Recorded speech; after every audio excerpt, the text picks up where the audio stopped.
From the BetMGM Network, it's time for The Daily Tip. This is like Disneyland for adults. If I wanted to have fun, I was going to go to Disneyland with my kids. With Michael Jenkins. Honestly, you could talk me into just about anything. Like, you want to do shots? All right, let's do shots. You want to put together a 10-leg teaser? Sure, let's put some money on it. In fact, I do a parlay with Champions League soccer and the WNBA. And Chelsea Messenger. Let's try to beat the rest of the network at being degenerates, because maybe, just maybe, we can win in that regard. I do like the idea of a parlay. Hey, Dad, don't forget about me, the dogster. Presented by BetMGM. The sportsbook born in Vegas. Download the app today. Please gamble responsibly. If anyone can be a degenerate, it can be us. Let's get it going. Good morning. It is the Friday morning good time edition of the Daily Tip on the BetMGM Network. Coming up, we will check in on the WNBA and why Caitlin Clark was not in the lineup for the Fever last evening. In 20 minutes, we'll look at some of the red flags for contenders across the National Football League, including the world champion Eagles and our Commanders as well here in D.C.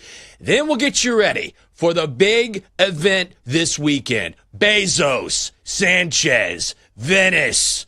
That's followed by the 7 o'clock hour and our hot streak on the diamond. We hope to keep going. Our favorite plays in Major League Baseball are coming your way, followed by our show parlay at 7:40. And then during the 8 o'clock hour, one of our experts will be along, Adam Trigger from Wager Talk, to find out where he's putting his money on this Friday. Donkster Best Bets at 8:40. I'm Michael Jenkins. She is Chelsea Messenger. Chelsea, it is a Friday. How are you? Hell yeah, it's a Friday. It is a feel-good Friday, good times edition. I don't know if I nailed that, but I'm pretty sure I nailed that, right? Yeah, it was perfect. I was like, Chelsea's going to come out of the gate hot. It was great. I just crushed it. It's fun when you say Venice. The first thing I thought it was like Venice, Florida, because I lived in the state of Florida for a long time. I covered high school football. So like you think of, the city names that are in the states. How do you feel about states doing that? When there's like a really famous town in the world, or city, I should say, and they're like, you know what? Paris, Tennessee. Because when people think of Paris, they think of Paris, Tennessee. And it's like this little podunk town in the middle of nowhere, Tennessee. How do you feel about cities doing that? Do they know any better? There's a Paris, Texas as well. There was a movie called Paris, Texas. It's way back. But I think it's odd. I mean, I sort of dealt with this growing up because I'm from Breckenridge, Texas. And if you tell people you're from Breckenridge, they're like, ooh, Colorado? You like skiing? I mean, it's not a worldwide city, but I'm like, no, not nearly that exciting. Water skiing. You see this all the time, I feel like. Yeah, Jake's from Dallas, North Carolina. Like, What? you can't say, I'm from Dallas. Like, oh, you're from Texas? No, he's from Dallas, North Carolina. Well, it's like I was born in Arlington, Texas, but here in D.C., I mean, Arlington, Alexandria, D.C. are right here together in the DMV, so I have to qualify. I say Arlington, Texas. If I said Arlington, they'd be like, oh, you're from here. I'm like, nope, actually not. So I think it's like that in a lot of places. Yeah, I think they get tired of trying to come up with original names. It's similar to movies, where it's like, original idea, no, we're going to do another remake. How about another Disney classic? Or we'll do more heroes. Those are your two options, superhero or Disney movie. Or What's both. that Disney movie that just came out that wasn't promoted? I'm going to get the name wrong. Like Elio or something? Oh. It just came out, that's it. and we were discussing it last week. Like, this was barely promoted, and it's already in the box office. Are you a big Disney person? I'm not a big Disney person. Or Pixar? No, I'm not. Thank God. Like, if you were like, Kelsey, I bet you're a big Disney person, like, that would be the biggest insult ever. So I'm glad you didn't assume that I was. I figure, yeah, that's why I'm asking. Chelsea, look at us. Look at us on a Friday. Look at us. What's going on with these bets? I don't know. I mean, come on. I'm not sure, but I like it, and I like where it's going. So another winner for the squad. This was another easy winner. Phillies Astros under 7.5. Really love the pitching matchup and really love the bullpen for the Astros. And this was the Astros winning it 2-1. So we didn't even need that hook there on the 7.5. Another winner for both of us. It was a winner for everyone, Double D. Flawless victory. Yeah, that's what I wanted to hear. I was on that as well. Can I just say, 19-4 in my last 23. Can we just let that sink in for a second? Whew, man. I can't wait to go 4-19 in my next 23, but we'll take it. Dunkster had Rays on the money line against the Royals. Rays win 4-0. Look at this for the week on a heater. Chelsea, it's like when you're betting, I feel like I'm watching Paul Skeens. You're 4-1-1. I'm 7-1. The Donkster is 3-1. Let's keep it going here on the Daily Tip on the BetMGM Network. Great to have you with us. Hope you're up and at 'em, having a good morning. We wanted to start, and we will start, with the WNBA, but it was a downer because Caitlin Clark did not play last night for Indiana. So the Sparks pull off a stunner over the Fever, 85-75, winning outright. The Sparks getting 10.5 points. They're plus 425 on the money line. Total set at 173 and a hook. The under hits. Clark out with a quad injury. She's already missed time this season with a groin injury. So it's Azura Stevens with 23 for L.A., Kelsey Plum, 21. L.A. ends their 4-game losing streak. The Fever now 2-4 without Caitlin in the lineup. She is described as day-to-day in the Fever still. Plus 475 to win the WNBA title. When Caitlin Clark is out, I feel like, there are a ton of stars in the WNBA, which we can talk about, don't get me wrong. But it just feels like a gut punch when you're ready for a game. And the brightest of the stars is not in the lineup. Yeah, it's very similar to the NBA in that regard. Yeah. You know, when the NBA is like, hey, so he's not going to play tonight, load management. But it's not like that for Caitlin Clark. She is actually hurt. And it's funny to me that we just made an infographic with me saying, hey, the Fever don't need Caitlin Clark to win a bunch of games. And you know what the Fever did? They lost to a team that they had no business losing to.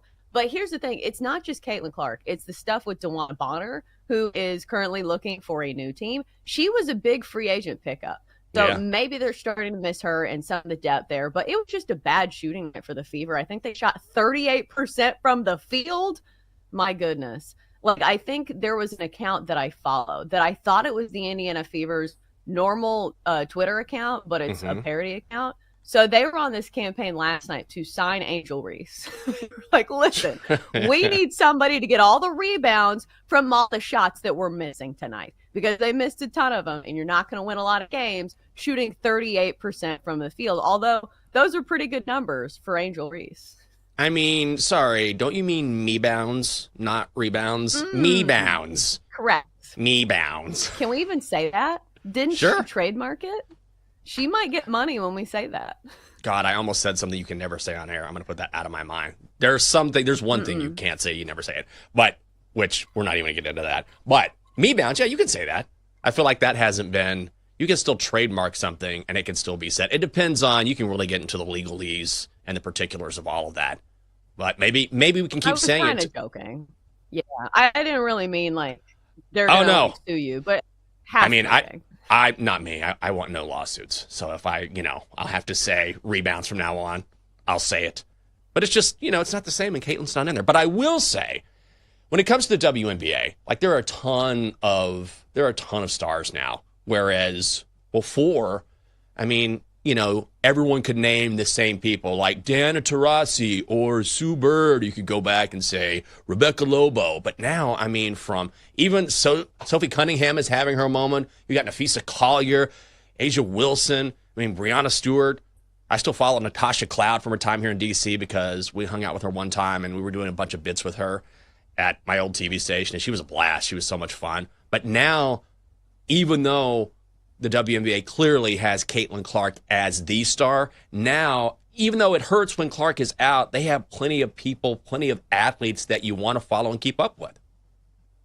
Yeah, even in this game, Kelsey Plum is a big name. Somebody who dated, Darren Waller for a while, and she was a fixture in Las Vegas, and she is a baller in her own right. Like, you're starting to see her surface in, like, the viral videos that have nothing to do with basketball. Like, did you see the one where I think it's the guy that like tours apartments and homes? It's like, what do you do for a living? And then the one where people were asking her for autographs. Did you see this one? This was like a hot button issue for a lot of people because since my husband played baseball, I know how fiercely relentless these autograph seekers are. And they come to your hotel and they just sit there. And so Kelsey Plum wasn't having it. She was like, hey, I'm done signing autographs. I know you're just going to sell this on the internet. And I agree with her. Like, it's one thing if a child is asking you for an autograph for the right reason and they just want your autograph. But it's like these old men where you know it's going straight to eBay. So I feel like I side with her in this. Yeah. Plus these, I mean, I never want to deny anyone an autograph if they really want to, but you're right. Both things can be true, and there are people, and all they want to do is just resell and make money. That's their only goal. But you know what? I don't want to say it's a good problem to have, but it's also representative of how much the WNBA has grown. Right? This probably would not have been an issue 5 or 6 years ago. Yeah, well, I mean, it's definitely a good problem to have.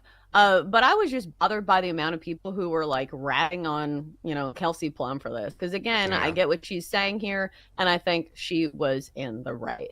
But back to the WNBA, we'll see how the ratings turn out. Because in a couple days, they'll send us some type of number, say, right. Here is the ratings drop from when Caitlin Clark missed time. Because it's wild how tangible the effect is. Like, normally we're sports talk radio. Like, normally it's intangible effects where it's like, oh, Tom Brady was missing, from this game. How did it affect the league? Well, it didn't really, but like maybe we can nitpick a few things. No, it's in the numbers. There is a tangible result when Caitlin Clark is not on the court. Yeah, I want to see those numbers. Didn't just put in the chat. We might get those numbers today. Maybe this morning. Who knows? I hope they come out. It would be interesting to see. You were talking about autographs. I'll tell you who is ready to start signing autographs. Derek Queen. Of course, he's going to the Pelicans. This is so awesome. He put this on LinkedIn. And I don't think you're on LinkedIn a lot, right? Like, I'm on probably once a week. When is the last time you were on LinkedIn? Never. I don't have a LinkedIn. Oh, so there you go. Never. So this is very funny if you look at this post, which was posted by Barstool on X. And you see whenever someone gets a new job on LinkedIn, like there's a post like, I'm happy to share that I'm the new account manager at Deloitte or whatever it may be. So Derek Queen on LinkedIn, I'm happy to share I'm starting a new position as a professional basketball player at New Orleans Pelicans. Can't wait to touch down in New Orleans and meet the fans. I sneaky love this, that he went on there and said, hey, just so everyone knows, now I'm a pro basketball player. I mean, if you scroll through the LinkedIn feed, these are everywhere. But good on him. You can sort of, as cheesy as it sounds, you can sort of sense the excitement that he actually was like, I'm going to LinkedIn. I'm going to post this. I'm a pro basketball player now. Yeah, it is nice to see some like genuine excitement as opposed to like who was the guy at the draft that literally like said the F word when he got drafted? Like he didn't want to go there. And then it's Ace Bailey demanding not to go to places. So it's nice to see genuine, true excitement to go to the league because we don't see that with every single player, apparently. Yeah, good for him. I'll go on LinkedIn like once a week or something. I'll probably log in during the break. Every now and then I'll have like a message from someone like, hey, can I get a recommendation? Or someone, or it's that or someone that I don't know and they're acting like they know me. I'm sure if you logged on or if you had an account, you would get this all the time. Like, and they'll be way off. It'll be like, hey, Michael, just reaching out about your financial pod. I think we could work together. I'm like, no, that's not me. I had someone reach out on X the other day. Hey, I would love to have you on our show. And I was like, okay, great. Like they were familiar with our show. And they were like, you cover sports? I'm like, oh my God. All right. Why are you messaging me? But normally LinkedIn is pretty good, but every now and then you get a random message like that, which sort of drives me crazy. But good on Derek Queen. He seems like, I feel like he is the anti-Zion when he's in New Orleans. Like he's going to be the complete antithesis of what they've gotten with Zion. Like Zion's going to be in the club, getting some McDonald's, Uber Eats to him at the strip club. And then, Derek Queen's going to be in the gym signing autographs. Well, we'll see. We'll see how long that holds up because sometimes one bad apple can ruin an entire bunch or, one bad French fry maybe can ruin an entire carton of French fries. Maybe it's a more Zion-friendly metaphor. But we'll see. I do like the fit for the Pelicans. Maybe it'll make me care about the Pelicans. Because right now, I don't really have a ton of interest in the New Orleans Pelicans. But didn't we love watching Derek Queen hit those buzzer beaters in college hoops? And again, that's the exciting thing is we already are interested in a lot of these players because I don't know if you're like me and you bet money on some of these players and you remember them by name when they win you money. Also, I just love the fact that he's excited to be a pro. Like when I see a player dropping an F-bomb because he's not drafted by the team he wants, it's like, dude, you're getting to play in the NBA. Like, forget about that for a second. You're a pro basketball player now. You got drafted in the first round. You got to be jacked about that. So that genuine excitement, I can definitely appreciate that. We've all had that when we get that job that we always want. So good on Derek Queen. Coming up next, no team in the NFL is perfect, so we're going to go across the league and examine some of the red flags that might influence some of your futures bets. It is a Friday morning good time edition. That's Chelsea. I'm Jinx. We're coming back on the Daily Tip on the BetMGM Network.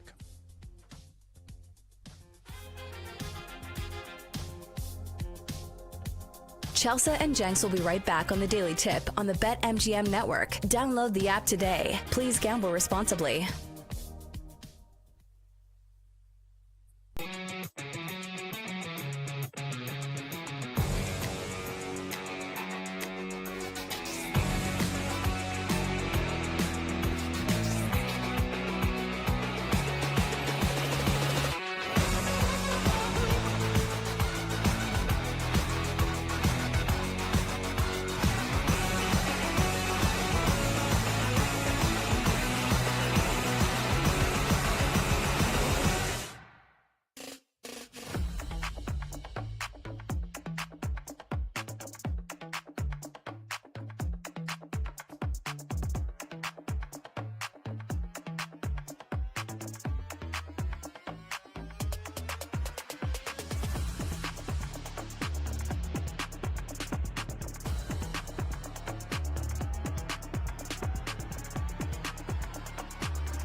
Welcome back to the Daily Tip, presented by BetMGM, the sportsbook born in Vegas. Download the app today with Michael Jenkins and Chelsea Messenger on the BetMGM network.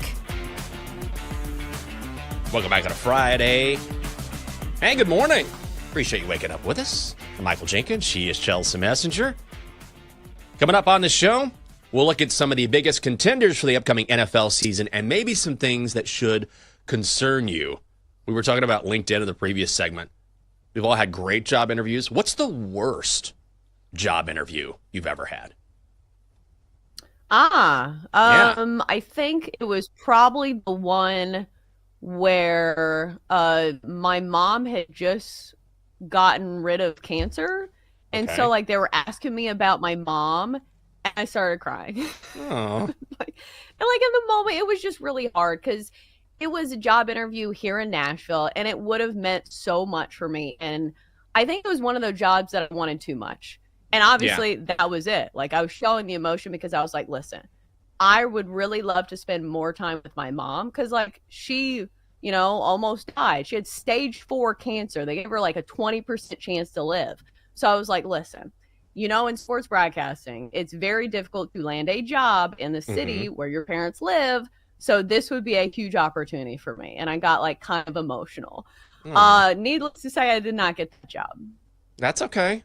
Anyone who blames you for being emotional about your mother being sick is black-hearted. So I totally understand that. That makes sense. Maybe that's not the reason I didn't get it. Do you know what I'm saying? But like that was not a fun experience. Like walking away from that and be like, I'm sorry. Emotionally stable. No, that's tough. That's a tough thing to deal with. So I totally understand that.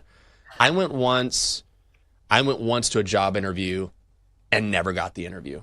When I used to tell my classes, I haven't taught in forever, but I used to say, if you're going after a job, I said, there's a difference between being aggressive and assertive. I said, don't be aggressive, but you can be assertive. And so I would find ways if there was a job opening to get an interview, and did this a lot where I would just bypass a lot of the traditional measures and just talk to the person in charge and get a sit-down interview. Worked a lot. And in one time, when I was younger and I was looking for my first job, in Tyler, Texas, there was an opening for a weekend sports anchor. And so I got in contact with the station, with the news director, and he was like, you know what, Michael, come on and see me. Come see me on Thursday. If you'll be here at 1, we can sit down and talk about the position. I was like, great. However, this was a drive. This was a 4-hour drive one way. So it's an 8-hour round trip. I drive all the way to Tyler. I'm waiting.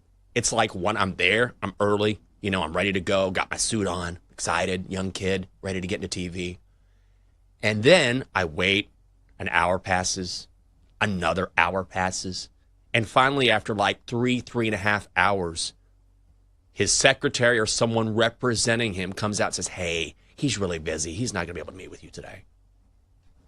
And I was like, I drove 4 hours to get here. She's like, yes, I'm really sorry. He's so busy. And I was like, you have got to be kidding me. So I left without an interview. And then, by the way, this same cat, years later, how many years later? Probably like 2 years later, I interviewed at this station again. And this is during the days of contracts being a big deal, where you would ask like, hey, I'll sign this contract, but if I get an offer in a top 10 market, you have to let me out.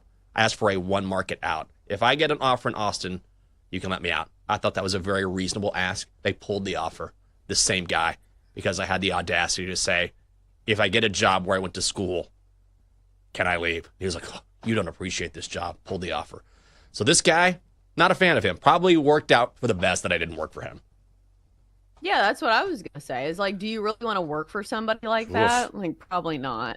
And in my case, I'm pretty sure we've told these stories before. So, like, I've probably said this. So, like, just humor me. Nah, me too. So, I remember very vividly, like, the news director of this news station was a huge Butch Jones guy. And he was like, Butch Jones is the future of Tennessee football. He's going to be there for 15 years. So, looking back, this guy was not the best at evaluating talent, at least when it comes to coaching. So maybe I was better off in that regard as well. Yeah, you missed out on Butch Jones and Chelsea Messenger, bro. Get out. What are you doing? 0 for 2. No, he loved loved Butch Jones. He didn't miss out. He loved Butch Jones. He missed out on Butch Jones becoming the guy. That's what I'm saying. You know? Yeah, that's what I'm saying. So, giving you some credit there. Well, who deserves our credit in the NFL this season? Who's going to get it done? CBS released an article, and it's the biggest red flags for the top NFL contenders. So for the Eagles, it's defensive turnover. For the Lions, they lost Ben Johnson, Aaron Glenn. For the Commanders here, it's a team that has injury-prone stars in Deebo Samuel and Laramie Tunsil. So when you look at this list, are some of these overblown, or are some of these valid concerns for some of these teams? I think they're all valid, but the one that stuck out to me is maybe not the biggest red flag for me for the specific team is the Rams. Matt Stafford is a little long in the tooth. I will say that. But last year, he didn't look old at all. Like, he still put up great numbers, and he was the reason that the Rams made a run and, actually had a chance to win the NFC. But I think more than anything, the defense still has some questions for me because it's a young defense. It's a good defense. It has a lot of good pieces on the defensive line. But when they met the best offenses, that's when they truly showed like what they were. Like, they got ran all over against the Eagles. And granted, most people got ran all over by the Eagles as well. But when you're trying to contend for a Super Bowl, you have to beat the best to be the best. So I still think it's their run defense, and you got to be able to stop some of those prolific offenses in the NFC. Yeah, I agree. I think the Rams are going to be sneaky good this year, by the way. If you're looking at Super Bowl odds, the Rams are 20-1 to win the Super Bowl. Eagles are the favorites at plus 650. Ravens are 7-1. Bills are plus 750. But when you have a Sean McVay, you have that receiving core now, and Devontae Adams is your number 2 behind Puka Nacua. We saw how focused and good LA was last year until they ran into Philly, like you were talking about. But I feel like there's some value on the Rams at 20-1 if you want an early future in the NFL. I wonder if we're actually getting some value on the Chiefs now or not. Like, the Chiefs are 8-1 to win the Super Bowl, but they do have the weakness, according to CBS, is their offensive line stability. So they have a rookie on the line in Josh Simmons. They lost Joe Tooney to the Bears. Are we undervaluing the Chiefs just because they looked bad in the Super Bowl? Or in your mind, are they still the Chiefs? I think they're still the Chiefs, but a little of both can definitely be true. And I wish that they had any other weakness but this one. Because what have we seen from Patrick Mahomes when the offensive line is not good? He turns into a pumpkin. Maybe not a pumpkin, but you get what I'm saying. He is not the Patrick Mahomes that we're used to seeing when he doesn't get protection. And you could say that about any quarterback. Maybe that's not especially fair.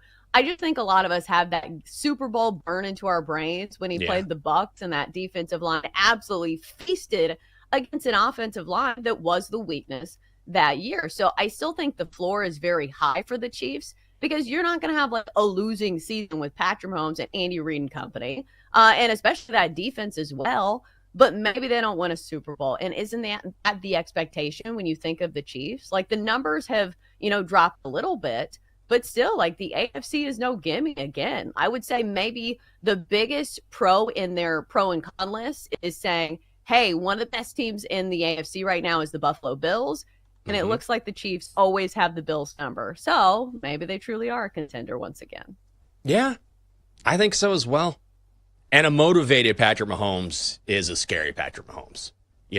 Like, I have Chiefs fatigue, like I'm over the Chiefs, but also I acknowledge the talent. This is going to be Travis Kelce's last year by a lot of accounts. Reportedly, he's lost 25 pounds. Patrick Mahomes has to be motivated after, I don't want to say an embarrassing performance, but it was not up to his level. He was not great in the Super Bowl at all. So when you look at the talent on that team, whenever you have a generational quarterback, you're always going to be in the mix. You can win any game. We've seen that with Patrick Mahomes before. So I would not count out the Chiefs just because they look bad against the Eagles. It's tough to win Super Bowls. They are still 8-1 to win the Super Bowl.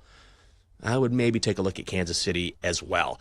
So more NFL news, and we knew this was coming at some point. Ravens kicker Justin Tucker is gone for the first 10 weeks of this season after violating the league's personal conduct policy. I don't know if he's ever going to play again, but here are the details from Ian Rappaport on NFL Network. Finally, after several months of allegations and several months of wondering and denials, Justin Tucker has officially been suspended by the NFL. The former all-pro kicker for the Baltimore Ravens, one of the best kickers of his generation, who was released earlier this offseason after the Ravens drafted a kicker and after his scandal really came to light.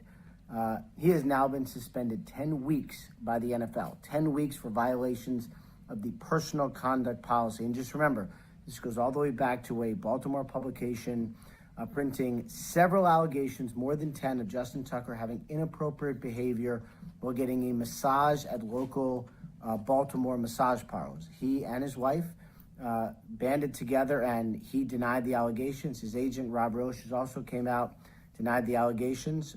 Roche also said in a statement he wanted to put it behind him, so they are accepting this penalty from the NFL. So no appeal for Justin Tucker. Because he is not employed by a team, he can work out, can theoretically practice with a team, which is what a workout is, but cannot play in an actual game until after the 10 weeks are over. So after all this, Justin Tucker officially suspended by the NFL. He's 35, seven-time Pro Bowler, probably the greatest kicker in NFL history. Connected on 89.1% of his field goal attempts. I think what's interesting about this is, first of all, I don't think Justin Tucker is ever going to play again in the NFL. But number two, we haven't heard anything from him. You know? Like we've heard maybe from his representatives, maybe his legal team or his agent, but Justin Tucker himself has been just dead quiet, which I find interesting. Normally you have, when these allegations take place, you have some sort of statement from the player. I haven't seen anything. Well, it's probably because his legal team is like doing the statements. And I understand, like when you're under trial, it's different than like some type of personal accusation where people are like defaming your character for like, I don't know, some like rumor, but like this is a court case, is it not? Like, aren't people like, you know, filing for things when it comes to the legal system? Like maybe I'm wrong and I'm not a legal eagle, but you get what I'm saying here. So like, I think that's where I am attributing the reason that we're not seeing much from Justin Tucker, because I do think he has come out against some of these accusations, like maybe not recently, but I do think that he's come out against it pretty strongly.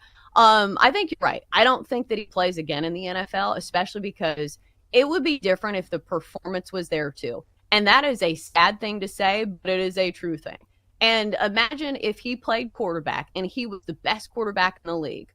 How much would this matter? Would he still be playing in the NFL? Probably. Look at Deshaun Watson. So it's just people don't want to take that big of a risk on a kicker. Like usually you don't even see kickers drafted, you know, for this reason, because they're just not that big of a part of a football team. I was looking, like the highest paid kicker in the NFL, Harrison Butker, 4-year, $25 million, which is chump change compared to like what quarterbacks make. So I think it's just one of those things where he's not playing well. He's older. He's got these other issues. There is no reason to sign him. Yeah, I agree. Now, it's important to point out he has not been charged with any sort of crime. There have been accusations from 16 women involving those massage therapy sessions, but there's been no criminal charges filed. Of course, eventually there could be civil charges, but as of now, he's going to accept this punishment. This comes after he negotiated with the league. His representatives did, the NFLPA, a part of that as well. It's just a damn shame, and certainly you have to keep the alleged victims in mind here. But it's always a damn shame, too, when you're talking about someone who was beloved in Baltimore. I mean, you could go to M&T Bank Stadium, and outside of Lamar Jackson, probably the most jerseys you would see were Justin Tucker's. Like, he's a god in Baltimore. And rarely do you see a kicker elevate himself to a legendary status. Most of the time, it's like, yeah, he's a kicker. Not Justin Tucker. It's like, oh, my God, this is Justin Tucker. So he had such an incredible legacy in the NFL. Like last year, I know he struggled. Then he comes out, and this happens, and everything he had built up has just fallen apart. But regardless, I'm like you. I don't think he's going to play again. And then I saw yesterday, and this happened about 3 weeks ago, his home in Owings Mills, which is where the Ravens work out. That's where their practice facility is located. That is for sale for $3.2 million. So he is definitely moving on. Maybe at some point, some team takes a chance on him. But again, when you're a kicker, it's just the juice is not worth the squeeze. You know how the NFL works. You mentioned it. If he's a quarterback, they probably find a way to finagle it, but not if you're a kicker. No, not if you're an old kicker that is no longer accurate. Like, why would you sign the guy? I do think it's going to be interesting about his legacy, though, because we've seen this even with quarterbacks that if people don't like you enough and you do enough bad things, like your legacy absolutely can change. Like, look at Brett Favre. He was basically a god when he was quarterbacking at a high level in Green Bay. And now he has all this other stuff to where I feel like his legacy has changed. Oh, yeah. At one time, he was seen as, the gunslinger. Everyone loves Brett Favre, and now he's seen as a creep and a grifter. And it's because of his own actions. So, yes, legacy can absolutely change. Coming up next, go ahead. Buy something on Amazon because Jeff Bezos needs to keep that mega yacht in tip-top shape. We will preview his wedding to Lauren Sanchez. It is next on the Daily Tip on the BetMGM Network.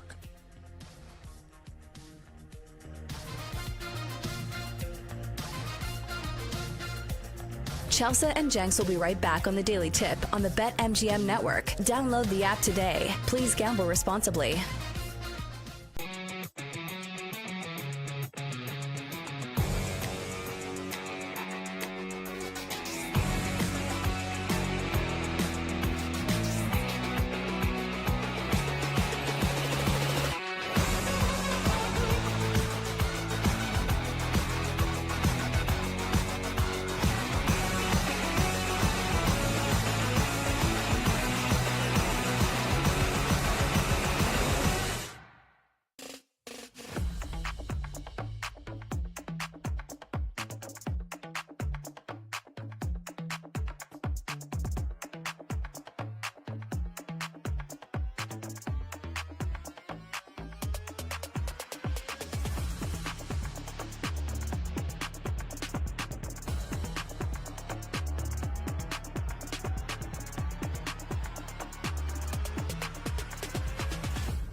with Chelsea Messenger and Michael Jenkins on the BetMGM Network. Presented by BetMGM, the sportsbook born in Vegas. Download the app today. Please gamble responsibly.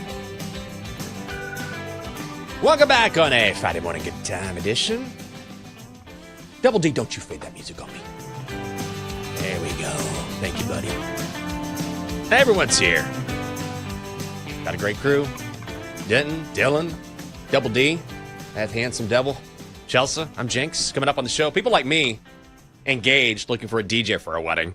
People like Jeff Bezos and Lauren Sanchez are dropping 10 milli without blinking. We're going to look at their wedding in Venice, which has been the source of a little bit of controversy. I saw this story yesterday. This is wild. And I was in this place last weekend. Me and the lovely Catherine went in and had a couple drinks there.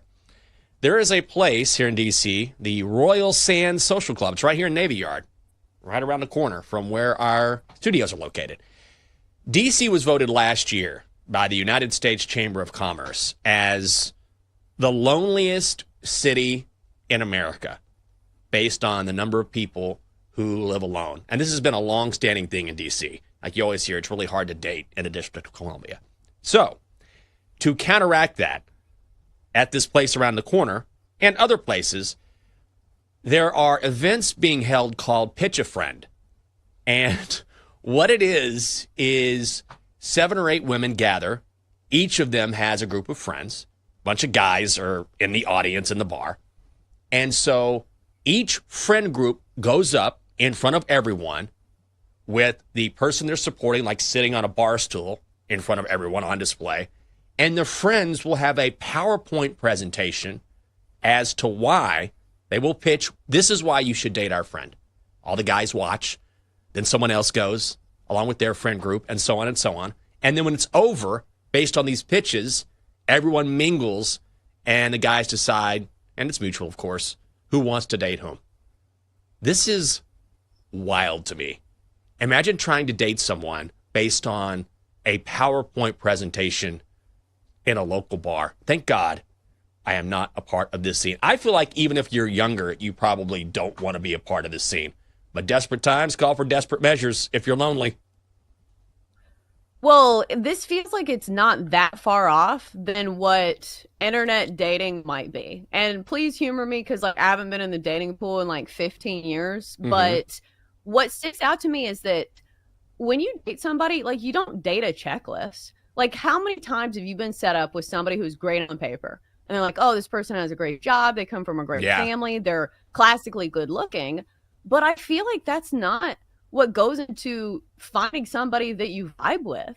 Like for me and Jake, it's not like I was like, oh, let's see what his checklist has. No, like so much of it is about chemistry and that feeling to where I think that's the difficult part to recreate. But it's hard for me to say because, again, I've never dated in the age of internet dating. You and Denton both, got your start with your significant others there. Mm-hmm. So I am all ears, Jenks. Do you think this is a good idea?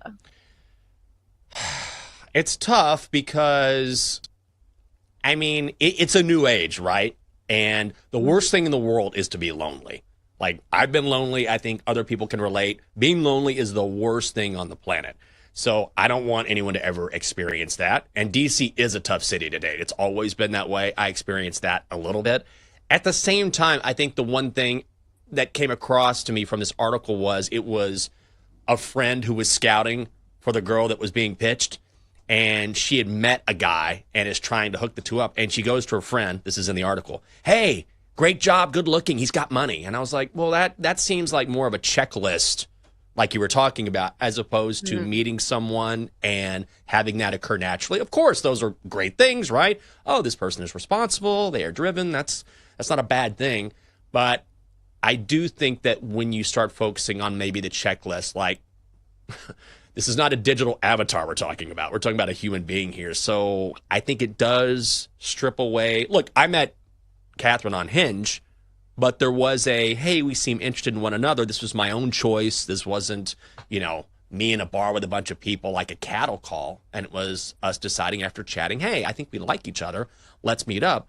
So that seems a little more natural, even though I know it was online. Maybe there's not a big difference. This is an awful idea. I mean, this is a terrible idea. The thing about internet dating is you give yourself, this is going to sound really bad. You give yourself the illusion of the other person. If they don't want you, they're tripping. Right. They're whack. I'm good. They're whack.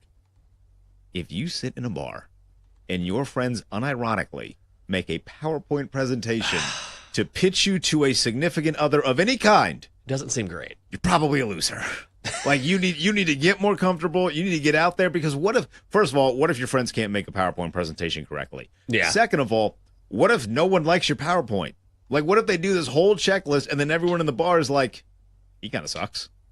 Like all of a sudden that illusion of the internet dating app that is provided to you of like, well, they're clearly a problem. It's not me. That's completely out of the window. And then you're just sitting in this bar after everyone saw the PowerPoint presentation. Either your friends did a bad job with it or your checklist is not good enough for any significant other, whether it be man or woman. Because I assume they switched. Did they say if they switched or was it just pitching men to women? I was pitching women to men. It was pitching women to men?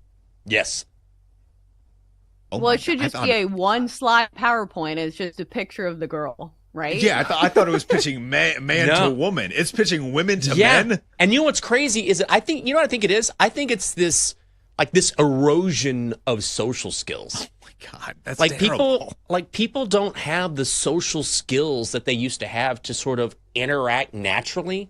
Like I've said this for a few years that being a decent just socially, being a decent, nice person, normal person has so much currency because people aren't used to it. It's like, wait, you're not a creep. You seem pretty nice. You have some sort of social awareness. Wow, I'm not accustomed to that. I would like to change up some. I was of the process that it was you were pitching men to women. If there is a man that is going to sit and get pitched a PowerPoint presentation about a woman, that guy is a weirdo. Like, you do not want to handle that guy. Meet him, like you said, Jenks, naturally. Like, imagine, like, I don't even know if you could put yourself in this position, Chelsea, but imagine 15 years ago, Jake meets you for the first time because he said, I saw a PowerPoint presentation about you. Yeah. You would you'd be like, I'm transferring. I'm not going to be here anymore. I'll be at Duke next year. Okay, humor me, though. Like, isn't online dating, aren't you pitching yourself? Like, isn't this like... You put together a profile, right? Like, I understand it's a little different, but like, it's still different for me because I didn't have any of this involved. I didn't have to pitch myself. I didn't have to type in things in an internet dating profile. It's similar, is it not? It's similar, but also first of all, it's a cattle call. Like, it's just like this massive group setting. And also, why can't you pitch yourself? Like, honestly, no one knows you better than you. I don't want my friends, like, maybe socially you say, okay, hey, I know someone. I don't want my friends putting together a PowerPoint on me. I want to get to know you myself. I don't want to be down bad to the point where my friends have to put a PowerPoint. I'm just sitting there on display, like, put some plexiglass around me like I'm in the zoo or something. Hey. And my friends are, oh, look at this. Got a nice job. He owns his own home. He has some decent investments. Yeah. He still has his hair. Like, what? I mean, I don't know. Like, I just feel like being on display like that. I feel like, yes, there are some similarities, but also there is a choice that you are making as opposed to sitting there and letting someone It's also more navigate that for you. Because you kind of respond at your own pace. Yeah. You respond at your own time. It's not an event. Like, going to something like this feels like an event of, I need to get ready to pitch myself and do all these things. Whereas, like, I met my wife and we responded a little bit, and then the responses started coming more and more frequently. And you're like, oh, she seems pretty cool. And then it just kind of went from there. Not like I went to a bar and her friends pitched me on her. Ugh. Yeah, but these people are down bad, right? Like, didn't you say that DC is the loneliest city? So, like, they got to do something. Like, I feel like it's elitist for me to be like, well, you need to meet your husband in a bar in college because that's what I did. Like, that's not fair, because I feel like relationships are the one thing that aren't always fair. Like, don't we all know somebody who is single, who is an absolute catch, and for some reason or another, they are single? It is not an indictment on their character or, what they've done in life. Some people are just unlucky. Well, yeah, but these are people in their 20s, like 24, 25. Like, let it breathe a little bit, It's not like, hey, you've gone 50 years. Like, it's okay. I understand loneliness is a thing. It's a real thing. But if you're 25, 26, it's totally fine to not have a relationship yet.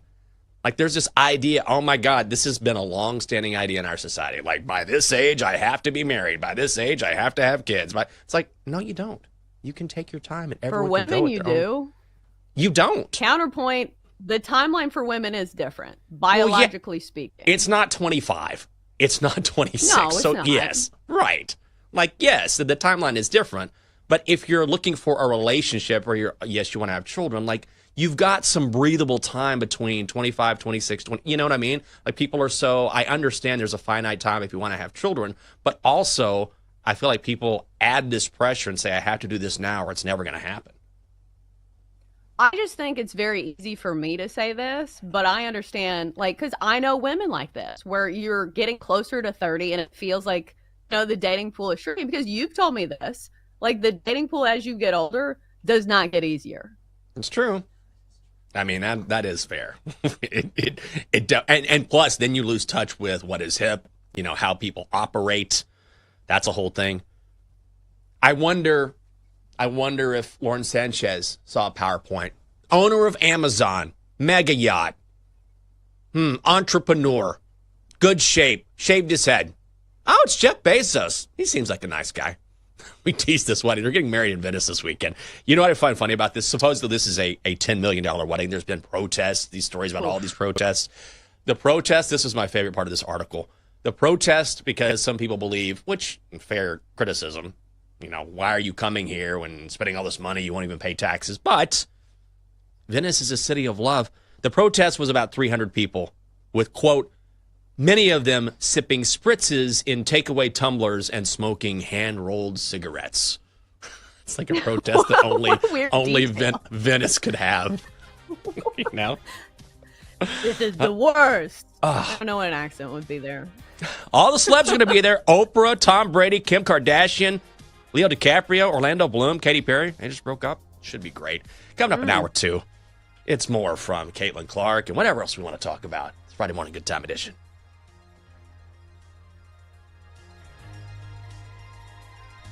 Chelsea and Jenks will be right back on the Daily Tip on the BetMGM network. Download the app today. Please gamble responsibly.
From the BetMGM Network, it's time for The Daily Tip. This is like Disneyland for adults. If I wanted to have fun, I was going to go to Disneyland with my kids. With Michael Jenkins. Honestly, you could talk me into just about anything. Like, you want to do shots? All right, let's do shots. You want to put together a 10-leg teaser? Sure, let's put some money on it. In fact, I do a parlay with Champions League soccer and the WNBA. And Chelsea Messenger. Let's try to beat the rest of the network at being degenerates, because maybe, just maybe, we can win in that regard. I do like the idea of a parlay. And Dad, don't forget about me, the dogster. Presented by BetMGM. The sportsbook born in Vegas. Download the app today. Please gamble responsibly. If anyone can be a degenerate, it can be us. Good morning and happy Friday. It's hour 2 of the Daily Tip, and it starts right now on BetMGM Network. Over the next hour, we will cover a few things, including can the WNBA handle another Caitlin Clark injury? We'll tell you what's next for the Fever and the future of the league in the meantime. At 7:20, we go on to our daily baseball bets. There is one bet that kind of sticks out. I see that Jenks has already found it. We will talk about that bet and maybe a few more to sprinkle on the card today in baseball. At 7:40, time to shoot for the moon and go for some big plus money as the show parlay finds our way into the show at 7:40. All that and more coming up in the next hour here on the Daily Tip presented by BetMGM. All right, Jank, so we were going to talk about it last segment, and then we got a heated debate about dating. But the big wedding over the weekend is Jeff Bezos, Lauren Sanchez, $10 million in the city of Venice. So I feel like this wedding has a lot of questions that come along with it. Is number one, would you ever go to the wedding of your ex? Because apparently Tony Gonzalez is going to be there. The other question is, would you weather the storm of a breakup and still go to a wedding that your girlfriend was invited to, or your wife, I should say? I think Katy Perry and Orlando Bloom were married. I'm not sure since they kept their names. But so those two have broken up. And I read this article where somebody was saying that Orlando Bloom was like dead set on going to this wedding. Said, listen, Katy Perry's going to be on tour, but I'm going to this wedding, damn it. So that was one of those like blind items in the New York Post. Yeah. So who knows if that's even true? But like, let's start with this one.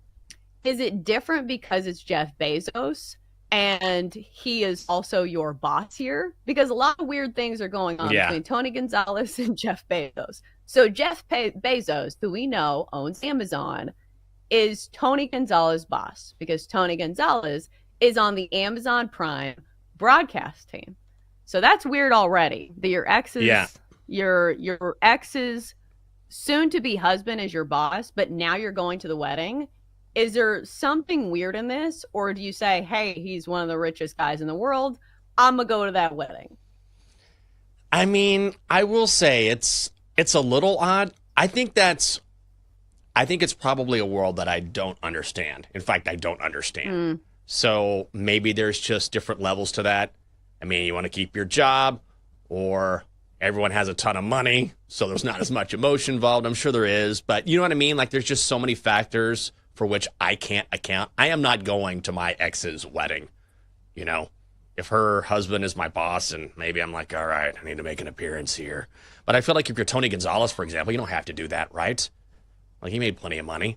Maybe they're just on good terms. There are people that do have, you know, calm, amicable celebrations or separations, I should say. Like, I remember when I was going through my divorce and I was talking to someone and she was going through just randomly, we struck up a conversation and she was like, oh yeah, I'm going through that as well, but it's really pleasant. We're really good friends. It's just not working out. We've decided to peacefully go our separate ways, but we're really good friends. And I was like, that sounds awesome. Incredible. So even though that might not be the norm, it does happen.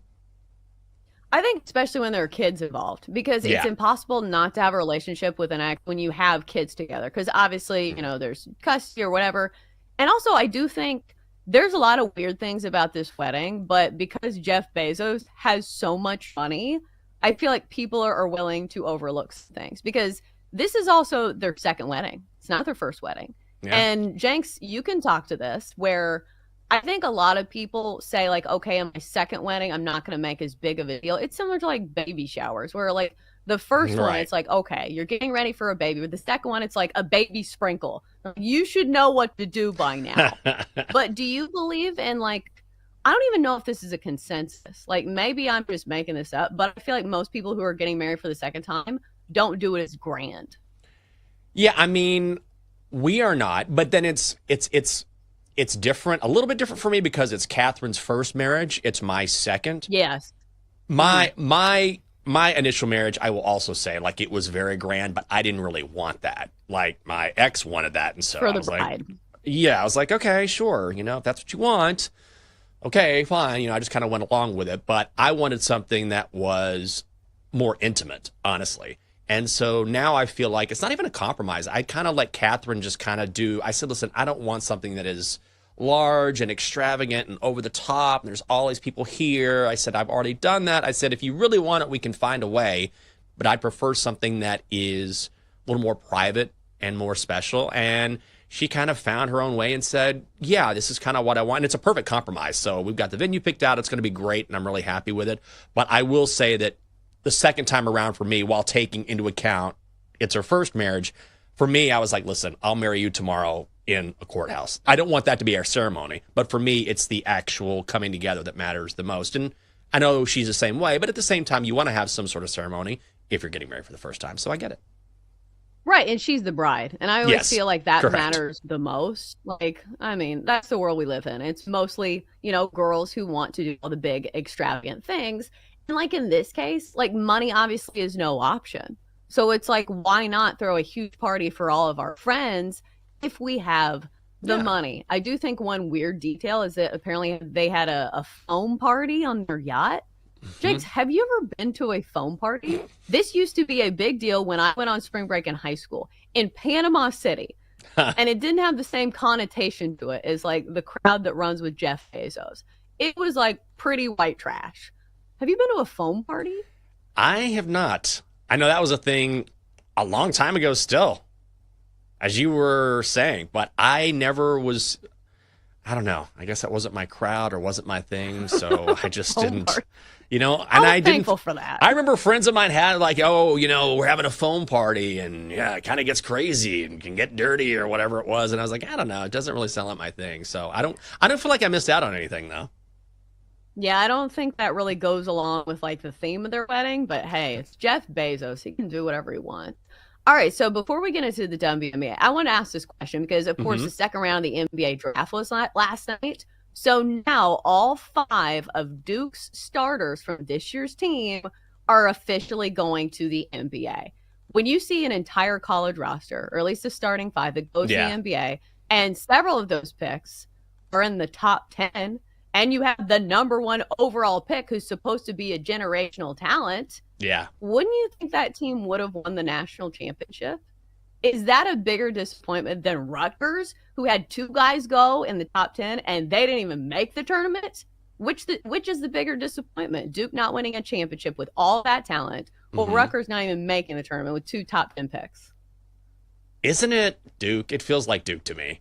Like, I understand you have the top 2 picks, but then, the rest of the roster does matter. I think for me, it would probably be, it's a really good question, by the by, but I think it's Duke. By the by. I don't know why I said that. By the by. I with that much talent, I mean, it's Duke. They're always going to accumulate All-American talent and great talent. They always do. But 5 guys who get drafted, and they were just blowing teams out. And they also blew a big lead. Like, they had it within their grasp, right? So not only did you have that talent, you had the game. It was right there for the taking, and you blew it. So I'd probably go Blue Devils. You blew it. I go back and forth on this because I think we have all had the thought once at least saying it is incredibly difficult to win March Madness just because of the format, and you have one bad game and that's it. So at least Duke, made it to the Final Four. Like, it's a good team, but I still think it's really difficult to win a national championship, especially with some of the talent we saw this year. Like, maybe it's not NBA talent, but it's not always the same thing, or else Kentucky basketball would have ran the table with all the NBA picks that they've had all over the years. But Rutgers not even making the tournament when 2/5 of your starting 5 were top 10 picks, that feels like a huge disappointment. I don't know if that's on coaching. I don't know if some of these guys went higher than they, should have gone, because obviously there are mixed opinions on Ace Bailey. But let me ask you this. If you can't win in college, do you think you can win in the pros? Like, obviously it's a little different with basketball, but like percentage-wise, 2/5 is a big chunk of the roster. It is, but you can absolutely win in the pros. I mean, you're talking about a next-level league. You're talking about next-level development. You're talking about players that play at a much higher level. You're talking about a different type of coaching. Like, I don't necessarily think that – I mean, you see players on mediocre teams all the time in college who go on and they excel because they're in the right situation and they continue to develop. So I really don't correlate the two. I think ultimately there's just too many factors that go into being a college player versus being a pro player, where, yeah, you want to take that into account. Like, is this guy a team guy? Does his skill set translate? Is that one of the reasons why they didn't win? Or is it, okay, well, they played in a difficult conference, or there wasn't a lot of support with the other players? I think there are just too many factors that go into it. And also the NBA game is different than college. Like, it's just, it's a different style of basketball. And that's why it's been difficult to, copy and paste and say, hey, these were the best players in college basketball, and say, hey, aren't they going to be the best rookies in the NBA? Yeah. It doesn't work like that. It's crazy that that's the way that it works out. We see that a little in the NFL, but not quite as much. Like, usually if you are a standout player in college football, like, you'll probably go to the NFL. It's not the case in college basketball. And as somebody who is married to somebody who is a Hornets fan, like, they always get the college superstars. They always do. Like, it was a running joke in college that they always got, like, Kemba Walker and all of these guys who were great in college. Then they go to the Hornets, and it's just like, I'm not saying that about Kemba Walker. I'm just saying, you look at Con Knipple, and you're like, uh-oh, here it comes again. The college player goes to the Hornets and into mediocrity. Well, you got the honeybees. That's the important thing, Just keep following those guys. Not guys, gals. Yeah. Oh, man, imagine going from the Blue Devils to the Hornets. But that's part of the NBA. I mean, that's how the draft is set up, right? I mean, Cooper Flagg, how lucky is he? And how lucky the Mavericks. I know we've talked about it, but that's the exception to the rule. Normally, that's just the way it works. You're going to go to a team that needs your help, and then you help build that team, hopefully, into a contender. Yeah, and I do think it's important to point out that, like, you don't have to live in the city the whole year, because a lot of people are talking about Ace Bailey and how he's going to Utah, which is Salt Lake City.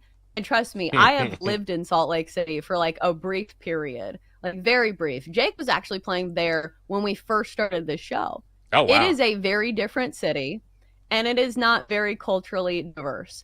I will give you that. But listen, like, you're playing basketball games, like, you're traveling a lot. Yeah. It's not like you have to sit down roots there, and you don't have to live there the entire year. So I understand that Ace Bailey is probably not thrilled, but I still feel like it's not the end of the world. I feel like if you make a lot of money, you can be happy in just about any city. Oh, for sure. And also, you're in that city a lot, but you don't necessarily have to live there, too. Do you know what I mean? Like, for me, in almost any city, I feel like, if you're with people you love, you're doing something that you love, I could probably be happy. It would be very difficult for me to be unhappy. And also, because you're an NBA basketball player, because it's not year-round, you could live somewhere else and probably have the money to have a place in Salt Lake if you want. And so you have a lot of other options as opposed to a lot of people. You have options being a professional athlete and making that type of money that other people don't have. Yeah, and you have money. You can take cool trips during the offseason. Right. You can go wherever you want to go. All right, so in the WNBA, Indiana is the place to be when it comes to most of the ticket sales and most of the fans. So now Indiana has a problem on their hands because Caitlin Clark once again has found herself on the injury report. She has a groin injury. She missed last night's game, and the Fever promptly lost, didn't lose to. I will give you that Kelsey Plum is a good player, but still, I don't want to say things are falling apart for the Fever because that seems a little dramatic, especially since I came on the show yesterday and I was like, oh, the Fever don't need Caitlin Clark to win games. They have other people. Well, it didn't look like it last night. It was a bad shooting night. They shot 38% from the field. They had this DeWanna Bonner situation going on where she doesn't want to play. She's probably going to have to be dropped, traded, whatever. So, Jenks, do you still believe in the Fever? Yeah, it's still early in the season. They're still plus 425 to win the WNBA title. DeWanna Bonner is gone.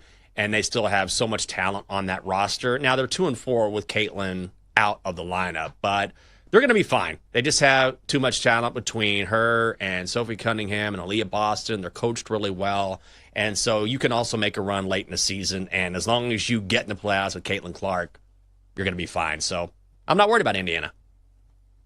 Yeah, especially because some of those losses earlier in the season is because other people were on the injury report, including names like Sophie Cunningham. So I think once they're at full strength, they will be a force to reckon with once again. All right, coming up next, time for our best bets of the day in Major League Baseball. That's after the break here on the Daily Tip presented by BetMGM.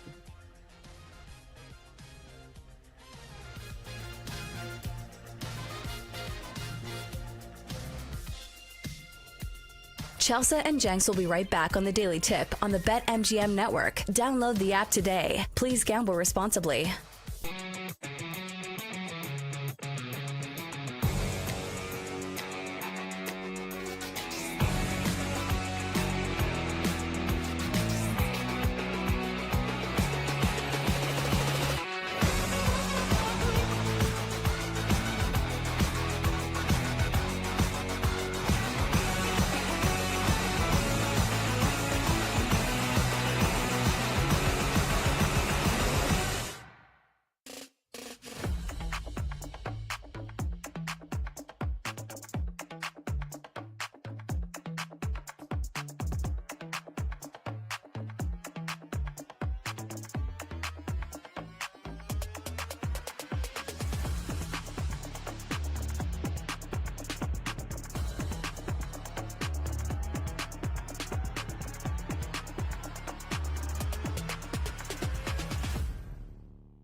Welcome back to the Daily Tip, presented by BetMGM, the sportsbook born in Vegas. Download the app today with Michael Jenkins and Chelsea Messenger on the BetMGM network. All right, we're back. It's a Friday. We have a full baseball slate today with plenty of options to choose from. But it does feel like there is one game that looks like it stands out to both of us. So we'll get to that game and much more. Jenks, I feel like we have these teams that we talk about that are in the circle of trust. Teams that we depend on a lot, whether it's a money line play or a total. Like the Rangers have been one of the hottest teams, the under, all season long, and we have been making a ton of money off that trend.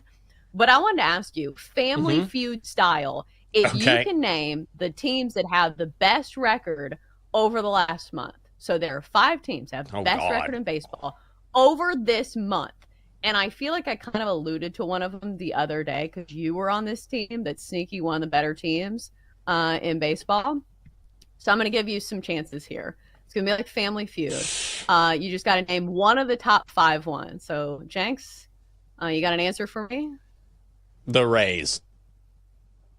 Ding, ding, ding. That's on the board. All right. We have continued on without a strike, my friend. The Rays have the second best baseball record in all of baseball over the last month, sitting at 16-7. Okay. You think you can get one more? Sure. The Dodgers.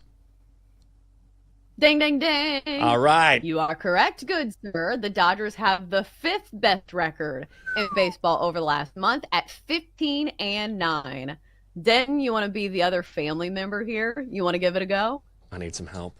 So I might have accidentally looked at the ESPN. I have the ESPN thing up. So therefore, honestly, we should be celebrating my honesty. So I didn't just come in here and start slashing it up.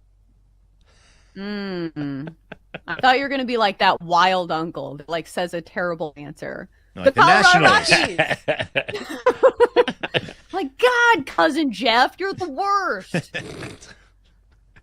All right. So I suppose we'll celebrate Denton's honesty. And here are your top 5 teams for the last month in all of baseball. Your number one answer, folks, is the Astros, sitting at 17-6 this June. Then it's the Rays, followed by the Brewers, Diamondbacks, which that's kind of a surprise since the Diamondbacks have not been in the circle of trust for me, followed by the Dodgers. And surprisingly enough, the number 6 team is the Angels. I don't think I would have guessed that if we had the top 6. Jenks, what's the biggest surprise to you there? Probably the Angels. I mean, that's kind of crazy. The Astros, I feel like they have talent. I mean, the Angels have talent, but not comparable to the Astros. The Rays are sneaky good. I mean, I think it's easy to pigeonhole a lot of these teams because of how they've done in the past. I mean, when you think of the Rays, do you think of winning baseball? Probably not. You know, the Astros you do, so you give them some of the credit because they won a couple World Series recently, one of those tainted, whatever. But with Tampa, I think is really surprising, the Angels in particular, because at least on paper, they're not great. Right, and Mike Trout never plays, and neither does Anthony Rendon still play for the Angels? Does anybody know? God, what's he doing? Is he out there? That guy just signed his contract. I was like, baseball's okay, and just like the usual suspects, just disappeared. I don't think he's playing right now. He's on the 60-day IL. Surprise, surprise! He has not played a game this year. Stealing money. Right. All right, so let's go to the slate and see if we can apply some of this information that we have now retained. If you're betting on a home run bet, BetMGM has you covered. BetMGM is the best place to bet the long ball. Bet the long ball, I should say. Grab this MLB Home Run Boost token to find out why. Just activate your token when you bet on any player to hit a home run in any MLB game. If that player goes yard, you'll receive a bigger payout. So you might as well do it. All right, Jake. So the game that got the first impression rose for me and probably for you as well. Mariners-Rangers today. Best pitching matchup on the slate, it appears. Logan Gilbert goes for the Mariners. Nathan Eovaldi, who is in the circle of trust, goes for the Rangers. 4-3 with a blistering 1.56 ERA. So the total of this one is 7.5. Texas on the money line, favored -115 at home. Seattle -105 if you're interested. Tell me what you're playing in this one. Oh, man. You got to go under here. Found under 8 minus 132. Let's keep her going. How is this sitting? How can you get an 8 at minus 132? It's a steal, honestly. Nathan Eovaldi has been a beast. A total of 3 earned in his last 40 2/3 innings. It's stupid good. His ERA has gone down from 2.64 to 1.56. Faced Seattle earlier this season, gave up 2 runs, 5 innings. This is a rematch of that game with Logan Gilbert going for the M's. Gave up only a single run over 5 innings. He's given up 2 runs or less in 6 of 8 last appearances this season. Plus, as we know, the Rangers are the best under team in baseball. They hit more than 66% of the time. Let's go under 8. Yeah, I like that one. You could either do full game under 8 or the first 5 under 4. I like that as well if you're banking squarely on the starting pitchers, because I don't know if the Rangers bullpen or the Mariners bullpen is in the circle of trust for me, but both these pitchers are. Like you talked about Nathan Eovaldi, somebody who's pitched in a World Series and somebody who we know has a long track record of success. This is not a flash in the pan. And I feel like you could say that about Logan Gilbert as well. Somebody who's been in the big league quite some time, has a career ERA of 3.58, which is pretty solid.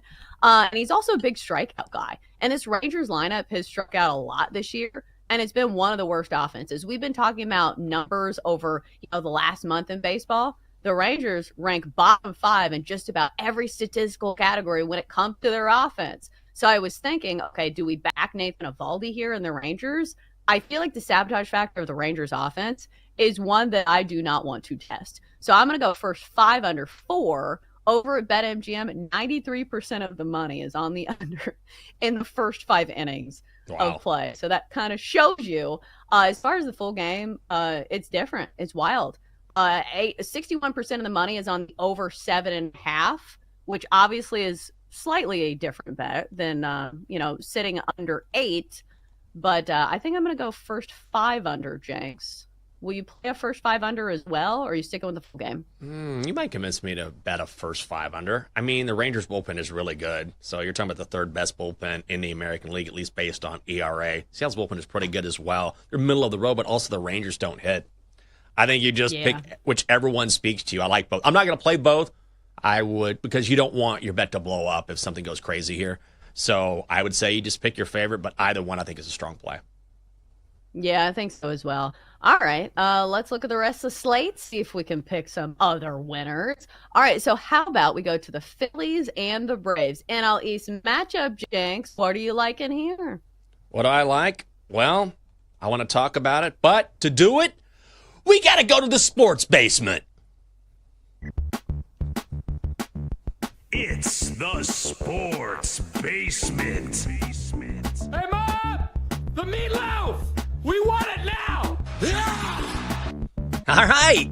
Welcome back. It's a Friday. Welcome to the Sports Basement. Hey, today's episode is brought to you by our brand new sponsor, Dykstra's Lasagna Palace. So order a full pan every Friday, mention the phrase Matlock, and the next plate is absolutely free. It's a great deal. You know, everybody talks about how the Olive Garden is great, but I'll tell you, Becky used to work there, and she says, you don't want to know how the breadsticks are made. She calls it the old dip and grip. I don't even know what that means, but I wouldn't go there. Anyway, I'm looking at the Phillies-Braves game with Mick Abel on the hill, but I don't think I'm able to pick a winner. All right. No. Don't at me. Todd, you said that was going to be a good one, man, and it sucked. No, that sucked. You're buying all the Diet Cokes tonight at Dykstra's. Yeah, you are. Anyway, let's just go crazy and Braves on the money line. Classic Todd. Always setting you up for failure. You have to get Todd out of the circle of trust. No lasagna for you, Todd. Only breadsticks. Todd, he's terrible. The worst puns, that guy. That's all he adds to the Sports Basement. I don't even know why he's on the show. Yeah. You can't trust Todd. All right, back to this Phillies and Braves game. I don't think I'm betting it either. I don't know if I'm able to pick the winner, but I don't really trust either of these starters. I think I would lean towards the under just because both these offenses have been like a little off their game. We talk over the last month. The Phillies, especially on the road, have not been an offense you want to back. Even just both places, home and road. They're sitting in the bottom 10 of OPS over the last month. Some of that has to do with Bryce Harper being out of the lineup. But I don't trust those bullpens, and I don't really trust those starters. Like Mick Abel, it is a limited sample size. He's had some good games, and Bryce Elder has had some blow up. So it's going to be a no thank you, please, on that one. All right, so we've been talking about how hot the Rays have been in contention for the AL East right now. Like I said, one of the best records in all of baseball over the last calendar month. So today they're facing a huge disappointment when the Orioles, a team that has not lived up to the expectations in the American League East. So Tampa Bay is minus 120 on the money line. Baltimore even money. But they do have Shigano on the mound, who is 5-4 with a 3.55 ERA. Ryan Pepio gets the ball for Tampa Bay, 5-6, 3.04 ERA, a total of 9 in this one. So, Jenks, is it a side or is it a total here? Rays all day. Rays for days. That's where we're going. Found this at minus 125. I think that is a steal. We have been fading the Orioles all season long. We should continue fading the Orioles. Ryan Pepio has allowed more than 2 runs only once in his last 6 starts. He faced the Orioles back on June the 16th in Charm City. That's where the game is today. Gave up 1 run over 8 innings, struck out 11. And you just cannot sleep on what the Rays are doing right now. They're a half game back of the Yankees in the AL East. They've won 7 of their last 10. They're 19-12 away from home. The Orioles stinking up the joint. They're 17-21 at home this season. Tomoyuki Shigano has started to fade. Has given up 3 runs or more in his last 3, hasn't been pitching long in the games, and that benefits the Rays as well because they have one of the best bullpens in the American League, second best ERA in the AL. The O's are near the bottom, so Rays money line, minus 125. Yeah, the Rays are one of those teams that are, playing at a high level of baseball, but you get them at a bargain level price because they're the Tampa Bay Rays and nobody knows about them. And I think this is an important point as well, is that when they go on the road, it's not that big of a deal because it's not like they have this huge home field advantage when they're playing at the Yankees spring training facility. Fair. So you see that reflected in their record. They're 19-12 on the road.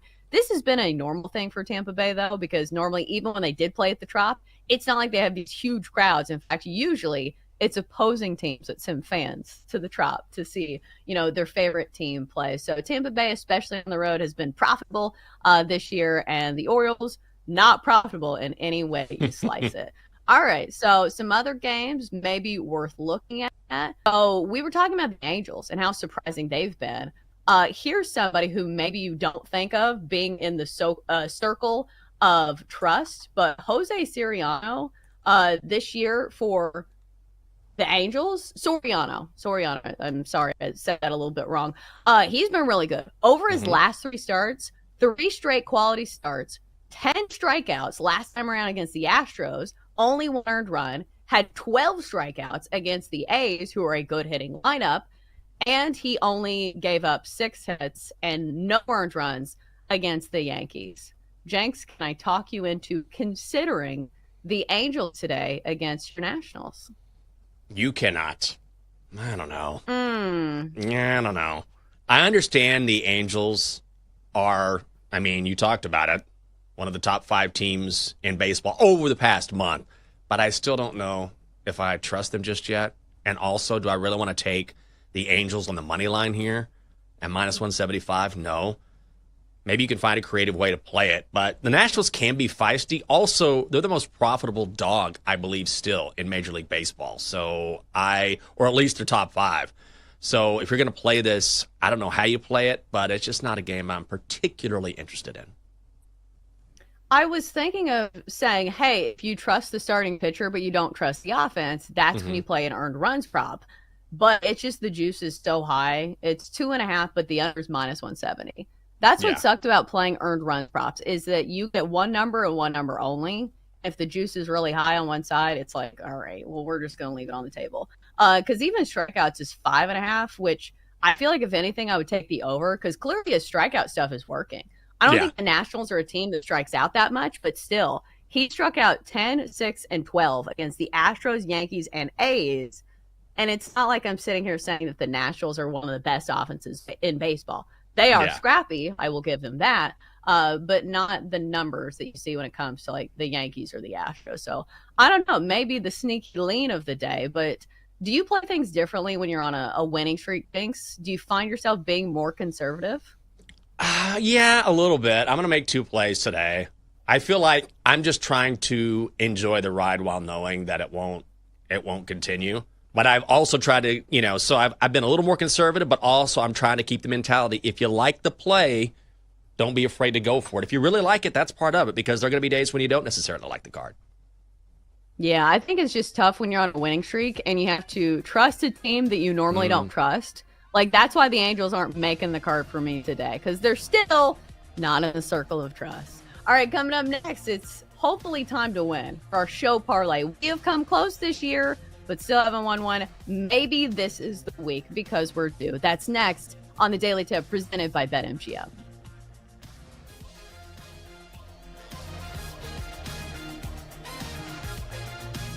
Chelsea and Jenks will be right back on the Daily Tip on the BetMGM network. Download the app today. Please gamble responsibly.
Michael Jenkins on the BetMGM Network. Presented by BetMGM, the sportsbook born in Vegas. Download the app today.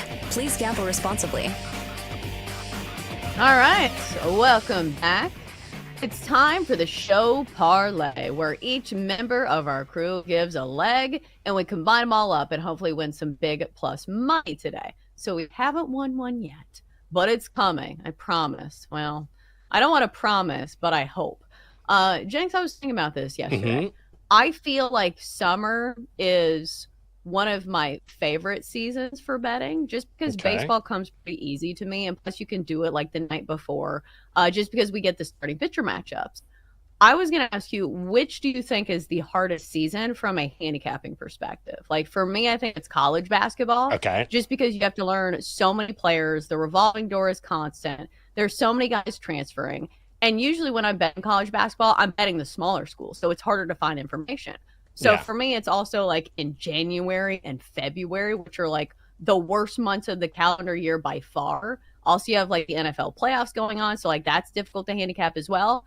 So I think I'm going to go college basketball season when it's in the regular season, not March Madness, but college basketball season. What's the hardest for you? College basketball, I think. I think it's my biggest weakness. Yeah. I don't start following it until I don't get into the preseason of college basketball, and I definitely don't.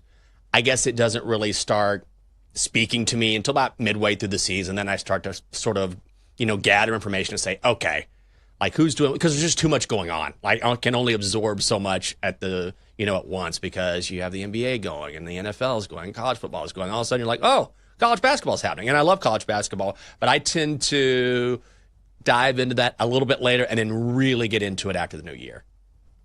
Yeah, I think that's not even like what I think is a personal thing. I think it's also difficult even for people who follow college basketball, because it takes a while for a lot of these teams to set their rotations, because a lot of the guys are new. There's a new roster every year and there's constant rotation and you don't know who's going to pan out and who's going to hit their shots. So it's difficult to crown a champion like midway through the season, but like this is the team. And half of them haven't even hit their stride yet. And we see this in all sports, but especially I feel like in college hoops, there's always a few teams that get hot down the stretch. Like Florida was good all season long, but they also caught fire like the SEC tournament. They were playing great basketball. So it's just one of those sports that I feel like it's not like impossible to handicap like the first month. Yeah. But I think it's really hard. And that's why I don't even try to. So parlays are difficult too. And there's a reason that most of our best bets are not parlays, because they're hard to hit. But listen, it feels great when you do hit one. So we will be continuing to shoot for the moon. So it's time now for the show parlay. Ladies and gentlemen, adults of all ages, it's time for the show parlay. All right, step right up and try your hand at 14-1 odds for the show parlay this week. It looks like we have a nice little mix of baseball. We have some fighting. We have some WNBA. So, Jenks, we'll start off with you. And what's your favorite play that you'll be throwing into the show parlay this week? Oh, I'll throw it in. I already talked about it. I think you're on this too, so I won't go on and on about it. Mariners, Rangers, come on. You can go first five if you like. I'm going to go full game under. I found it at minus 132, but the Rangers are the best under team in baseball. Logan Gilbert taking on Nathan Eovaldi. The great thing about this play is that even if one of these pitchers has maybe an off outing or off day, you can still hit the under, because one of them could pitch, a 6-7 inning shutout, and the Rangers bats don't hit anything anyway. So let's go under 8. Yeah, I like that one. I saw this in the rundown this morning. I was like, God, he got custody of the best bet on the board. Because it does look like the best bet. So needless to say, I am a fan of that bet. All right, next up, David, we'll go to you, looking like you're staying in Major League Baseball and fitting the hometown team. How could you? Very easily, mind you. I'm he taking says with sarcasm. Yes. Absolutely 100%. I am taking the Giants in the first 5 run line at the White Sox. This is just Giants good, White Sox trash. So I think they can at least be up a run in the first 5. All right. Next up, we'll go to Dylan, who is back on the fighting train. I am assuming this is UFC, but like, I don't know. It could be something else because I don't know these names. Dylan, get on in here, brother. What's your bet? Yeah. So for me, I'm dipping back into UFC. This is the lightweight championship in the UFC. I'm taking Ilia Topuria by KO. It's kind of like juicy. I don't usually like to give out -175, but I don't see another way this fight's going. Charles Oliveira is so chinny, and I think they're just setting up Topuria's legacy to make him one of the best pound-for-pound guys ever. In 2 fights ago, he knocked out the former pound-for-pound fighter on the planet. Last fight, he knocked out a guy that's never been even knocked down. So I just think he's destined for greatness. I think Topuria by KO, yes, it's -175, but I really don't see another outcome for this fight. Okay, what does chinny mean? Is this a boxing term or a fighting term? No, this is a fighty term. No, if somebody's chinny, it means it means they fall down when they get hit a lot. Charles Oliveira gets dropped all the time. Even in fights that he wins, he gets dropped. And Topuria's just got such a killer instinct. If he drops him, he's gonna finish him. Finish him. I'm gonna start using this on the playground. But like, God, that 3-year-old is so chinny. So clumsy. A dumb 3-year-old. Figure it out, dude. All right, so we'll take your word because your fight bets on the whole have been very good. All right, so for me, going back to Major League Baseball, and again, I would have chosen the Mariners and Rangers underage or the first 5 under 4, but I don't think you can parlay those. So we're going to go with one of the hottest teams in Major League Baseball over the last calendar month. Did you know that the Tampa Bay Rays have the second best record in the month of June in all of the majors? I knew this, and we've been playing the Rays. So I'm going to play them against one of the biggest disappointments in their division. We're going to go Rays on the money line at -135 over the Orioles. The Rays have a winning record on the road because, granted, they don't have a great home field advantage when they're playing at the Yankees spring training facility. And over the last calendar month in baseball, it's no surprise they've been winning a bunch of games because they have the best OPS in all of baseball. The bats have been red hot. So we're going to go Rays on the money line, -135. All right, Denton, looks like you're going to the W. Who do you like? Oh, nice. We're going on the hardwood. You got the Fever traveling to Dallas tonight to take on the Wings. I wanted to lay the 2.5 with the Fever, but we still don't know whether or not Caitlin Clark is going to play. So I was a little cautious there. Thankfully, on the other side, we have my second favorite guard in the WNBA. So I'm going Paige Beckers over 17.5. Unfortunately, there's no Fever props up right now on BetMGM, so not thrilled with that because I also was looking at Aaliyah Boston because I think she could be really dominant today after a little bit of a lackluster performance yesterday. But we're going to go Paige Beckers over 17.5 at -130. Ooh, I like it, especially like if Caitlin Clark plays, because here's the narrative that I'm following. I understand Paige Beckers doesn't have the juice marketing-wise that Caitlin Clark has, but Paige Beckers is really good. Really good. Putting up some big historic numbers for rookies. She is the far and away, it looks like the best rookie in this class so far. Oh, yeah. So I don't know if she will be nipping at the heels of Caitlin Clark, but it is good for the WNBA that it's not just Caitlin Clark. There are other fantastic young players that are very easy to watch as well. Oh, yeah. I mean, the WNBA is on the come up, so it can sustain Caitlin Clark being out for a while. I mean, I'm interested. I used to be one of those people that I would kind of just like, oh, I guess I should know what's going on with the WNBA, but not anymore. I'll look at the box scores or I'll watch some action. It's great basketball, and I'm glad it's finally getting the attention it deserves. So you're right. I mean, you can go down the list. Like even Asia Wilson just was a couple nights ago, became the first or the fastest woman to reach 5,000 points in WNBA history. So there's all sorts of talent. Yeah, Asia Wilson's really good.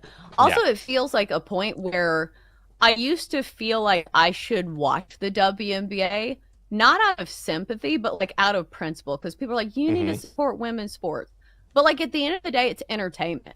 And I don't think you have to like sympathy watch anything. If somebody's like, you need to watch this show on Netflix, I say, no, this is my free time. I will do what I want with my free time. So now I feel like I don't have to be forced to watch the WNBA. I want to watch it, and that is a great thing. All right, so back to our show parlay. Here are the legs for this week's edition. We're going to go Mariners, Rangers under 8, Giants first 5 run line over the White Sox, Ilya Topuria by KO minus 175. All in UFC, we're going to go Rays on the money line and Paige Becker's over 17.5 points.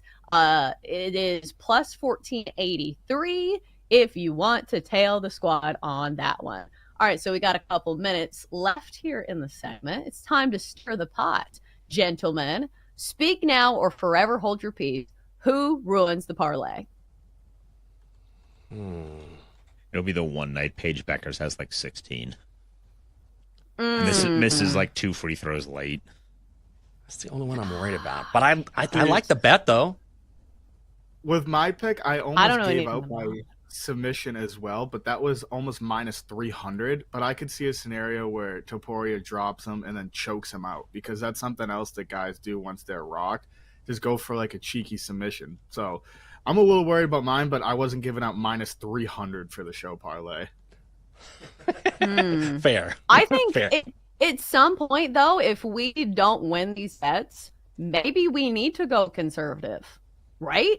Like maybe we do a conservative parlay where we take our play and we like juice it up a little bit and be like, listen, okay, so we like the under 8, but we're going to go under 11.5 for minus 450.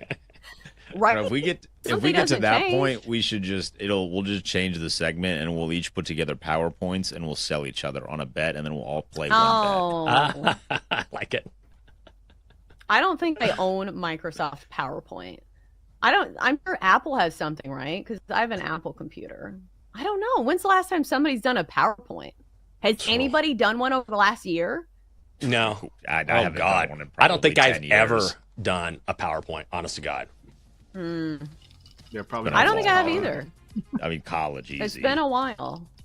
But I know one thing. I would use Comic Sans to make the people laugh. That is the worst font on the face of planet Earth. Comic Sans. Do not use that for serious discussions or serious PowerPoints.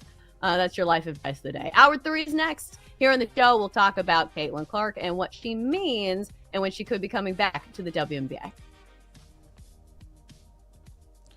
Chelsea and Jenks will be right back on the Daily Tip on the BetMGM network. Download the app today. Please gamble responsibly.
from the BetMGM Network, it's time for the Daily Tip. This is like Disneyland for adults. If I wanted to have fun, I was going to go to Disneyland with my kids. With Michael Jenkins. Honestly, you could talk me into just about anything. Like, you want to do shots? All right, let's do shots. You want to put together a 10-leg teaser? Sure, let's put some money on it. In fact, I do a parlay with Champions League soccer and the WNBA. And Chelsea Messenger. Let's try to beat the rest of the network at being degenerates, because maybe, just maybe, we can win in that regard. I do like the idea of a parlay. Hey, Dad, don't forget about me, the dogster. Presented by BetMGM. The sportsbook born in Vegas. Download the app today. Please gamble responsibly. If anyone can be a degenerate, it can be us. Let's get it going. It is a Friday morning good time edition of the Daily Tip on a BetMGM Network. Good morning. Thanks for being here as we are live across the country from 6 a.m. to 9 a.m. in the East. Coming up, how did Caitlin Clark look last night for the Fever? Well, she wasn't even on the court. We'll tell you why and get into a little bit of the WNBA. In 20 minutes, how about some baseball bets? Adam Trigger, professional sports gambler for Wager Talk, will be here. And then finally, it is Donkster time, along with our favorite plays of the weekend coming your way at 8:40. I'm Michael Jenkins, live in the nation's capital. She is Chelsea Messenger, live in Nashville, Tennessee. And welcome to our audience on Stadium. How you guys doing? Thanks for being here for our final hour. You can stream us on the Bally Sports Live app or on ballysportslive.com. Before we get to the WNBA, this story is fantastic. Credit to Dent for finding this. So this is just really apropos of nothing, kind of comes out of nowhere. But ESPN's Brian Windhorst was on the network, and he tells this amazing story about Celtics head coach Joe Mazzulla and rookie guard Baylor Shireman having a random stare down earlier this season. Listen to this. Did you guys see that story this week about Shireman and Joe Mazzulla having a stare down for 45 minutes? No. I wish I could remember who to give credit to, goodness. but it's late in the night, all right? Apparently during the season this year, Shireman and Mazzulla came to a door at the same time. And it was one of these like, sorry, coach. And then Mazzulla just stopped and wouldn't move. Shireman just stopped and wouldn't move. And they just stared at each other. 5 minutes, 10 minutes, 15 minutes. People were coming and going. They were just staring at each other. I mean, I just read it. I mean, I haven't confirmed it. I'm just saying I read the story. And like for 40 minutes, they just stared at each other because neither would back down and give out of the way. That's such I could see Joe Mazzulla doing that, though. And then Mazzulla only had to break it because he had to go to a meeting. So we lost. So wow. What in the hell's going on in Boston? It's just two alpha guys and just not move for 45 minutes? I got better things to do with my time. What? This is a crazy story. And I love that Windhorst was like, I didn't see it. I read it somewhere. I have not read this. Had you heard this? This is not surprising for Joe Mazzulla. It is surprising to me for Baylor Shireman because I didn't know his intensity was level of Joe Mazzulla. Because for the lore of Joe Mazzulla, if you haven't been following, this is a very intense guy. Like, weren't we just talking about the other day that he says he watches like The Town every night? Like, because he's such a Northeastern guy. And I believe he's from Rhode Island. Like, in fact, one of Jake's college roommate is like buddies with Joe Mazzulla, which is also crazy because Joe Mazzulla is so young. But we've always known this about him. He's just a really intense guy. So I think this says more about Baylor Shireman, that he's willing to take on the head coach, who's also an absolute psychopath. Baylor Shireman, I was not familiar with your game. This is nuts. When is the last time, have you ever had a staring contest with someone? I feel like this is something you would do where you don't blink. Did anyone ever do this but me in elementary school? I would do this when I was younger. I'm not kidding. It would be like you would stare at each other. This is before phones, right? You know, you have nothing to entertain yourself. Like, all right, let's have a staring contest. And you and your buddy, could be a girl, and you both stare right at each other. The first person to blink loses.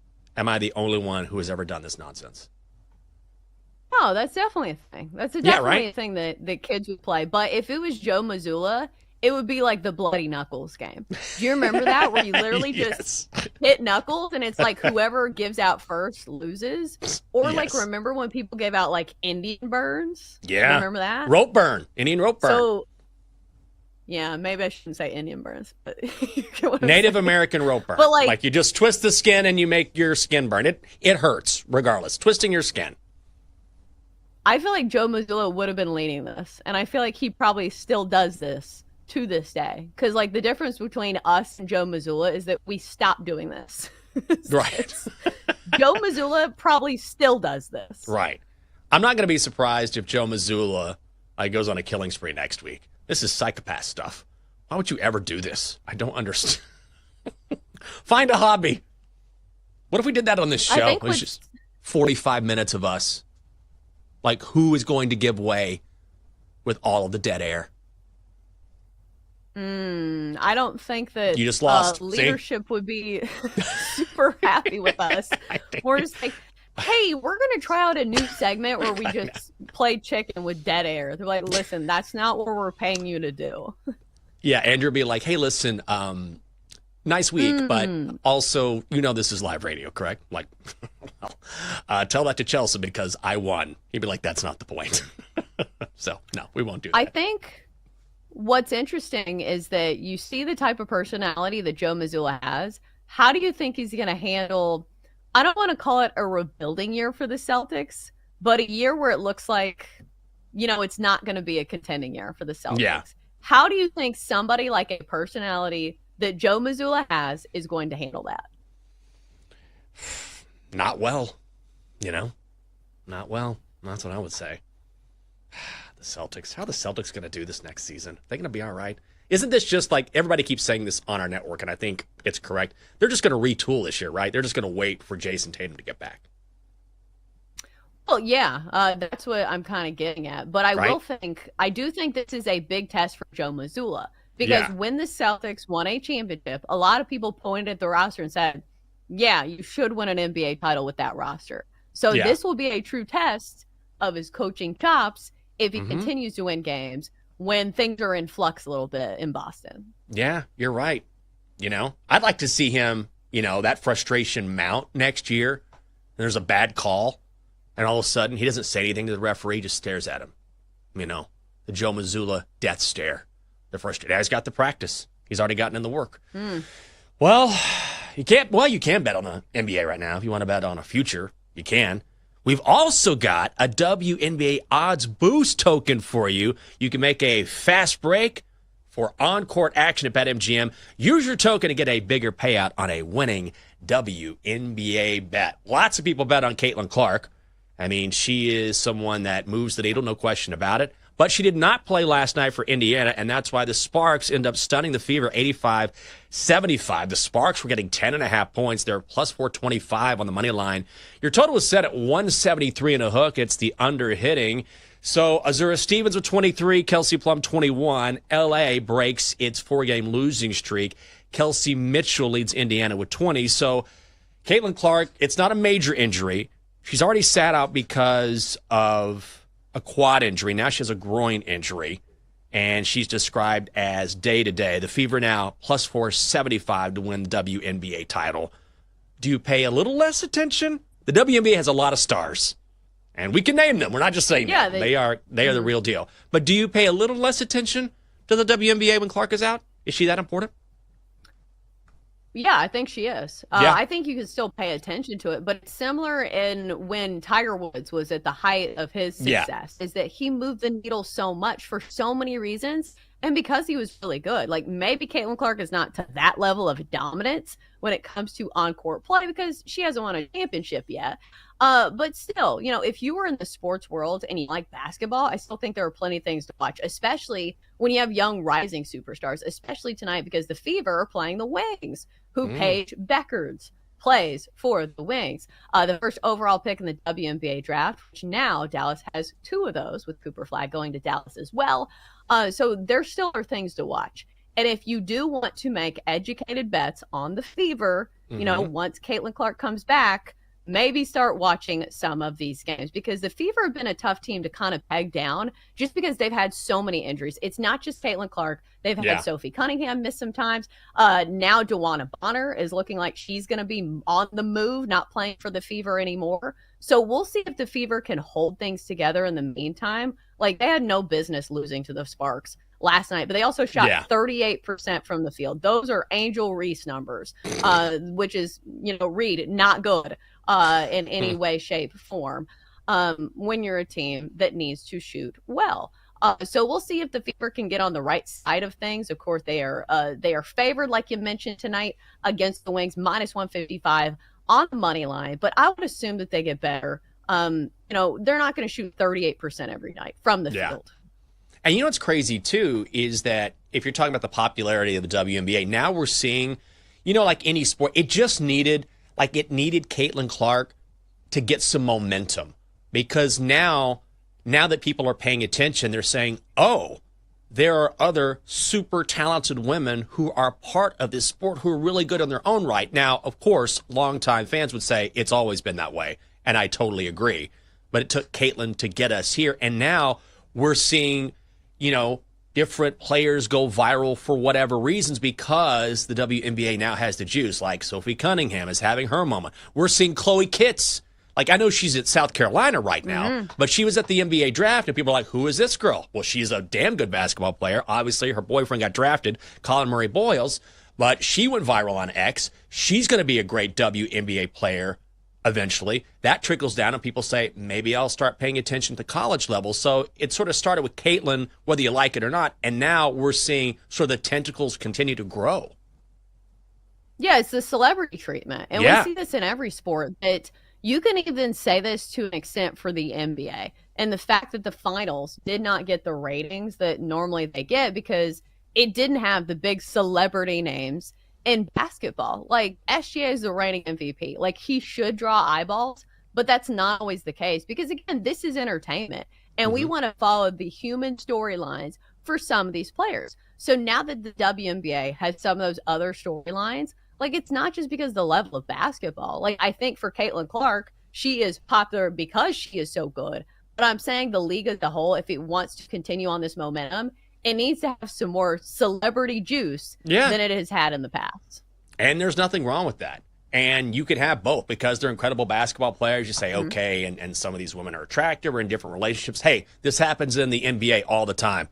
Guys are in different relationships or they wear different fits. I mean, this is part of the culture in any sport. So I say good on the WNBA, roll with it, and they are. Like, they're embracing it. They're doing a really good job of saying, hey, this is our moment, so we're going to continue to elevate the sport, and it's working. Will Ace Bailey work for the Jazz?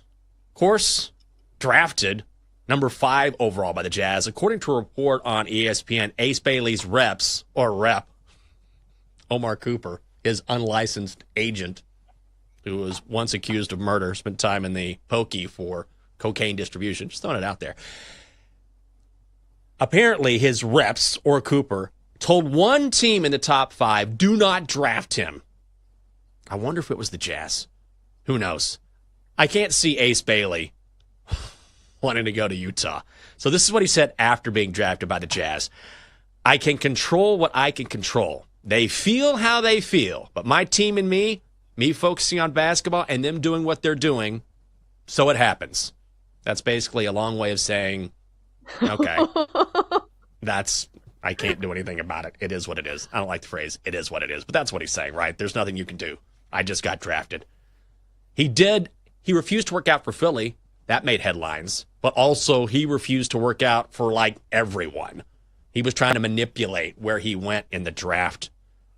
Is he going to work out in Utah? I'm hoping, because he is a phenomenal talent. There's no question about it. I think Wizards fans kind of bummed he didn't fall to the Wiz. I love Trey Johnson, but also Ace Bailey is projected to be, and rightfully so, a better player. But hopefully this settles down and he shows off the talent that he has in Utah, which I think had a good draft too. Yeah, but I think when you're talking about, like, places where guys don't want to get drafted, Utah has to be up there, right? Like, it's not the lifestyle that most young, rich guys want to go to. It's like, oh, curfews at 9 p.m.? They sell beer that's watered down. Great. Can't wait. So I understand the frustration, but like Ace Bailey did this with multiple teams. It wasn't just Salt Lake City. But we'll see. I do think I don't even want to say he has character issues because like maybe it's a little unfair because he really hasn't gotten in trouble for anything specifically. Right. So maybe that's not unfair. But I am saying if there is a place where you can be on good behavior, Salt Lake City's probably it because I feel like it's just harder to find trouble. Yeah. It's like I'd love to go out tonight and party, but everything closes at 6:30, so I guess I'll go to bed. It's a Sunday. Yeah. You're going to church. Oh, hey, it's Friday. Everything closes at 7. Extra half hour. Ace Bailey, 8-1 to win Rookie of the Year behind Trey Johnson at 7-1 and Cooper Flagg at -225. Coming up next on the show, you want some expert advice? We got the guy for you. Adam Trigger, professional sports handicapper from Wager Talk, is next on the Daily Tip.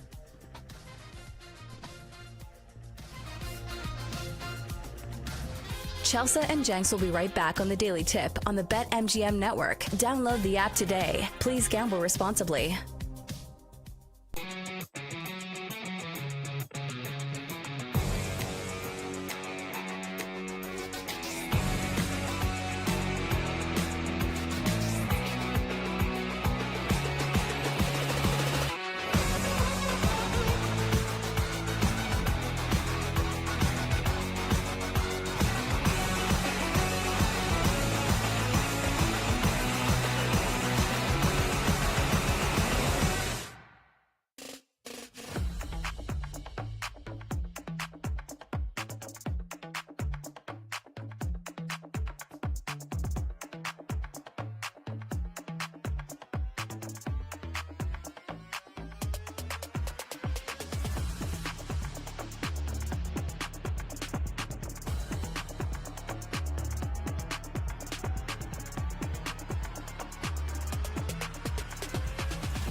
Welcome back to the Daily Tip, presented by BetMGM, the sportsbook born in Vegas. Download the app today with Michael Jenkins and Chelsea Messenger on the BetMGM network.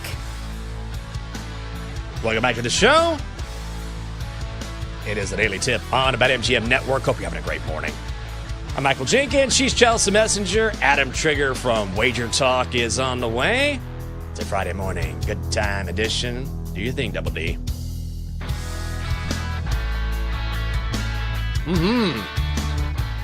Thanks for being with us as we are live across the country from 6 a.m. to 9 a.m. in the East.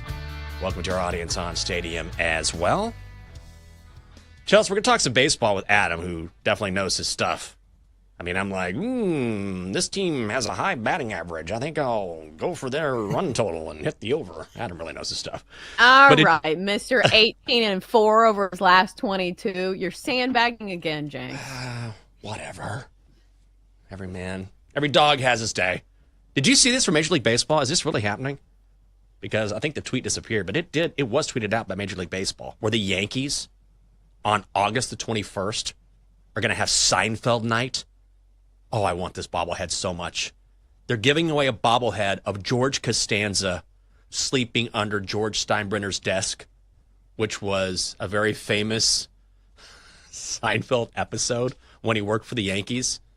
Do you remember this? I know this is an old head thing because Seinfeld is old, but if you've seen this bobblehead, it's amazing. It's Costanza on a pillow under George Steinbrenner's desk.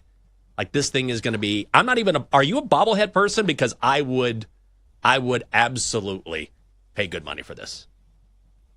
Okay, I have a logistics question. The reason I'm making these weird faces is, how is it a bobblehead? Like, if he's under a desk and he's laying down, do you get what I'm saying? Yeah. Like, maybe I need to see the picture, but it feels hard to pull off. I mean, the head is not bobbling, but it's the same framework, if you will, right? It's got the base and then the little head, so it's not really a bobblehead.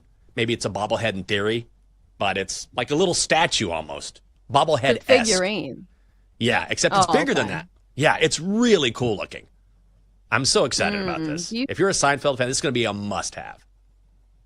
Even though I thought of, like, the Mets first, I was like, don't you think the Mets, like, hey, Seinfeld is our thing. Like, I know George Costanza, like, worked for the Yankees in the show. I do remember that. But I don't know. It feels a little like stolen valor. Stolen valor. I mean, I get it. Do you have any bobbleheads? I bet you have a ton of bobbleheads. Your husband played Major League Baseball. All of our baseball memorabilia is at his parents' house because we were so transient. So like we had nowhere to put this stuff. So like surprisingly enough, we don't have much memorabilia. We need to get it from his parents' house. Yeah, it's time. It's time to load up a room. You have a very nice house, but it's time for a bobblehead room. I think it is. It's also time for Adam Trigger, professional sports handicapper for Wager Talk. Find him on X, Adam Trigger, WT, of course, for Wager Talk. Adam, let me ask you, before we get into baseball here, are you a big bobblehead guy, memorabilia guy? I'm really not. Like, I'm sure the line to get them is going to be outrageous because it's probably, like, first so many fans get them. So I'm sure, like, you'll have people lined up for hours. Like, I lived 4 blocks away from Saratoga Racetrack for, like, 7 years. So at the track, like, giveaway day is always, like, a big deal.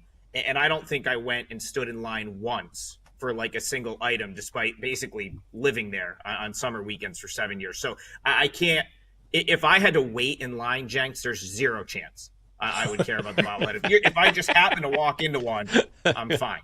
But there's no way I'm waiting in line for it. Yeah. I'm that same way, where Jake's dad really loves bobbleheads and memorabilia, and they would give it away at Jake's game. So they'd be like, hey, Chelsea, since you're there, can you go stand in line? I'm like, no, I'll go to the game in like the 5th inning. I'm not even going to the start of the game. All right, so since we're talking about the Yankees, I think this is a shocking fact to a lot of people who don't follow baseball closely. The Yankees have a mere half-game lead over the Tampa Bay Rays. I feel like the last time you came on our show, you were talking about the Tampa Bay Rays. Maybe I'm mistaken there, but, you know, you can claim this. I'm like, hey, I called this with the Rays. Have you noticed this about Tampa Bay? And is there a betting angle? Because Tampa Bay has been one of those under-the-radar teams all season long.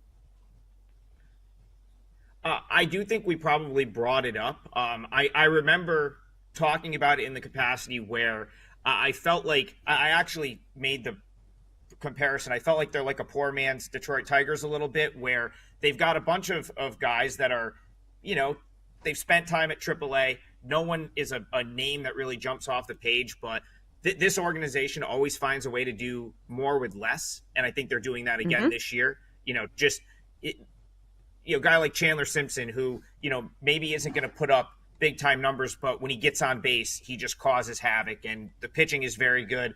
Once again, the bullpen's good. The thing that's been most impressive to me about the Rays, I guess, going from April until now, is that they've got a run differential of 81, and they're actually scoring runs. And that's something I didn't really expect from this Rays team offensively. I guess through the first 4 or 5 weeks of the season, I was like, okay, where's the offense really going to come from? But it really is just, you look at a team like the Tigers, run differential 94. I don't think that Tigers lineup is like special by any means, but they find a way to, take third base on they go first to third well, they run the bases well, and they put pressure on opposing defenses, and it works for them. So do I think they're going to win this division? Probably not. Am I surprised they're in the mix? No. Adam, I wanted to ask you about a particular player, which is Jacob Misiorowski. 3 starts. Total of 16 innings, 2 earned runs, outdueled Paul Skeens a few nights ago. How good can this kid be? Oh, he throws 103, so obviously the upside is tremendous. The interesting thing with him, getting called up, I watch a lot of minor league baseball, specifically AAA baseball. I'm probably like the one person out there that is betting AAA baseball on a daily basis. So I've watched a ton of Misiorowski. My concern was that he would get to the big league level and nibble a little bit. He's had stretches at AAA where he will walk guys.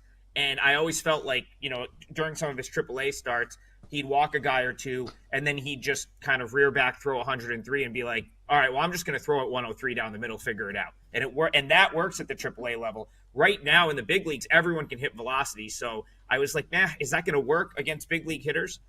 Couple things. So far it has. And he really hasn't, outside of his first start, he really hasn't, had issues with control or walking guys. So, I still think he needs to develop some of his secondary pitches to be super dominant in the big leagues, but he is certainly off to a great start. And I don't think you're going to be fading him anytime soon, I guess is where I'll leave that. Yeah. I think my only question when a guy throws 103 is how long is his arm going to stay healthy? Because we see this with flamethrowers all the time, is that it's just really difficult to, keep that elbow intact. Sure. Speaking of pitchers, the American League Cy Young race, my goodness, usually you'd say, okay, Tariq Skubal won it last year. He's having another great season. But there's several guys with ERAs under 2. Hunter Brown lowered his ERA to 1.74. Max Fried has a 1.92. You have Garrett Crochet, who has a ton of strikeouts, 135. Is this Tariq Skubal's award to win, or do you think somebody else can win it this year? Oh, basically anyone you've just mentioned can win it. There's still so much season left. Going back to arm issues and injuries, got to stay healthy, right? If someone goes down over the next couple weeks, they're probably not winning the Cy Young. So that's always a big thing. It's a much tougher race to predict. The guy I like coming into the year isn't even in the mix really at this point. That was Cole Reagans, and the reason is he got hurt. So, it's really going to be who can get to the finish line healthy. I do think it's Skubal's to lose at this point. I feel like he should be the favorite. I like Hunter Brown, though. That was the guy. If you go back to last year, he had a really bad April. It was really bad. ERA over 10 type April. March and April, he just got off to a terrible start. I would bet if you look at his numbers since May 1st of last year till now, there's not a single guy that touches him in Major League Baseball. He had a tremendous year last year in spite of a bad start, and he's been awesome this year. So he's someone that I like quite a bit as well. We are talking with Adam Trigger. He is a professional sports handicapper for Wager Talk. All right, Adam, is there a futures bet you like? Any bets on the card today? Help us make some money here. What are you looking at? Even if it's a AAA bet. I'll start with a futures bet. Okay. And then we can go into stuff today. But I think I would be willing to buy stock in the Seattle Mariners right now. And the reason I want to talk about them is where they're positioned 6.5 games out of first place in their division. In the American League, like you actually can get some decent prices from trying to ladder them, meaning bet them to win the AL West, bet them to get to the playoffs, to win the American League, to win the World Series. You're going to get prices on all of them. And so I think they're kind of like a good under the radar option. The reason I like this team is they're actually built. The way that their offense is built to have success, not in their home ballpark, meaning they're a team that's offensively predicated on hitting home runs. And they play in T-Mobile Park, which is a hard ballpark to hit home runs in, but it actually makes them better on the road. So, coming into today, 41-39, that's pretty respectable. They're 21-20 on the road, so they prefer playing in the smaller ballpark because it helps their offense. But then you've got all these pitchers that haven't realized their upside yet, right? Like Logan Gilbert has been hurt, he's back. George Kirby was hurt, he's back. So they have the pitching. Like this was a team the last couple of years, guys, that was like they needed to win games 2-1, 3-2, or they would lose because all they had was pitching. Now they've got the pitching, which hasn't even been the focal point yet. And they've got guys like Cal Raleigh's having a historic season to this point. They've got a bunch of guys that can hit, and they're actually so crunched with talent that there's 4 or 5 guys in Tacoma right now that deserve to be on a big league roster. They just don't have room for them. They've got a kid named Harry Ford that's a catcher that I think they're going to trade and get a really nice piece for, because you've got this prospect catcher that's ready to be in the big leagues. Where are you going to put him? Cal Raleigh's the catcher, right? So I think they're going to trade Harry Ford. I think they're going to get whoever they want for him. And their value from now until the trade deadline probably goes up. You've got the value of opposing the Astros with them 6.5 back. I think the Mariners are a big-time sleeper this year. The Mariners make me nervous, though. Like, correct me if I'm wrong. I feel like the Mariners in the past have had good numbers and good teams. I don't know. It's like something about the franchise that just makes me nervous. But I do want to bet on a team that has a superstar who's known for his backside. Big dumper, Cal Raleigh. Like, you can't make that up. That's incredible. All right. So, Adam, are there any bets today that you like specifically? Well, I mean, I guess we'll just kind of stay in that vein right there. Like, I think Mariners are a decent option today. Logan Gilbert on the mound. As I said, they were Logan Gilbert, when he is healthy, is as good of a – let's put it this way, Chessa, the Logan Gilbert, if he was fully healthy, would be in that conversation for AL Cy Young, right? He got hurt, and that's why you're not talking about him there. But he's had a couple starts back off the IL. I feel like he's looked like himself, or at least he's toward being the ace of this staff that we've come to know the last couple seasons.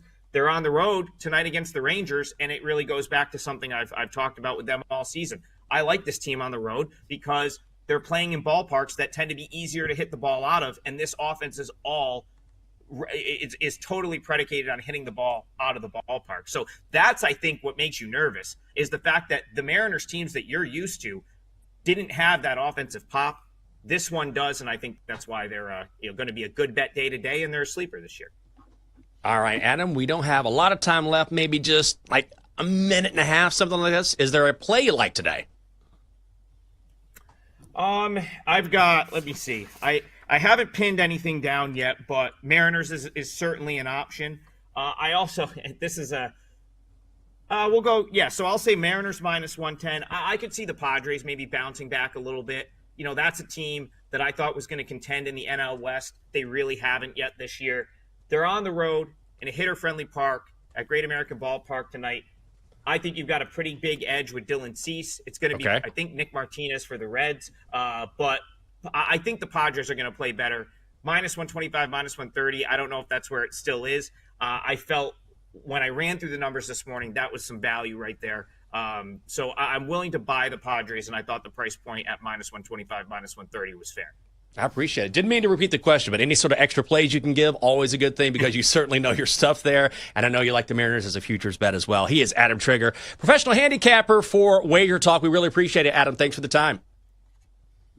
Thanks for having me, guys. Appreciate it as always. Have a good weekend. And you too. I tell you what, when you're betting on, that's a real gambler right there, because this guy goes into the weeds with college basketball and AAA baseball. That's incredible. That's incredible to me. Well, that's why he's a professional bettor and we're not. Like, it's different right. when you're doing it for a living. And I think people want to bet, like, if you're a casual bettor, you want to bet on the teams that you watch. And those are the games that usually have the sharpest lines. Like, everybody wants to bet on the NFL. That is the hardest sport to bet on. Nah, it certainly is, but that's one of the guys who definitely, I mean, that's why if you're going to do it, you have to do it like that, because you can follow, a player or a team, on the come up, or guys who have been doing it in the minor leagues, and that helps give you an edge. And so, that's why he's a pro and we're not. But that said, we've had a really good couple weeks on the show. We're going to try to keep it going next with our best bets here on the Daily Tip on the BetMGM Network.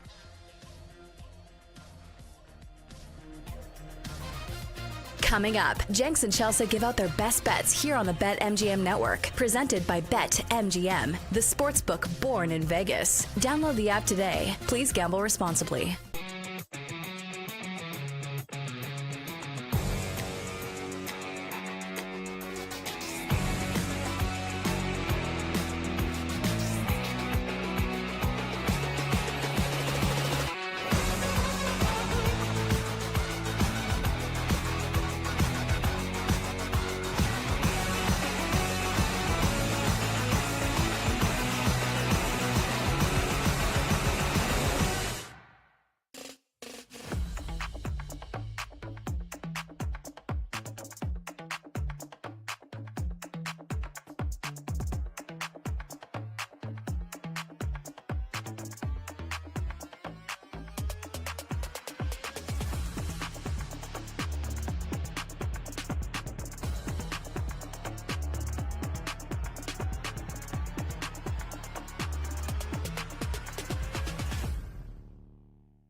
Network. Presented by BetMGM, the sportsbook born in Vegas. Download the app today. Please gamble responsibly.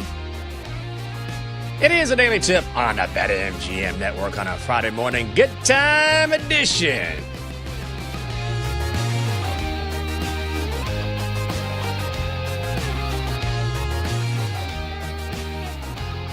Great to have you along with us.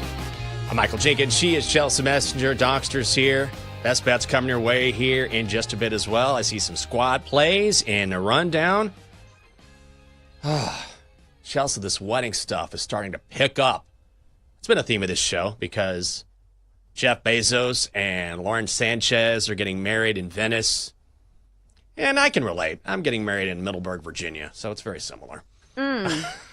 Relatable, yes. Yeah. So the lovely Catherine has been doing a ton of work. And so I'm like, listen, let me help you out. So I've been helping manage the finances. And then I took on hiring a DJ. DJs are wildly expensive. Wildly. Like thousands of dollars to hire a DJ. I'm very seriously considering, because I'm pretty good with music, like coming up with a playlist on Spotify and just playing it. Like, I don't think I need to pay thousands of dollars for someone to play Cotton Eye Joe or something dumb at our wedding. It's ridiculous, man. I'm telling you, people who are wedding vendors, it's such a grift because they know they got you. They know they got you. Like, you're going to get married. They know you're spending the money. And there are a lot of options, but at the same time, everyone just upcharges for everything because if there's the one time you're going to spend some extra cash, it's usually on a wedding. These prices are crazy to me. I know an audio guy that also is kind of awesome, and he's not a DJ, but he resides on our very staff. Double What? D. Bring him in. DJ Double D? I would love that. DJ I don't know Double if D, he'd get do in it. here. Good idea. Maybe for Double a D? plate of lasagna. Yeah. Listen, I will pay you in lasagna. How about, what's a starting point? It's a starting point for the negotiation. What do you think? I'd absolutely 100% DJ your wedding. It's going to be a good time. Do it. That's not a bad idea. That's not a bad idea. I mean, you can make this happen. It's all about love. We looked at wedding photographers. That's also asinine. But I got a buddy of mine who used to be my photographer back in TV in a day.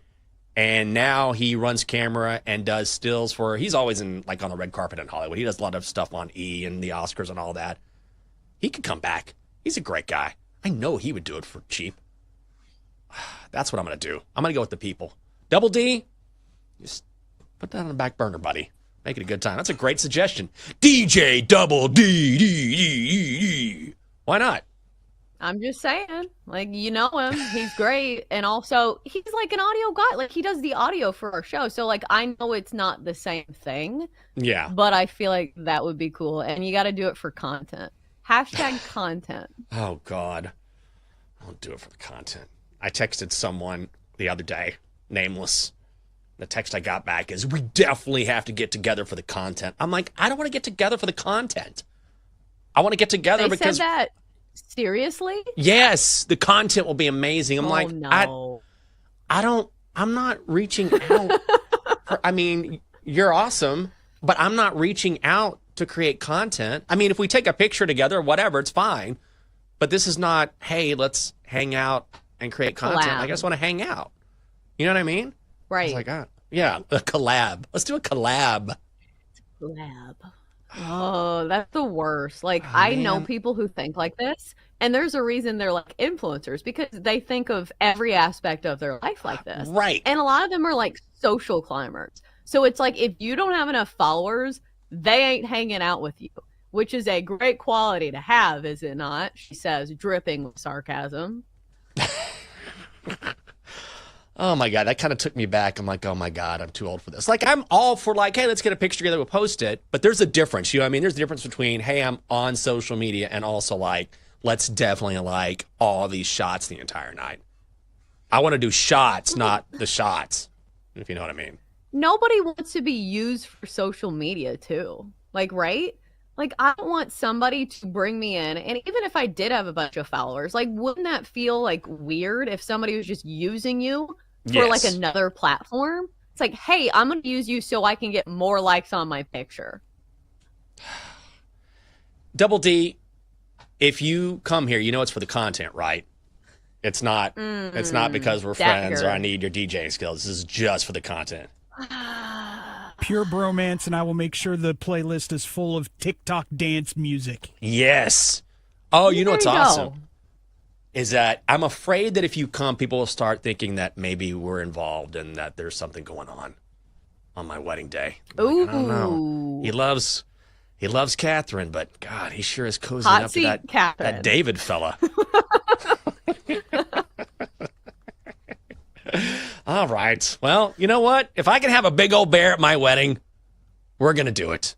I'm going to make it happen. Look at that handsome gent. Lasagna all around. Coming up next on Bet Sweats, a good time all the way around. Of course, Joe, Sammy P getting you ready for the weekend ahead with their favorite plays. And then Emery Hunt of CBS Sports will be along in just over an hour at 10. Been a great week for us. Been a great couple weeks, Chelsea. So let's just keep it going. Time to place your bets. Chelsea Messenger. Let me scroll up here. Don't you say a word. Let me be your agent who hasn't been in jail. 4-1-1 this week. You had one loss last week. You've been on a roll. Yeah, if we had a DJ playlist, it would be all we do is win and maybe push and maybe one loss. but the point is still being made. All right, so best bet for me today is on one of the hottest teams in all of Major League Baseball right now, and that is the Tampa Bay Rays. So the Rays today are facing the Orioles, and you can get them at a pretty solid price. So Rays money line is -125. Let me tell you about the Tampa Bay Rays over the last. They have the second best record in all of baseball over the last month. They have the second best OPS in all of baseball over the last month. And Ryan Pepio, who's starting for the Rays today, the last time he faced the Orioles, went 8 innings, only gave up 1 run, and struck out 11. So clearly his stuff works against the O's. And listen, most people's stuff works against the Orioles. The Orioles are bottom 10 in most statistical categories. There is a reason they are a huge disappointment in the American League, and there is a reason Tampa Bay is just a half game back of the Yankees for the AL East crown. So I'm going to go with the Rays at a solid price. Let's go Tampa Bay on the money line at -125 over the Orioles. All right. I am on that play as well. Love that price. Love that play. It's so weird. Isn't it strange? Because last year we backed the Orioles like all season long, and they were such a winner. And this season, it's been 180 degrees different. Like now they're completely fadeable just in one single season. I am going back to the well with an under on the Texas Rangers. Best under team in all of Major League Baseball, hosting the Mariners. Under 8 is -132, playing it up from 7 and a hook. Logan Gilbert going for the M's. It is Nathan Eovaldi going for Texas. Eovaldi has been an absolute beast. A total of 3 earned over his last 40 2/3 innings. His ERA has dropped from 2.64 to 1.56. He's been unbelievable. Faced Seattle earlier this season, gave up 2 runs in 5 innings. In fact, this is a pitching rematch of that game with Gilbert on the mound. He gave up a single run over 5 innings in that matchup. He's given up 2 runs or less in 6 of his last 8 appearances. Plus, as we know, again, Texas just keeps hitting the under more than 66% of the time. Let's go Mariners Rangers under 8 in Arlington at -132. I feel like the Rangers unders have won us a lot of money. Like that's been a big part of like my winning streak. So Rangers, let's keep it going. I'm going to be on that play, but a little bit different. I'm going to go first 5 under 4 for -130 in that same game. So you mentioned the starting pitchers, Logan Gilbert, Nathan Eovaldi. Both these guys are having great seasons, but also they are known commodities. These are veteran MLB pitchers. Nathan Eovaldi has pitched in a World Series. Logan Gilbert has a career ERA in the big leagues of 3.50. He's been in the big leagues for quite some time.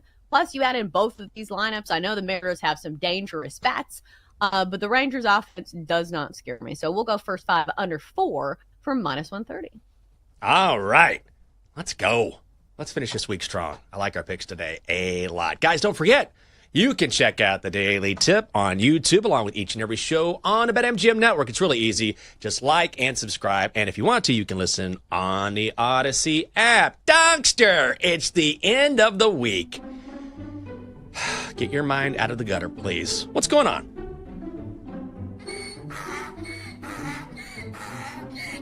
Good morning, everyone. Does anyone here have some extra baby oil? No. Off to a hot start today. Coming in hot. Yeah, I'm having a party this weekend, and I think it could come in useful. Donkster, even for you, this is pretty gross. Dad, it's 100 degrees outside, and I need to keep my coat shiny for all of my guests. Oh, well then, I apologize. I thought you were talking about something else. Semi-peen? Nope. Let's get to your pick. And we're back. Your respite lasted about 10 seconds. Dodgers! Royals! Under 9. Okay. Coming up next on Bet Sweats, we bring in our guy, Joe Ostrowski, on this Friday morning good time edition. Joe, good morning. Morning, guys. Is this the longest week ever? Yes. Summer just drags out. Just drags. God. You're always so psyched to come to work, and I love that enthusiasm about you. I think that's what we share. Jenks Our did not positive outlook. hesitate. There was not a split second of dead air or thought. It's like, yes. 2 more minutes. It's over. There's nothing I love more than looking at the back half of the first round of the NBA draft. I'm just like, oh, God. You know what I mean? Such a grind. Yeah, they're making it a 2-day event now. Okay. I can't wait to see those ratings. Who the hell? By the back half of the first round, it's like, okay, I don't know most of these players, so I don't need it to be a 2-day event. Yeah. All right. So Duke had all 5 players in their starting 5 drafted. How did they not win a national championship?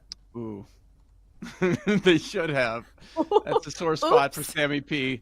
Yeah, I know. I know. That's to get the one and done situation. Yeah, that was bad. I watched that pick go down the drain in real time. It's not pretty. Joe O, you made it through the week. Have a great show. Good to see you. That's it for us. Yeah, good to see you. That's it for us here on the Daily Tip on the BetMGM Network. For Chelsea Messenger, Denton Day, Dylan Mitchell, David Double D Dykstra, DJ Double D, and the Donkster, I'm Michael Jenkins. Have a fantastic weekend. You've been listening to the Daily Tip on the BetMGM Network. Download the app today. Please gamble responsibly. If you missed any of the show, listen back anytime on the new and improved Odyssey app.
It's time to sweat. Entertainment, education, information. A smarter conversation, a higher level betting conversation. With Joe O and Sammy P. It's two guys who have known each other a long time, firing bets during the show, after the show, into the night. We've been doing this so long, we're like brothers, so we're going to call each other out on some of their BS. Get ready to fire. Why are you betting 2-1 on Sunday when you could have bet 4-1 on Tuesday? We're not going to force picks. What we give on the show is what we're betting. Sorry, I wasn't listening. I was betting Valparaiso. What? This is Bet Sweats on the BetMGM Network.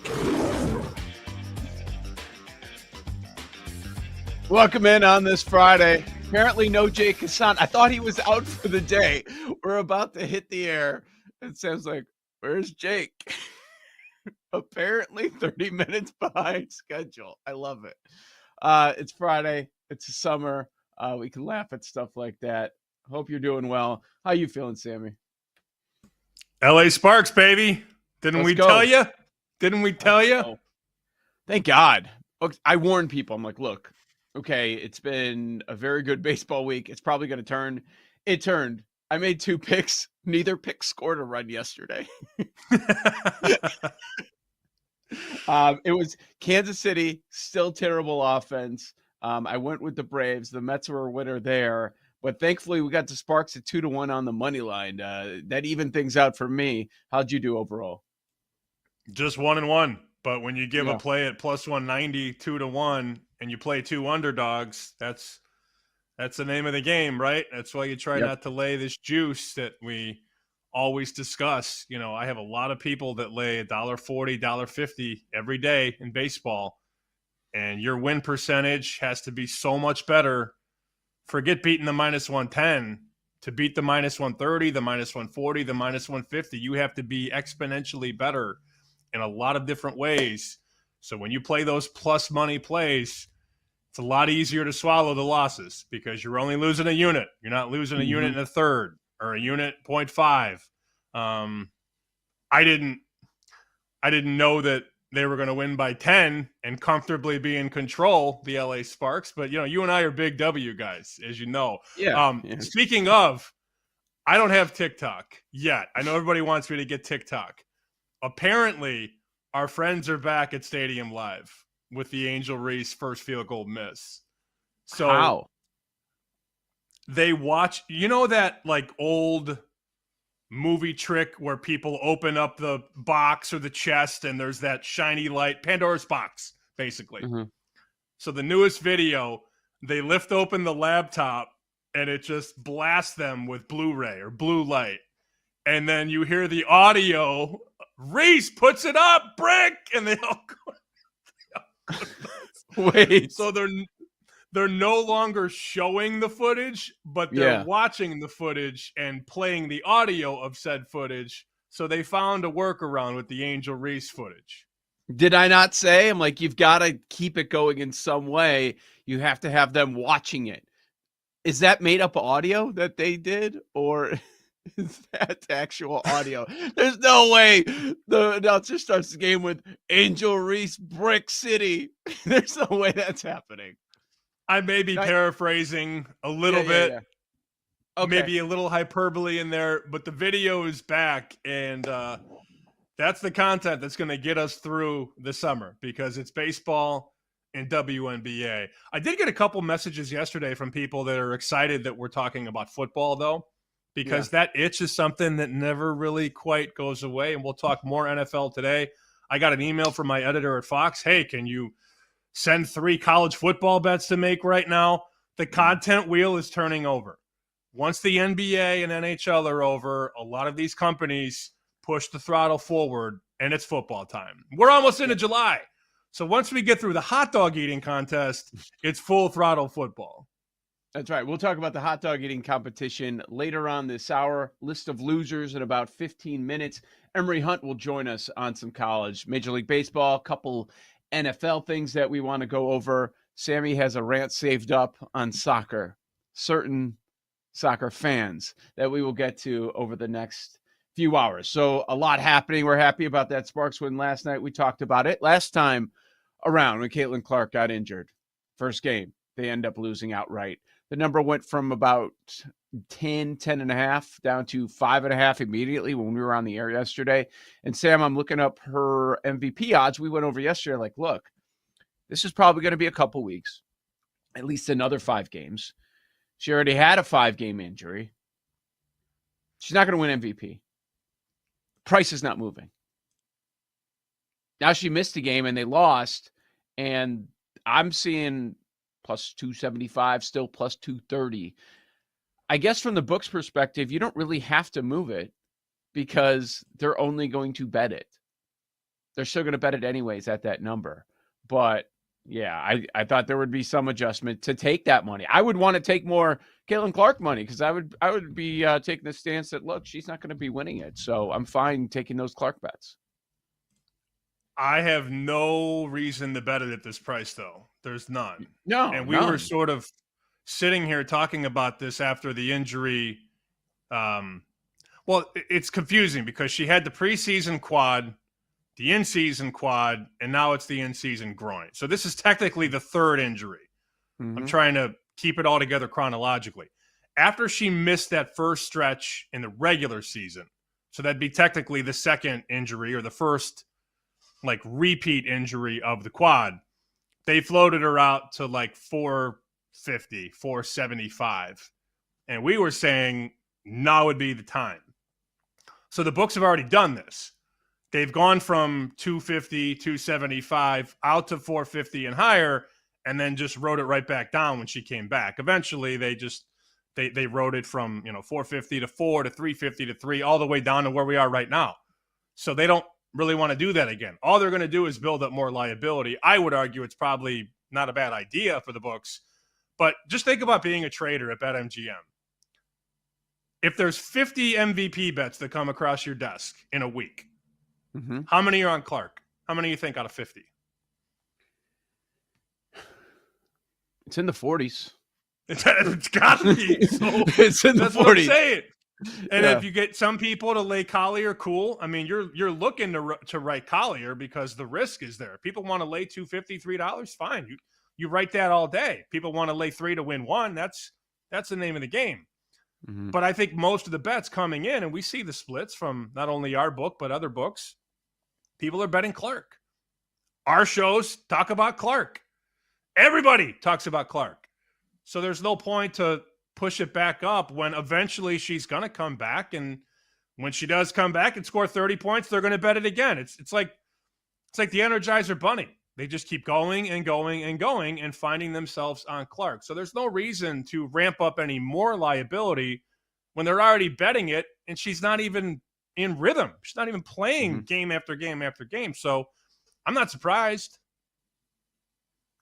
Yep. I'm right there with you on all of those points that you made.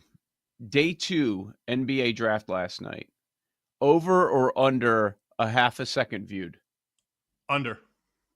Under for me. I don't know. I don't know what they're doing.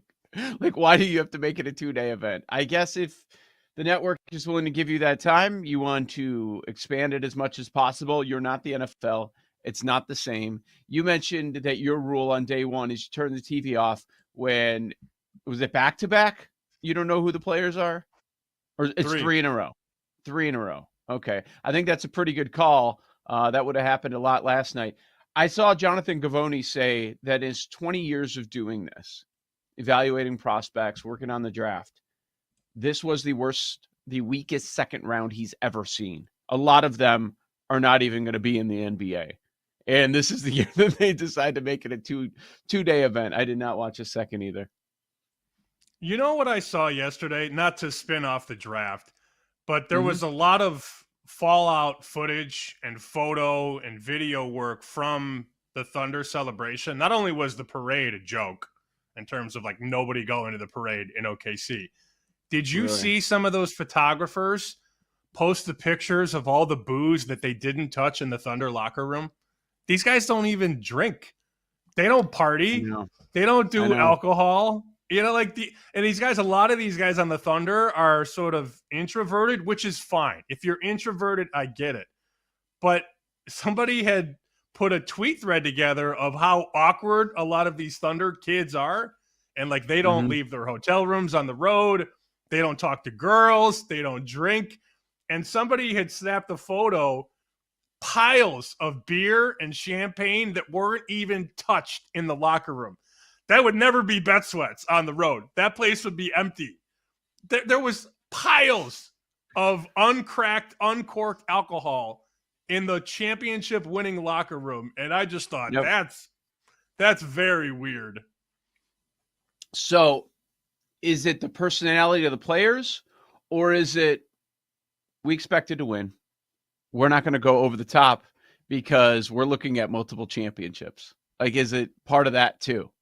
Like, they never really celebrated. I think it's the personality, to answer my own question. But yeah, a lot of them seem like a bunch of guys that kind of wholesome. They're not going to be out all night at the club or whatever. We're not looking to fade the Thunder when they're visiting the Atlanta Hawks, if you know what I'm saying. At the end of the day, that's probably what you want. If you're a general manager, you don't want your guys going out getting banged up. I mean, it's funny that when the season's over and there's no work left and you're winning the championship, if you're not going to drink it, spray it. Because I was watching The Last Dance a month ago. The amount of booze that gets wasted in those Bulls locker rooms makes me want to cry.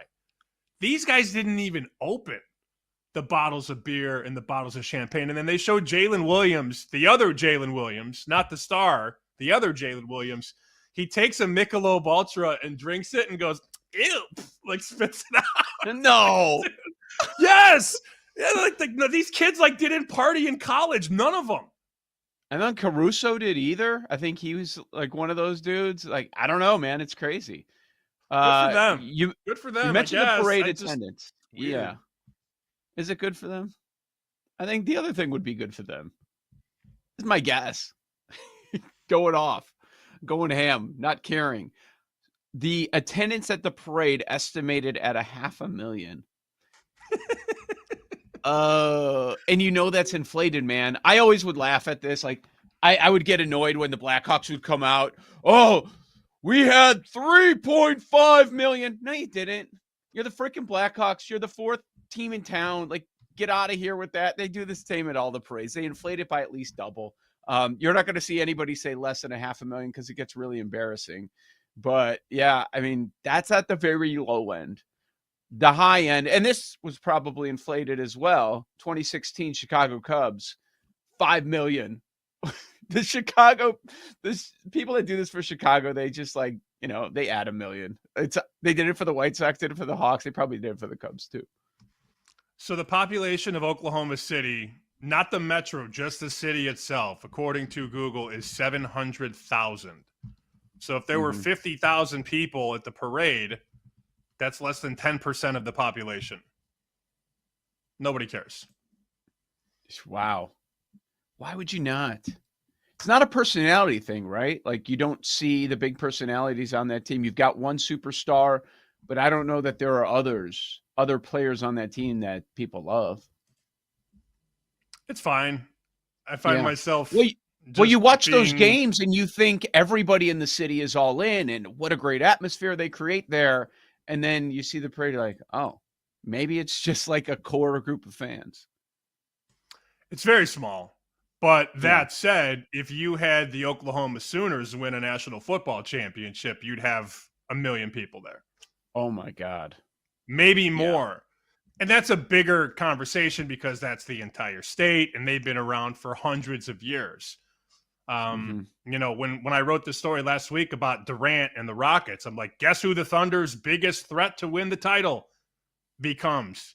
Kevin Durant. The same guy who was drafted by Seattle before they relocated to Oklahoma City. So they haven't even been there that long. But yeah, I saw the parade or lack thereof and all the hooch in the locker room that went untouched. The one guy couldn't even get the champagne bottle open. He didn't even know how to twist the little metal piece to get the cork out, pop the cork. It's very sad. Very sad. But whatever. You went from good for them to very sad. It's very sad that you don't know how to open a bottle of champagne over the age of 18. Yeah.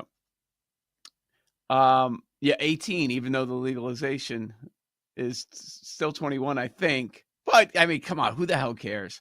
Yeah. You would not be a fan of the Thunder. Sam is written off betting on the Thunder. moving forward, just based on this information, I think. Well, no, it's also the price too. Look at their price to win the title. It's about 2-1. Exactly. That's no fun. Exactly. Forget it.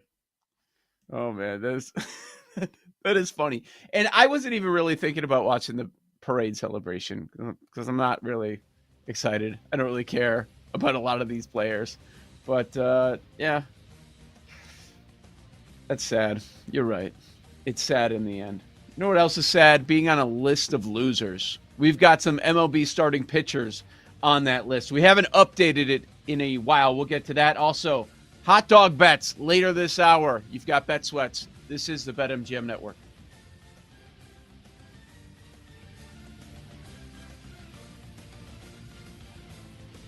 You're listening to Bet Sweats with Joe O and Sammy P on the BetMGM Network.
A lot of dog bites out there.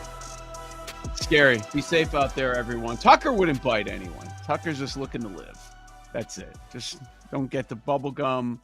Stop eating the grapes. Like that's going to get him in the end, eating something. Joe O, Sammy P, Bet Sweats, BetMGM Network with you on a Friday. So you're off next week, right? I think most I'll be people off will Monday be. to Friday. Monday to Friday. Okay. You're off Monday to Friday, and then I'm confused. Are we back a week? And then we've got the MLB All-Star break? Yeah, that's it. Oh, boy. Fun times here. Looking forward to training camp. You see why we're transitioning over to football. Before we move on completely from basketball, I was like, oh, what a gut punch. Chelsea brings up the point about during transition about all the Duke players that were drafted. I'm like, yeah, Shire was all over TV. It's like, all their starters got drafted. Like, yeah? She goes, how'd they not win the championship? I was like, oh. I brought it up yesterday during crosstalk. Oh, okay. I brought it up during crosstalk myself. I brought it up yesterday after the Donkster was talking about banging people in the company. I tried to pivot the conversation. Again? Yeah, I didn't know, that I come on and the Donkster is talking about, just some rancid stuff. So I listened to that, and then they go, Sammy P, what's up? And you always try and naturally pivot back to something sports related after hearing the donkey sling more sexual arrows at whoever.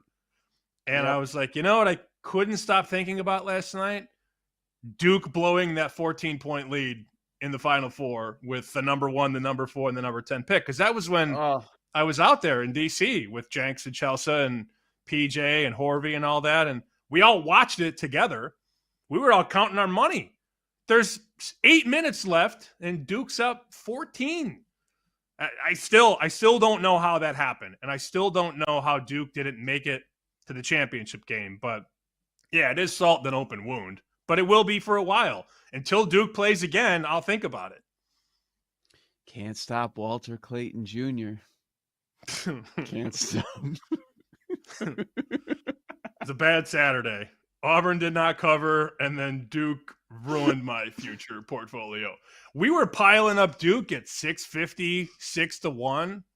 Oh, great. And that was the other thing. If you were watching night 1 of the draft, Billis kept talking about how tough they were. And, when the game is on the line, they finish. I'm like, no, they don't, because they didn't. But he's a Dookie. Yeah. Yep. That's always what you have to think back to when he's talking about Duke players and how great they all are. Like, remember where he played. A lot of people end up forgetting. Joe O, Sammy P, Bet Sweats, list of losers update. We wanted to do that before we break away here for a little bit. Sam's out next week. We're both going to miss the MLB All-Star Week, but that's weeks from now. No need to worry about that. That's just how it goes this time of year. Going to get ready, rest up for the start of the big run for the football season. But list of losers. I don't even remember who we had on the list last time. We updated it. I do recall one name that I brought up in the past that I do have again here on my list. But I'll just start it off with talking about the Diamondbacks. Okay, here we go. Paul's got the list. Yes. Vasquez on my list. I still have him there. We'll get to that in a minute.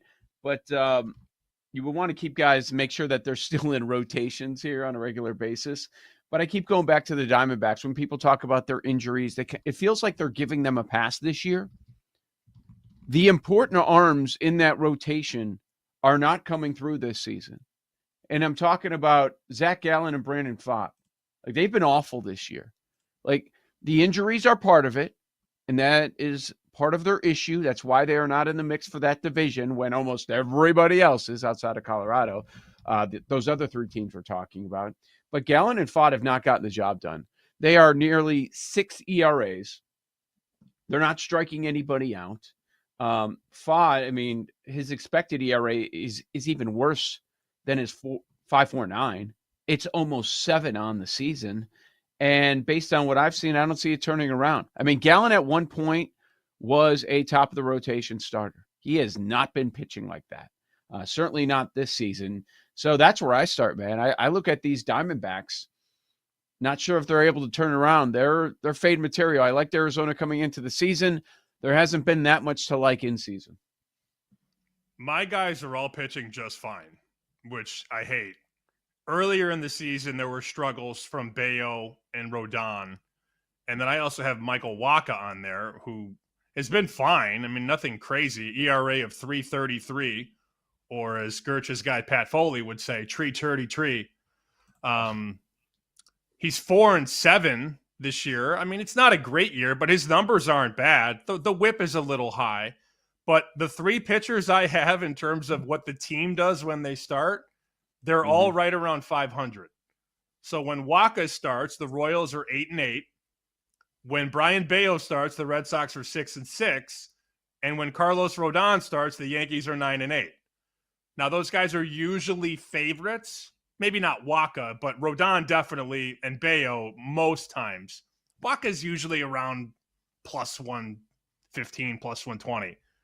I'm not losing a lot of money, but I'm also not making a lot of money. They're all right around 500 in terms of team wins and losses when they start.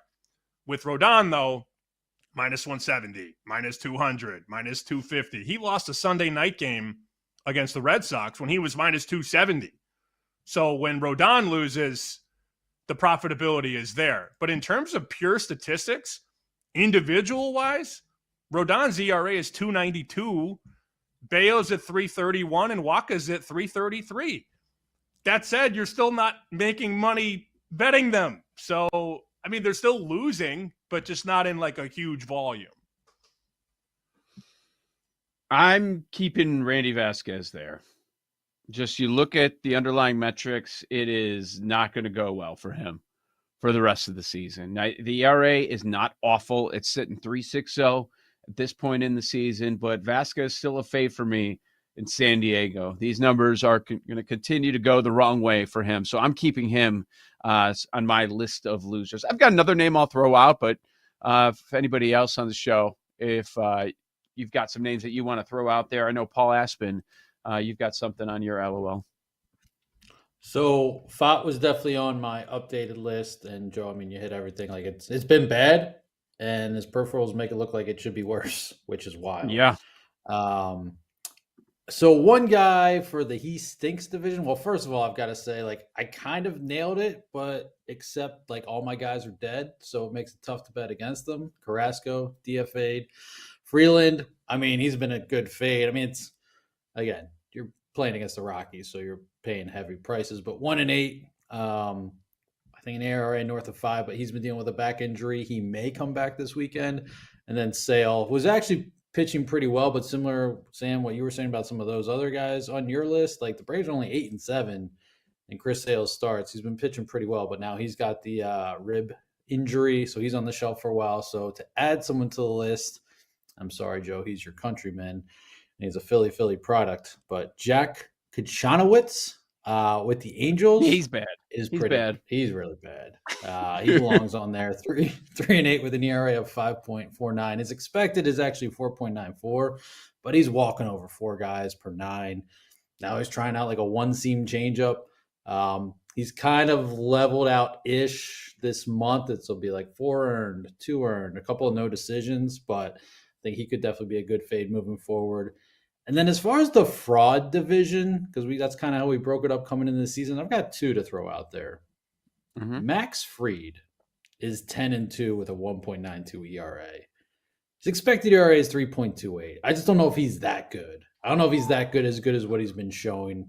And then Hunter Brown is another where 8-3, 1.74 ERA, expected ERA 2.83, 88.8% left on base percentage. It's the highest in MLB. He's walking over 2.5 guys per 9. He's walking through raindrops a little bit. What's average strand rate is like what, 80%, and he's close to 90. I think it's somewhere around there. Yeah, if you're knocking on 90%, those guys are eventually probably going to score with the larger sample size. The thing is, it's a good point on those names that they're not going to keep this up, but even those underlying metrics, those are really good numbers too. Like, I don't know that I could fade them. You know what I mean? Just with those offenses, like in Houston and New York at times, That's the tough part there. But yeah, they're not as unbeatable as they're pitching so far in the season. That's good. Anyone else you want to add, Sam? Not add. Somebody added Verlander last time we did this list. I don't remember who it was. I know that I brought him up. I don't think I officially added him. Still doesn't have a win yet this year. And when he takes the ball, the Giants are 4-8. So that's certainly not ideal. His ERA is 4.5. His WHIP is 1.41. I hate to dog on a guy who's been pitching in the show for 20 years, guys, but it's just not the same thing. And it's unfortunate. You know, some guys just can't hang it up. I guess I wouldn't either if I was making $15 million a year to go out there every 5 days and get rocked or get pulled in the 4th or 5th inning. I can't fault what Verlander's doing, taking the money to pitch, but he's not this Cy Young guy anymore. He's not this all-star caliber pitcher that's going to lead the league in ERA. He's not a MVP anymore. He did win an MVP one year. People forget Justin Verlander won an MVP. But he made his debut 4th of July, 2005. I mean, he shouldn't even be in the league anymore. Most guys are never going to get to this point where they can still throw 20 years later. But you look at when he pitches, 5 innings, 4 2/3, 4 innings, 5 innings, 5 2/3. He's just not the same guy. So the books have finally caught up. Somebody had him on the list. I don't remember who it was, but that's a guy that you just can't look away from. And then, you know, Dylan Cease has been pretty bad this year. There's another guy that, you know, when the White Sox traded Cease to San Diego, it was like, how could they do it again? His ERA is in the high 4s, and he's 3-6, and the team is not winning. And when Cease pitches, you're still laying $1.70, $1.80. So from a mathematical, financial standpoint, Dylan Cease deserves to be on this list because he has lost bettors a ton of money this year. I think he'll turn it around, but yeah, we're still waiting on that. Certainly a good point. He is priced like one of the better pitchers in baseball. One name that I want to add here is, and the theme for me is guys don't get a lot of strikeouts. Eric Fetty of the Cardinals, still in that rotation. I know the numbers may not be blowing people away with a 4.11 ERA, but everything's much worse. Everything's in the 5s, including his strikeouts per 9, only averaging 5.85. And the other day, Fetty gave up 3 home runs, 7 runs on 8 hits against the Cubs, and that 8-0 loss. Fetty will be a fade for me. And if the Cardinals are playing well, maybe, you know, you can get him in a coin flip in the right matchup. But I would take a look at going against him as well. I wanted to bring this up. I know it's not a list of losers type thing, but I saw this last night, and I didn't realize it was this bad. I mean, we've been talking about the Yankees offense for weeks now. 14 straight Yankee games have gone under. 14. Yes. Man. 14. That is probably insane. too late. Probably too late to write it blindly. But 14 straight games it's almost impossible to be under that many games in a row. So what's the number today in the Yankees game? Because I'm wondering, like, are they still pricing it like the Yankees of earlier on in the season? It's up to 8.5. Yankees A's in the Bronx. So it's come down. It's certainly come down from where they were. Of course. I mean, and the adjustments have been made. Last over was June 10th. A 10-2 game against the Royals. Wild. Ever since, you've had all unders. June 10th. That is insane. And now you got the Royals who can't score at all. What a joke. I mean, they are pathetic. I know. And I said yesterday, I'm like, why is this total going up? It was 9.5 on the open. It got to 10. Some books went to 10.5. And we saw that move. And I don't want to say it scared me because I wasn't scared, but it definitely kept me off the under. I should have just went right to it. Should have went even harder. Under 10. Got an extra half run. It was what, 4-0? They didn't even touch 9.5, 10. Casey had 5 hits. Okay, here's the Royals' runs in the Rays series, the 3-game Rays series. 1, They scored 1 run in the last 3 games. 0-0-1. Before that, 2-1. They're averaging less than 1 run per game over their last 5 during this 5-game losing streak. It is rough. Maybe they're just an outright fade right now. Like their record is fooling you, thinking they're in some kind of mix, maybe around for the wild card. Nope, not with the way that they are hitting right now. Kansas City looks absolutely brutal. All right, hot dog eating competition. Got more markets. Let's talk about them on the other side. Joe O, Sammy P. You've got Bet Sweats on a Friday. This is the BetMGM Network.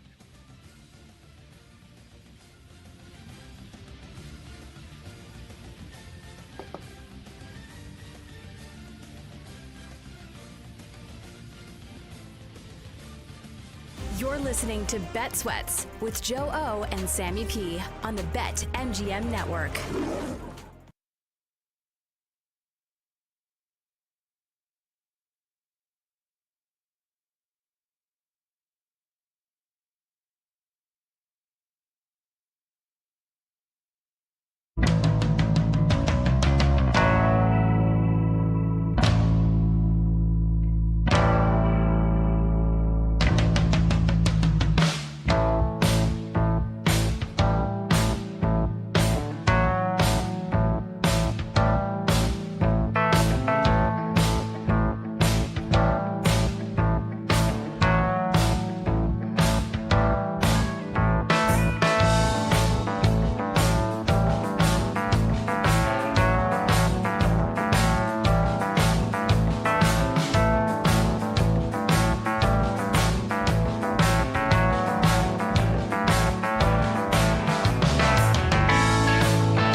Bogdanovich on the BetMGM Network. Hot dog eating competition markets coming up in just a few minutes. Welcome back. This is BetSweats, BetMGMNetwork.com. That takes you to the Odyssey app. Make sure you follow the BetMGM Network. Follow BetSweats. Don't miss a segment. Don't miss an episode. It's all right there. On-demand listening all the time. We were just talking about the fever. Conversations keep leading back to that during the break, and just the odds to win the title and how heavily they've been bet. And now you're dealing with multiple Clark injuries. We're expecting this one to be at least a couple of weeks. But if you look at the WNBA standings and where they are, like, they're just on that cut line since 8 make it. Most of the league ends up making it, but they are right there. And the team that beat the Fever last night, the LA Sparks, we told you to take it 2-1. They are behind the Fever. They are outside as well. Wow. Chicago Sky on the outside looking in. Dallas Wings, hook everything with the Wings and the Knicks. They are also on the outside looking in. Is that number adjusting, though? It's not, right, on the Fever? Not too much since the latest injury? I just lagged out hard as hell. I just crashed out really hard. I think I'm back now. I'm not sure. Well, I saw you the whole time. Oh, okay. I don't know what that was. I'm wired in. I don't know why I said Wi-Fi. I'm wired in. Anyways, didn't hear anything you said, so I'm going to take this where I want. Okay. Brianna Stewart got bet for MVP in the last couple days. So Collier and Clark, we've been talking about sort of a 2-horse race. Brianna Stewart, a week ago today, was 50-1 to be the MVP. MGM's got her 20 right now. So if you're looking to bet somebody down the board, I don't know that there's any value there anymore, considering that the price has been chopped by more than half from 50 to 20. But I found a story that I wrote on May 24th. Caitlin Clark was minus 105 to be the MVP. Mm-hmm. It's Collier minus 250, Clark 225, Stewie 20-1, Asia Wilson 66-1. That was when Clark was just coming out guns blazing first couple of games, and she was knocking in all these threes, and then she gets hurt, and now we have a second injury. So the math does not lie. The prices do not lie. A month ago, minus 105, and now you got her plus 225, but I would not be betting 225 considering we don't know when she's coming back. Nope, she should continue to slide. The more games that she loses, you get some confirmation about maybe a timeline, then she'll start to slide a little bit. But it's not necessary for the books to do that at this point. All right, we're getting closer to the 4th of July. Sam, this is going to be your last show before we get to the hot dog eating competition. So I know you wanted to address that. There are changes in the market. There are new markets available for the hot dog eating competition. What grabbed your eye? Bertoletti's been the guy that I've been wanting to talk about for about a week now. And considering that I, like you said, won't be here next week, the guy had 58 last year, 58 dogs and buns. His over-under, I see a couple different numbers. I see a 50.5 and a 51.5 right now. And I'm not saying that we should scalp hot dogs, but obviously get the best number. And then some places have matchups, like Bertoletti against this guy, Bertoletti against that guy. Actually, Dave Mason has 49.5 on Bertoletti. So There's a 2-dog range for one guy. 49.5, 50.5, 51.5. Where are you going if you like the over? You got to bet the 49.5. If you like the under, 51.5. Nothing up at MGM yet, but I know they had hot dog stuff last year. A couple other books are starting to sort of enter the party now, but there's really not that much of a rush. I don't imagine there's a lot of public bettors that are trying to bet the hot dog contest a week out. If anything, BetMGM throws up numbers and maybe a couple of them are off, they're going to get smacked into place. So you might as well let the market round into form, find everybody the middle number, and then you put your numbers up. So I expect MGM to have numbers up by maybe next Tuesday or Wednesday. You know, the event isn't for a while. You got some time, so you don't need to write hot dog liability a week out. But Bertoletti, in a lot of these matchups against Nick Weary, he's minus 220. I think that's a pretty pretty nice way to sort of gauge how the market feels about him. Now, I'm not trying to lay 220 in a matchup, but I look at that 49.5 and think that's going to get crushed. I don't know why they are almost 10 dogs lower than they were a year ago. You add Chestnut, okay, maybe Chestnut's blowing everybody out of the water, but do we think that this guy got worse by 10 dogs? I know sometimes we talk about things being too good to be true, but when a guy eats 58, wins the belt, and now the biggest competition's back in play, wouldn't that incentivize him more? Isn't he gunning for Chestnut now to beat him heads on? I don't understand 49.5, 50.5 on Bertoletti, the Chicago kid. Yeah, the only thing I can come up with is some of these other names that have numbers. Not only Chestnut, but Esper, Weary, a lot of those guys. They've done it for a number of years. And it's been a one-year thing for Bertoletti, correct? When he got 58 last year? Yes. So that seems to be the only thing. Like, you don't have as much of a track record. But if you have that ability to do that 1 year ago, the most recent of the exact same competition, I would think that I'd be willing to back that or come close to it. He doesn't even need to get to that number. We're not looking for a repeat performance. We're looking close to that number, somewhere within that range, and then he crushes all of these numbers. So I'm with you. I don't understand that one either. He is just a professional pig. And I say that in the nicest way possible. I mean, look at all the world records he's got. Blueberry pie, chicken wings, corned beef and cabbage, donuts, grits, key lime pie, oysters, peanut butter and jelly sandwiches, strawberry shortcake, waffles, whole turkeys. I mean, he just turned into this guy that has taken his game to another level. I'm being serious here. I'm not being facetious.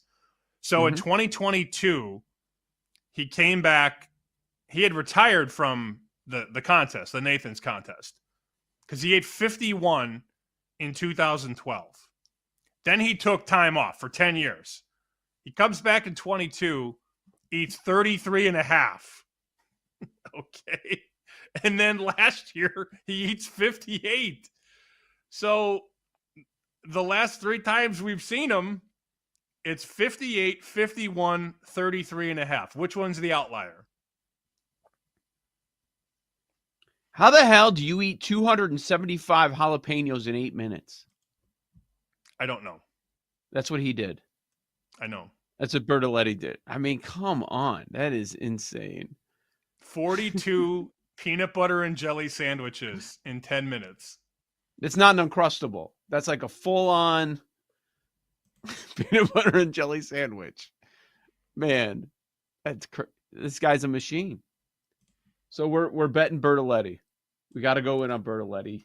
You wouldn't take him to win, would you? I may call in next week and give you my thoughts on the hot dog. I probably shouldn't, because you would never call it on vacation. Maybe I shouldn't. Maybe it's my fault. Maybe I have a problem.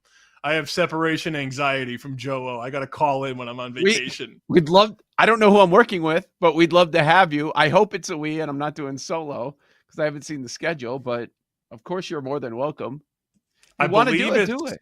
You and Kate are doing next week. That's all 3. That's my best guess. Well, it could be you and Poodles, but I think it's you and Kate. I'm not sure. Don't you dare.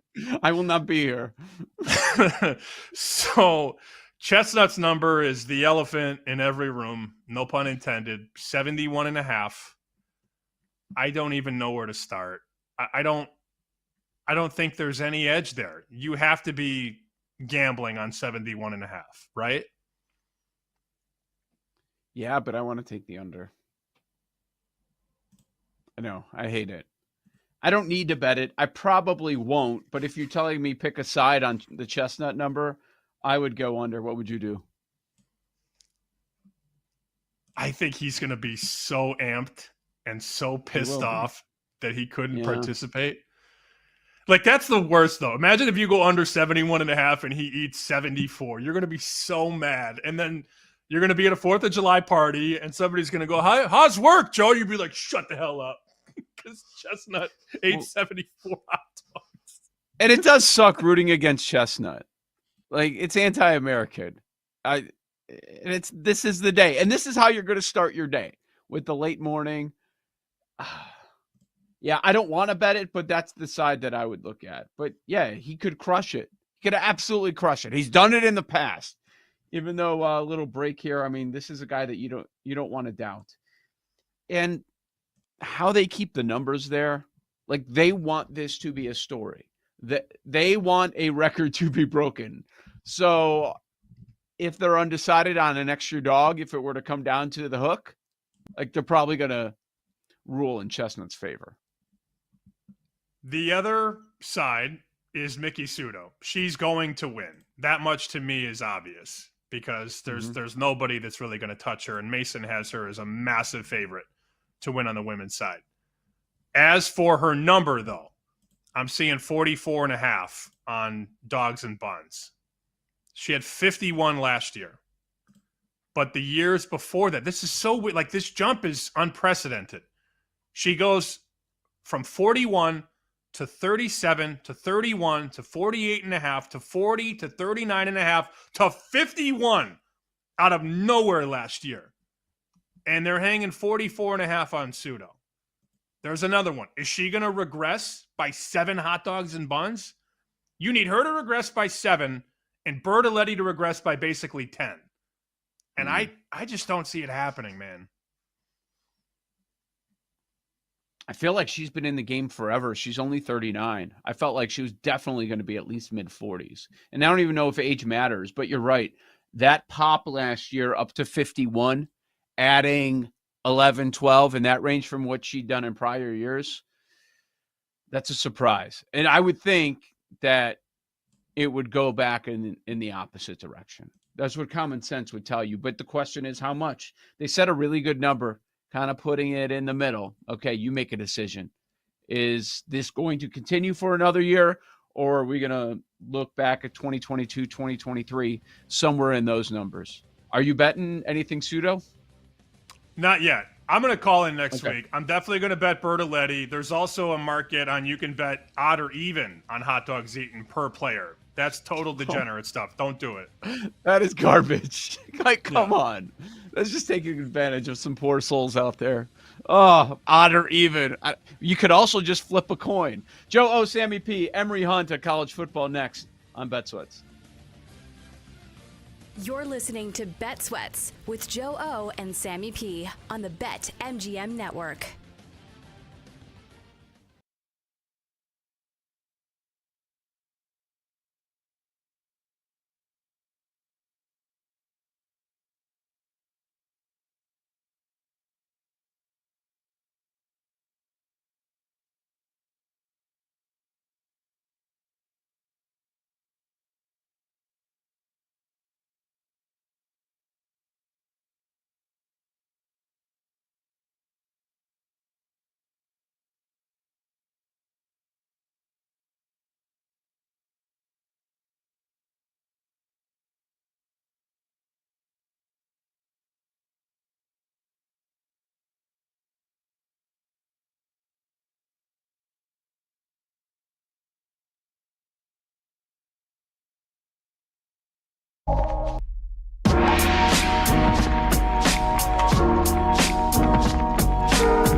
Appreciate everyone hanging out on this Friday. BetMGM and Network.com. Check out the BetMGM Network YouTube and Twitch pages for the video format of the show. Joe O, Sammy P.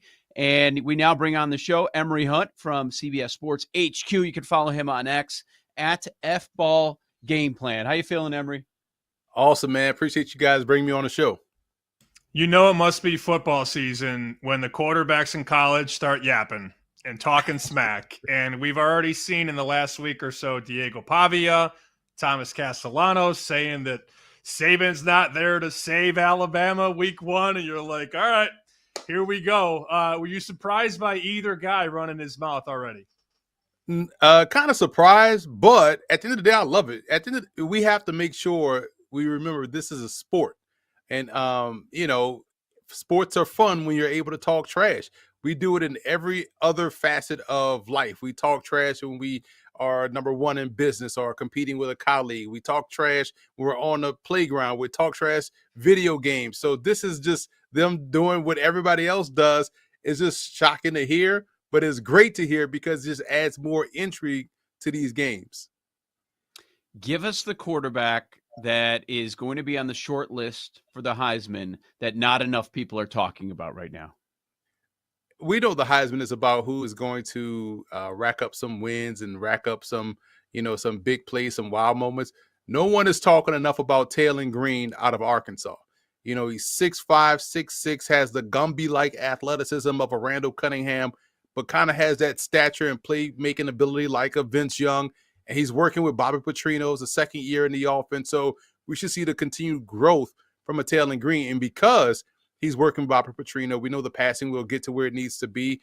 And he has that crazy athleticism to really turn the tide of a game by just taking off and running. So for me, he is someone that's a super dark horse because we know the Heisman is kind of tied to how well your team is doing. But if you're also making wild plays, you can make it undeniable. So for me, if I'm truly answering your question the correct way, Taylor Green out of Arkansas would be a dark horse candidate for the Heisman Trophy. I see him like 150 to 1, Joe, to win the Heisman. Yep. And Emery, you're right. I haven't heard one person say that, but it's not like we haven't seen this before. Lamar Jackson was a big long shot. He was about 80 to 1. Joe Burrow was 200 to 1 to win the Heisman one year, and he does it at LSU. You are rewarded when you go deep down the board, and I don't think that's a bad idea at all. We saw a lot of money last week on this show. We had a guest come on and say, watch out for Avery Johnson at Kansas State. And at the time, he was 70 to 1, 80 to 1. During this show, people were betting him down, so now he's like 30 or 40 to 1. That's a dual threat kid a lot of people like at Kansas State. And going back to, you brought up Lamar Jackson. Who Lamar Jackson worked with at Louisville? Bobby Petrino. So there you go, right? And so there's another option. But Avery Johnson is another one of these guys. We kind of thought he was going to take that jump last season. It was kind of inconsistent, but he is another one of these guys. He plays at a great program. He has that dual threat capability, which we know wows folks and creates those highlight plays, those Heisman moments that everyone talks about. But if we're going to move from the long shots to someone that's kind of in a little bit more realistic range, DJ Lagway, based on how I feel like Florida has really stockpiled weapons around him, I expect Florida to win some games. And DJ Lagway has that ability to create those wow moments. The easy chalk would to say Jeremiah Smith, or if Texas wins, Arch Manning. But man, some of these dark horse candidates, like you just talked about, when you look down the list, you're like, wow, this is someone that truly can come out of nowhere and win the Heisman Trophy. Travis Hunter, honestly, I would have taken Shedeur Sanders in my preseason Heisman rankings. I laid it out on CBS Sports Network. I was like, well, this is a quarterback award, so I'm going to go with Shedeur, Cam Ward, Jalen Milroe, right, as the 3 finalists. Here comes Travis Hunter. I thought they would never give it to a guy that was on the same team with a quarterback that puts up crazy numbers, but we saw that happen. We saw a receiver win it outright with Devonta Smith, so that pulls Jeremiah Smith in the conversation. So, but these dark horse candidates, I love taking a flyer on these guys early in the season, preseason, when no one's talking about them, and seeing them kind of vault up the list as the season goes on. Well, A lot of times, Emery, we end up talking about the new situations because that's what's sexy. And now lately, we've seen quarterbacks step in, whether it be the transfer portal or whatever, where they have an incredible amount of success, make a deep run in the playoffs. But what about continuity? There's something behind that. And you've got guys that are near the top that people are talking about with Cade Klubnik. He's been popular among bettors. Nussmeier as well. You've got Drew Aller, of course, kind of gets lost in the conversation a little bit since Penn State doesn't win the big game year after year. As far as the guys that are in the same situation, same coaching staff, are there any that stand out as guys that you expect to have very successful seasons? It's Arch Manning, and not because of his last name. You talked about continuity. This is his third year in his offense. So he has that continuity, and what he has different than what we saw from Quinn Ewers. We know it's a quarterback-friendly offense, so the numbers are going to be what they are. But Arch adds the athleticism component that adds more playmaking ability to the offense as a whole. So now you just can't sit back there and try to play coverage against Texas because Arch is going to tear you up by taking off and running. And so when you add that along with him having a healthy CJ Baxter and all the rest of the backs they got behind him and the guys that they also have coming back from injury, if Arch Manning goes out there, he already has the want to from the mass media. If he goes out there and plays solid football, he's going to be a finalist. And on top of the fact that he can actually play. Now we want to see that extrapolated from, I know they played, Mississippi Baptist and Colorado A&I, but at the end of the day, when he's going to be out there for a full season and getting those reps, that's going to be good for him in his Heisman odds. I do feel like the continuity is king. So all those guys, Klubnik and Aller and Nussmeier, even Carson Beck, in terms of continuity of playing college football, they're going to have their opportunities. But man, when you talk about the success and the push, because you need that as well, Manning to me has all of those boxes that are going to be checked. He doesn't run like a Manning, that's for sure. He doesn't run like Uncle Peyton or Uncle Eli. He gets it. Nope. He gets down the field. Penn State is a very polarizing team. Odds makers believe that they're one of the better teams in the country, and that'll happen when you make a playoff run like they did last year. There's a guy in Vegas who's been booking bets for 40 years. He says their defense will be better, and they will get the quarterback play to be a title contender. That's one man's opinion. What do you say? He's on the right track because he also didn't add the two tailbacks they have, running the football, controlling the game. And Penn State now hopefully has receivers to help Drew Aller in that passing game. That's what they didn't have last year outside of Tyler Warren. Tyler Warren was the number one option. So now you have better receivers, which will get the benefit of having less coverage because you got to stop those tailbacks. And with the defense that, guys that can now get after the quarterback even more so, Penn State is going to be a formidable opponent in the postseason once again. And if those things come to fruition, like the receiving core and the defense playing, like if Penn State just plays like they did last year, and now you add better receiver play, they're going to get to the Final Four and perhaps get to that championship game. So it is a very smart play. And I also want to follow up quickly. When was the last time that Penn State took a defensive coordinator from Ohio State? I don't remember, man. Jimmy Knowles goes from Columbus to Happy Valley. You do not see that happen in the Big Ten. You don't. And it was shocking to see them leave that straight great situation of Ohio State, especially on that side of the ball, to go help out a rival. And then you add in, Kotelnicki's working with Aller once again. And man, this is going to be a very solid football team. I can't wait till we get back to talk about Penn State wide receivers. They had a nice little run for a while, and then it just kind of hit a wall. And they stopped having those guys that we used to see come out of Happy Valley each and every year. With Emery Hunt at F-Ball Game Plan over on X. He's the owner of Football Game Plan, and you see the czar of the playbook shirt over there for Emery. This is Bet Sweats, Joe Ostrowski, Sam Panayonovich. Okay, Notre Dame changing things up a little bit. Everything went great last season. They make the very deep run that a lot of Irish fans were expecting. But they got used to just working that transfer portal with the quarterback. They're not doing it this year. You get Jeremiah Love back in that backfield. They're rolling with C.J. Carr. What are you expecting out of the Irish? I don't know. And that's the honest answer, because We know they're going to be able to run the football. We know the defense is going to be the defense under Marcus Freeman. So I'm not worried about that. They'll be able to control the game and keep games close. But it will all hinge on what you are going to get from CJ Carr. We knew with Riley Leonard, they were going to have to win a certain way. And it got them to deep into the postseason until they needed him to throw the football and once teams stopped the run. And if you can't have at least balance on offense, your run game has to be superiorly dominant. And it was good, but it wasn't dominant. And those guys got banged up toward the back end of the season and into the postseason, so they didn't have that same punch they had when they were just beating teams to death in the back end of the regular season.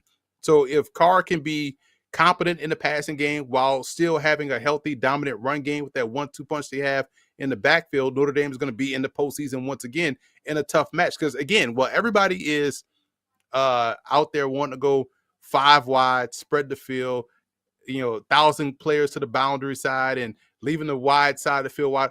No one wants a physical discussion down in, down out on Saturday. This is where Notre Dame and Penn State and those teams, Iowa has stayed consistent. They stood on their island since Ben. They're going to run downhill. You're going to have to deal with this run game. If you're not ready for a physical discussion down in, down out, week in, week out, when you play us on Saturday, we're going to have the advantage. Everybody wants to get cute and sexy and get smaller along the defensive line. Cool. We're just going to get big guys up front and move your little guys up out the way. And that's why those teams tend to have success. And, regardless of who's going to be at their quarterback. Now, you want to, as things get tighter in the postseason and, everyone gets better defensively, you're going to have to show something else. And that's where we're going to have to see what they can do in the passing game from Notre Dame early in the season. I know we're 2 months away, but Notre Dame Miami has shootout potential in the sense that Miami's not going to tackle Notre Dame. And I don't think Notre Dame secondary is going to hold up against the Miami passing attack. That's a game I can't wait for. August 31st, 7:30, Notre Dame and Miami. That's going to be a fun one. But I wanted to pivot to, we're a contrarian show by nature. Is there a team everybody likes that you don't, or a team nobody likes that maybe you do coming into the season? No one's talking about the Louisiana Raging Cajuns. Like, here's what I don't get, right? And I'm not biased. I'm just a straight, honest evaluator of talent and skill set. Where the Cajuns always zig around folks is the offensive line and defensive line. We have 2 outstanding edge guys on defense. Along the offensive line, we have great interior talent that have been in the system. If you really want to go deep and dig deep and you think about what we've done, and I say we because, yes, you see what's going on behind me, but I'm not biased, right? So the thing is, when you look at, guys that have gone, Robert Hunt, you also look at Max Mitchell, who's playing with the Jets. You look at Osiris Torrance before he transferred to Florida. Guess where he was at? Louisiana Raging Cajuns, right? You look at Dotson out there with the Rams, Raging Cajuns. So we know O-line and we know D-line. And that right there, that point of attack play, what we talked about with Penn State, what we talked about with all these other teams, that's where the Cajuns have the advantage. And this year, you're going to learn more about Bill Davis, the outstanding running back. And they have 2 running backs back there as well. So the key element is bringing in Walker Howard, who was with LSU and then transferred, but he's a local kid, 5-star talent. That's going to help stabilize this offense. The Cajuns right now, whatever their over-under win total is, take that over. I believe in Michael Desimo, the head coach. I believe in the program. And it's a great place for you to go if you're a high school senior, especially if you're of the 5-star variety. I would suggest you go out there to Lafayette, Louisiana, and take part in what we call like the best place in the West. Emory, we've got a little over a minute left. NFL, I wanted to get your thoughts there. You do plenty of good coverage there, CBS Sports HQ. Give us a team you're in on. They're going to go over the win total. They're going to surprise people. They're going to compete for their division. Jets, easily. And here's why. It's funny. Offense, defense, special teams, they're going to be rock solid, consistent. Defense, is going to be there with Aaron Glenn. Run game, people don't want to stop the run. That's been a common theme of the show. And now you add a quarterback that has great leadership skills that aids the run game in Justin Fields. People always talk about his athleticism like, we didn't know he could run like that until he got into the NFL because he was a passer at Ohio State. So now you get him with a tight end, Mason Taylor, his former college teammate in Garrett Wilson, along with a three-headed monster in the backfield, the Jets will be one of the more well-rounded teams in the NFL. In a very crowded AFC, they could challenge for the division, but definitely take them over 7.5 wins. Right now, while it's plus money, they're going to flirt with 10 games this season. Wow. That was not one that I was expecting. Emery Hunt at F-Ball Game Plan over on X. Make sure you follow him and check him out. Emery, thank you so much for hopping on. Hope to do it again before the football season gets going, all right? Appreciate you guys. Thanks for having me. Good stuff there. Some strong takes. You better believe, Sam, I wrote down Taylor Green. 150 to 1. We'll take a closer look at that. And today's MLB card on the other side. This is Bet Sweats on the BetMGM Network. You're listening to Bet Sweats with Joe O and Sammy P on the BetMGM Network.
Joe, Sammy P with you on a Friday. Sam's doing the countdown to the very end. During transition, I said, Jenks, this is like the longest week ever. And just without hesitation, he's like, yes, it's just been the longest week ever. I think everybody's counting down to their holiday. And if you're spending some of your Friday with us or your weekend with us, we appreciate you. Jake Hassan, is he finally in the house?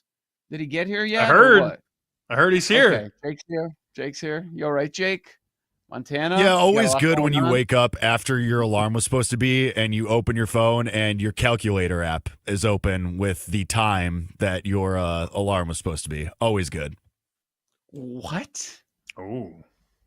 Wait, the time that was supposed to be on the alarm was on the calculator app, so as you were passing out, you were putting it on the calculator app? Instead of opening my clock app, as I'm an idiot, I opened my calculator and typed in 6:45 instead of in the clock. So, oh my God. This is what happens, Joe. He hits one home run in kickball, and he doesn't show up on time. Oh, man. Did you? Was that your first of the year? First of the year. Huge win. 2-1 was a big insurance run. Was it a close play at the plate, or how'd this go? You slide head first like Tony Danza? It was going to be a close play at the plate. The relay comes in from their shortstop, and the guy just smokes their pitcher in the back of the head. Oh! Friendly fire. So you're watching, trying to avoid that throw, and then boom. And I just watched this poor girl get smoked by her own teammate. But that was her fault, right? I'm assuming. I mean, it was nobody's fault, really. Maybe she could have had a little more head on a swivel, but it was very funny. She was getting in line. Oh, man. Good job, Jake. Very proud of you. Thank you. Is there a number on that? Sammy, put it at 4-1. Good stuff. All right. I do miss the competition of we played in that 16-inch league for a long time. And I played for WGN, and we used to always play the score, which then became Odyssey. So then Odyssey was taking guys from 8 or 9 stations playing against our station, which was always interesting, and like acting like it was some big feat. Yes, Shane. But before the merger, softball-wise, we used to play the score, and Adam Harris used to talk more smack than anybody alive in 16-inch. And I remember one game we're playing the score, and I had lined 2 balls. He was playing left. I played left. He played left. So I had lined a couple right at him in front of him. So he started creeping in. And at the end of the game, when the ball is like a pillow, you can hit it, right? Early in the game, it's like a rock. So you got to just kind of hit it down and hard. So he starts coming in, and we're losing to them probably like 5-4, 6-5 or whatever. It's late. Can't remember the kid that was pitching for the score. So he throws a high one, and I do the Hito from a Rookie of the Year. Like the big guy starts licking his chops, and I hit one that hasn't landed yet. And Harris like sprints, and once it hits the ground and the grass and rolls, forget it. I mean, it might as well have gone twice the distance. So after the game, I was like, yeah, awful quiet now, Harris. And he's like, dude, shut up. So I know how good it feels to homer in kickball or softball or whatever. But yeah, that guy used to run his mouth, man, at the softball field like you wouldn't believe. Wow. I'm surprised. Like some people I hear about, that makes sense. Adam a little bit. Because he's like the nicest guy in the world. It's my guy. I used to do a fantasy show with him when we were both like kind of doing a little on-air work. It was called The Nerd Herd, like on a Friday night, a fantasy football show. He's doing well though. Man, I like Adam.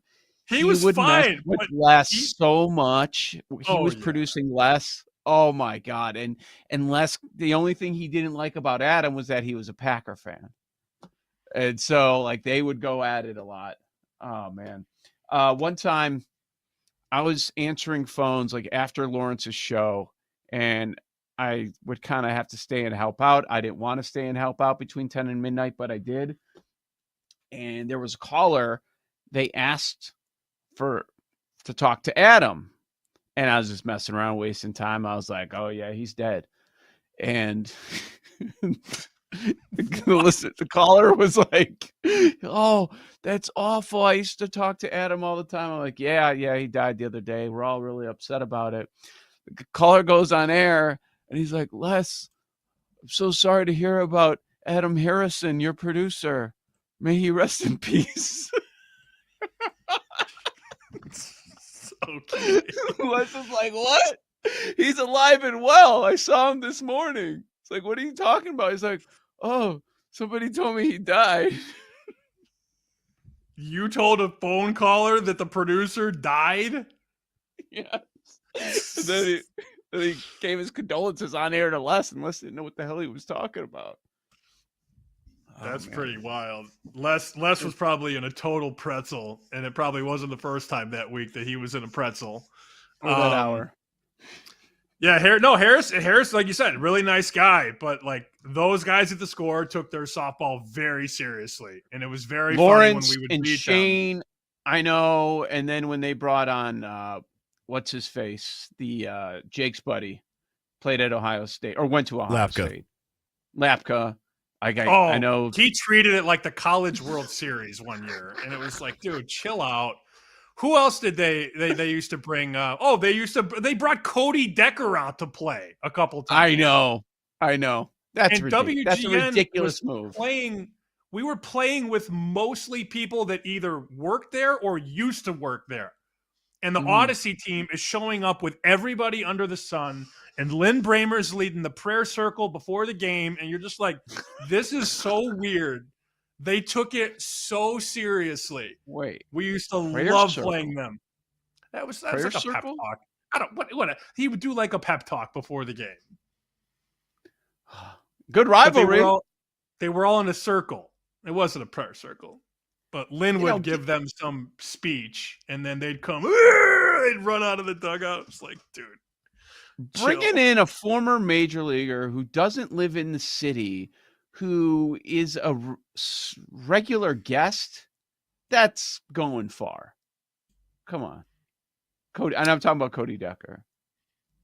That's ridiculous. It is what it is. Dog food. That was Talking Radio Softball with Joe and Sam right here on Bet Sweats. Dog food. You did that once. All right, MLB card. Friday. I think there are a couple of interesting spots. I have a few circled that I wanted to discuss. How about you? Yeah, I definitely think that this Yankee athletic number has come down quite a bit. I know that we just kind of teased earlier in the show that the Yankees have been one of the worst offenses over the last couple of weeks, and 14 straight Yankee games have gone under.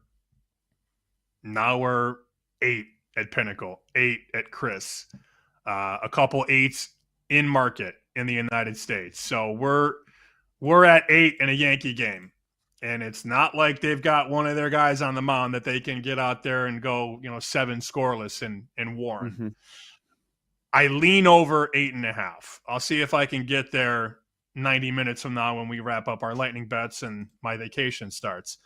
I also love this matchup in Texas with Eovaldi and Gilbert. That's now 7 at Pinnacle. It opened 8 overnight, 8 under 25. There's a lot of 7.5 in the market. MGM's minus 15 to go under. There's a 7 at Pinnacle, and there's a couple other 7s offshore.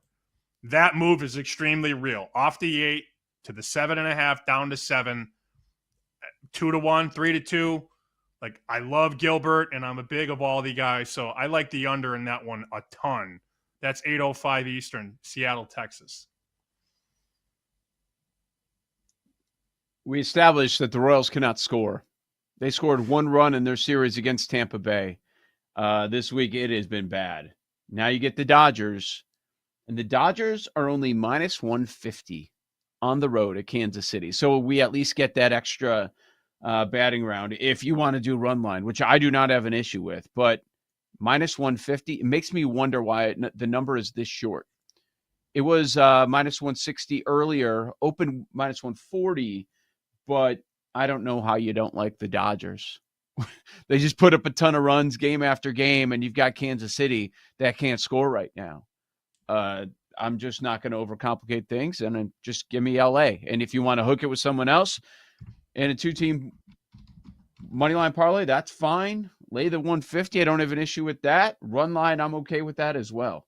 Should be the Dodgers big. They've got the guys that can hit lefties too. Mookie and Will Smith and Teoscar and Pajes, and they'll throw Kike out there against lefties. So that's a team that generally does pretty well against lefties. And it's not like Ohtani and Freeman can't hit lefties. So, some teams you look at when they're facing a lefty and you go, I don't know. But they've proven over this run that they've had in Los Angeles that they can hit the lefties. So 2 of the guys, actually 3 of the guys that are on our list of losers are in action today, and we should bring Jake in here for this Blue Jays and Red Sox game because we got Barrios and Bayo, and then we just added Dylan Cease, who is a $1.30 favorite on the road. Padres at the Reds. But Jake, what do we do with Barrios and Bayo? I have no idea where to start. I don't want either money line. Like, I want to take the Red Sox and go against Barrios, but it's Bayo. How do you sign up for that? It's just the over, right? Like, it's just either full game over 8.5 with 2 terrible bullpens, or it's the first 5, right? Boston can't score right now, right, Sam? Like, they're one of the worst offenses last couple Believe weeks. it or not, the offense has taken a dip since they traded Rafi Devers, which maybe Craig Breslow didn't see coming, but everybody else around baseball. Remember when they traded him? He's like, oh, we're going to be better without him. Like, just traded away a top 10 hitter that was hitting second or third for your team, and you try to tell your fans that you're going to be better. Okay. There's a lot of fallout here. People are starting to turn on Jarren Duran in Boston over the last couple of days. So that's been interesting to watch from afar. But that number's come down on the total, 9 to 8.5. Got to go over and lay $1.20 now there. I still think, and Joe, you probably have these numbers more accessible than I do. You were talking about Bayo's like expected metrics, and I'm going to guess they're still relatively high considering what his true numbers are and what his advanced expected numbers are. I still think he's just playing with fire, man. And I've watched a lot of him. He's getting out of these jams. He'll load the bases and get out of there, no runs across. He's got first and second, nobody out. He gets a double play ball. I don't know that that's something he can keep sustaining, man. To Jake's point, yes, that is still the case with Bayo. Like if you look at his ERA, it's a 3.31, but expected ERA 4.69.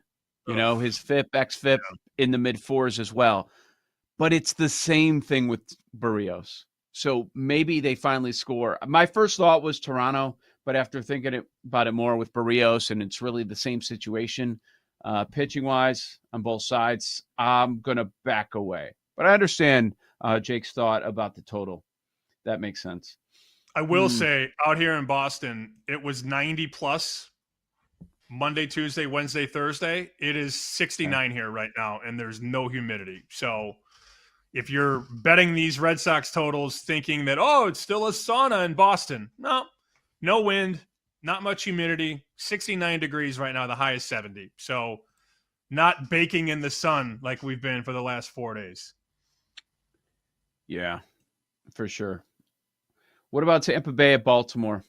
Tampa Bay is the hottest offense in baseball. They've been a red-hot team over the last month, and it's been a disappointing season overall for Baltimore.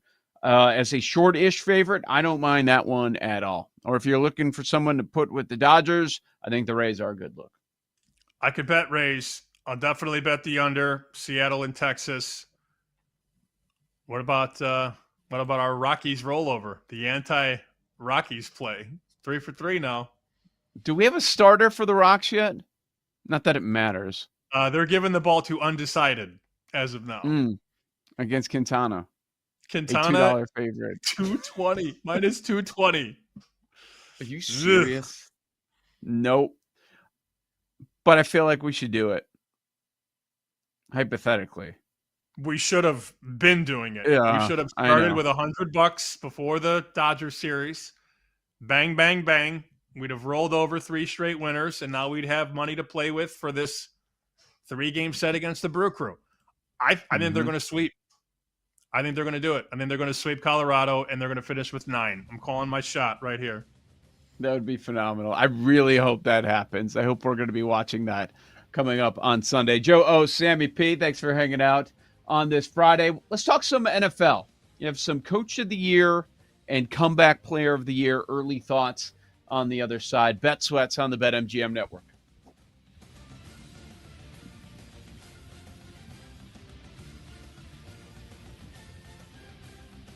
You're listening to Bet Sweats with Joe O and Sammy P on the BetMGM Network.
Sweats with Joe Ostrowski and Sam Paniotovich on the BetMGM Network.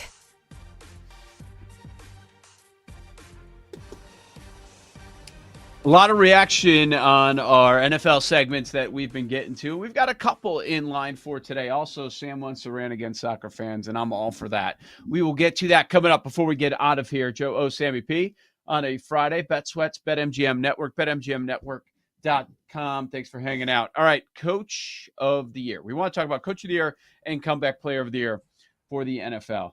If you go Coach of the Year at the very top of the board, new guy. That happens a lot, where you think one of these new hires is going to exceed expectations, and then they're going to be awarded the Coach of the Year. The favorite is Ben Johnson. The second favorite is Mike Vrabel. What do you know? These are the two most popular win total over bets out there. They're also betting them to win the Coach of the Year, and they're probably the two best candidates to get hired. So it all makes sense. Johnson and Vrabel. Third favorite is Liam Cohen of Jacksonville, and the fourth favorite over in Vegas, good old Pete Carroll. Sam, I'm not betting any of them. I understand why their numbers are so short, but I will be looking further down the board. How about you? So, obviously, get the best number. BetMGM has 10-1 on a guy like Jim Harbaugh, who I'm very big on this year because I'm big on the team, and I think it's finally time that they can win this AFC West. I'm pumping the brakes on AFC and Super Bowl, but I do think they can go, punch for punch with Kansas City. MGM has 10-1 on Harbaugh. I see a 20-1 at another book. So understand that these are the markets where you're going to see quite a variety in terms of price. Another example, if you're looking to bet Aaron Glenn, other books have 15, 18. BetMGM has 25-1. And if you listen to Emory Hunt, maybe you're thinking, oh, Aaron Glenn, first-year head coach.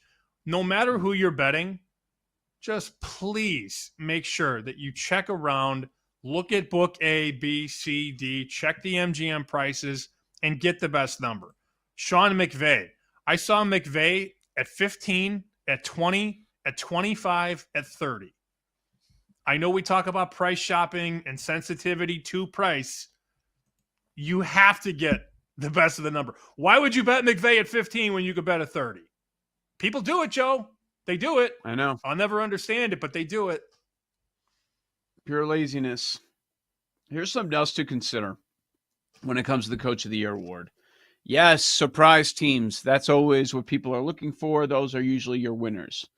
But part of the reason they're a surprise team is because of the quarterback play or the reputation of said quarterback.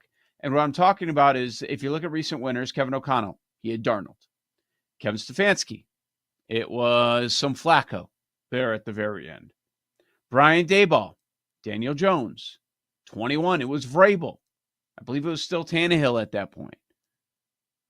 Mid quarterbacks, not good quarterbacks, basically, or kind of ones that are just kind of middle of the road. You're not sure what you're going to get out of these guys. And the coaches get a lot of the credit when they put together a good season. So that's something else to consider. A mediocre quarterback usually helps get these coaches the Coach of the Year award. So if we're looking in that range, 25, 30-1, there's a name that jumps off from me in terms of the potential to enhance a quarterback room. And I'm not going to make you guess it because that's not fair. It could be one of 8 guys in that range. But the guy that speaks to me from a number is Shane Steichen. You could find like 30-1. There's a 25, a 28, a 30 on Steichen.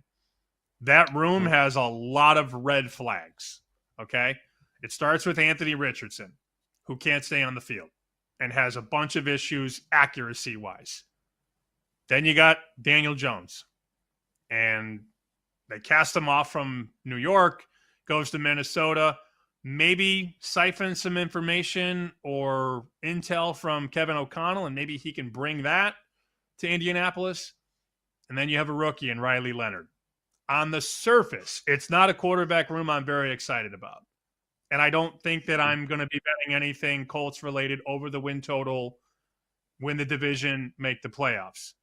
That said, if he can figure this out and he can channel positive production from either all of those guys or one of those guys, he's going to be right there in a division that's winnable.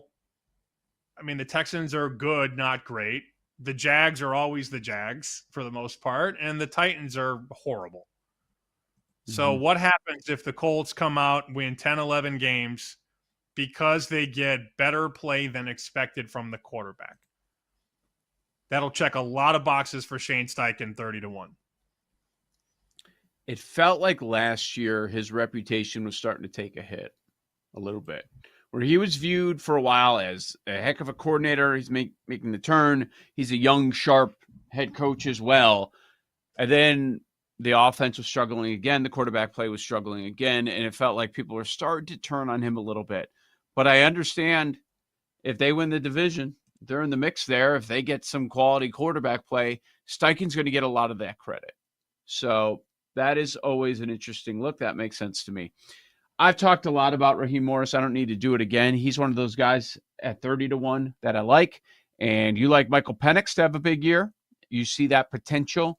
So we've talked about Atlanta in a positive sense this season. Raheem Morris, 30-1, could also be in that conversation. I wrote down two other names, Sam, and they are also 30-1. So that's the range I'm looking at. When you go down to the 40s and the 50s, it's really guys that have no chance. Like Callahan has no chance with the Titans this year. And then it's the coaches that are established, that have won the award, that are expected to have great seasons. Andy Reid is 100-1 because Andy Reid's never going to be the coach of the year unless they go perfect. John Harbaugh, 75-1, a similar situation. Nick Sirianni, 100-1 after winning the Super Bowl because it's going to be really difficult to exceed expectations because they're expected to have great years. And if they have great years, they're not going to be named coach of the year unless it's something unprecedented. So that's kind of how this market goes. And I'm looking for teams in the middle, teams that have win totals in the middle. And I mentioned the perception of mediocre quarterback play. What is the perception of Kyler? Because I think we like the Cardinals as a show. Jonathan Gannon is 30-1. So, like, if they're in the mix in the NFC West, is Gannon going to get credit? Is he going to get a bump in the Coach of the Year market? I don't know. Conventional wisdom would say yes. I basically have to look at what they did last year because at the end of the day, you have to win double-digit games for the most part, and you have to be substantially better than you were last year or over-exceed the win total by a good margin. Those are sort of the loose rules. So last year they go 8-9 in Arizona. Can they win 11 or 12 games? I don't know in that division with obviously San Francisco, the LA Rams. I don't think their schedule is a cakewalk by any means. But if they do get there, if they get to 12 wins, of course. I just don't know that they have the talent on defense to get there. And I was big on Arizona last year over the win total. 7.5, they finished with 8. Got lucky. Felt like I got lucky at least. But if you look at these coaches, let's go back to 2015. Ron Rivera, Carolina, 15 wins. 16, Garrett, 13 wins in Dallas. 17, McVay, 11 in LA. 18, Nagy, 12 wins in Chicago. 19, Harbaugh, Baltimore. 14, that's Lamar, right? Lamar goes crazy at quarterback after people said he couldn't play quarterback. 2020, Stefanski, Cleveland, 11. 21, Vrabel, Tennessee, 12. 22, Dable, Giants, they win 9, but they were horrendous the year before. And then the last 2 years, Stefanski, O'Connell, Cleveland, Minnesota, 11 and 14. So every year but one, since 2015, the team has had to win 11 games. That's sort of your barometer. You got to be close to 11 or higher to even be considered in a lot of these seasons. Okay, so we talked about these rookie head coaches, these new head coaches being at the very top in the market. There are also some new head coaches that are not near the top that you can find value. I wanted to ask about this guy, another one that is 30-1. What if the Cowboys get 11 wins? Oh, boy. Schottenheimer, can he be in this conversation? Of course. Why not? Yeah. 30-1. Dak coming back. They add to the receiver room. The only problem is Eberflus. If you like the Cowboys, why not add with Schottenheimer? When you mentioned the Giants, with Dayball getting the Coach of the Year with only 9 wins that year, my first thought was New York bump. Well, if anything positive happens with the Cowboys, there's going to be a Dallas Cowboys bump. 100%. And let's check some of the prices on him. You mentioned the 30. There's a 25. There's a 20 on Schottenheimer. So that book at 20 is sort of taking action from people that are throwing out what you're putting out. Oh, well, the potential is there. The upside is there. That team, if you go back and look, when Dak and Micah Parsons are on the field, they get to double-digit wins every time. Mm-hmm. Every year they've been healthy together, they've won. Last year they weren't. 2020, they weren't. Just saying. Damn. When you wrote about the Cowboys last week, was it in a positive sense? It was in a sense that the plus 750 and the 8-1s were way too high to win the division, and those prices are now gone. Somebody came into the Superbook in Vegas and bet 6,000 at plus 825. They are nowhere near 825 anymore at the Superbook. What did they go down to? I think they're 730 now. So they moved almost $1 in with 48,000 of liability on one bet. But that number of 825 was not the norm. Like they were taking that stand. Mm-hmm. Yeah, other books are 550, 6-1 across the country. Wow. Wow. You're lucky to find anything north of 7. And Circa was at, I think, 740. Westgate was at 825. And somebody came in and cleaned those numbers out. Interesting division. Looking forward to it. What do the Commanders do? Can they back it up? What do the Eagles do after that Super Bowl run? And then now you've got the Cowboys, some new pieces over there. They're looking to win as well. Joe O, Sammy P, another hour to go. We'll keep things going on in the NFL. We want to talk about the comeback player of the year market, also the most and fewest wins in the league, and a soccer rant on the BetMGM Network. You're listening to Bet Sweats with Joe O and Sammy P on the BetMGM Network.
Bogdanovich on the BetMGM Network.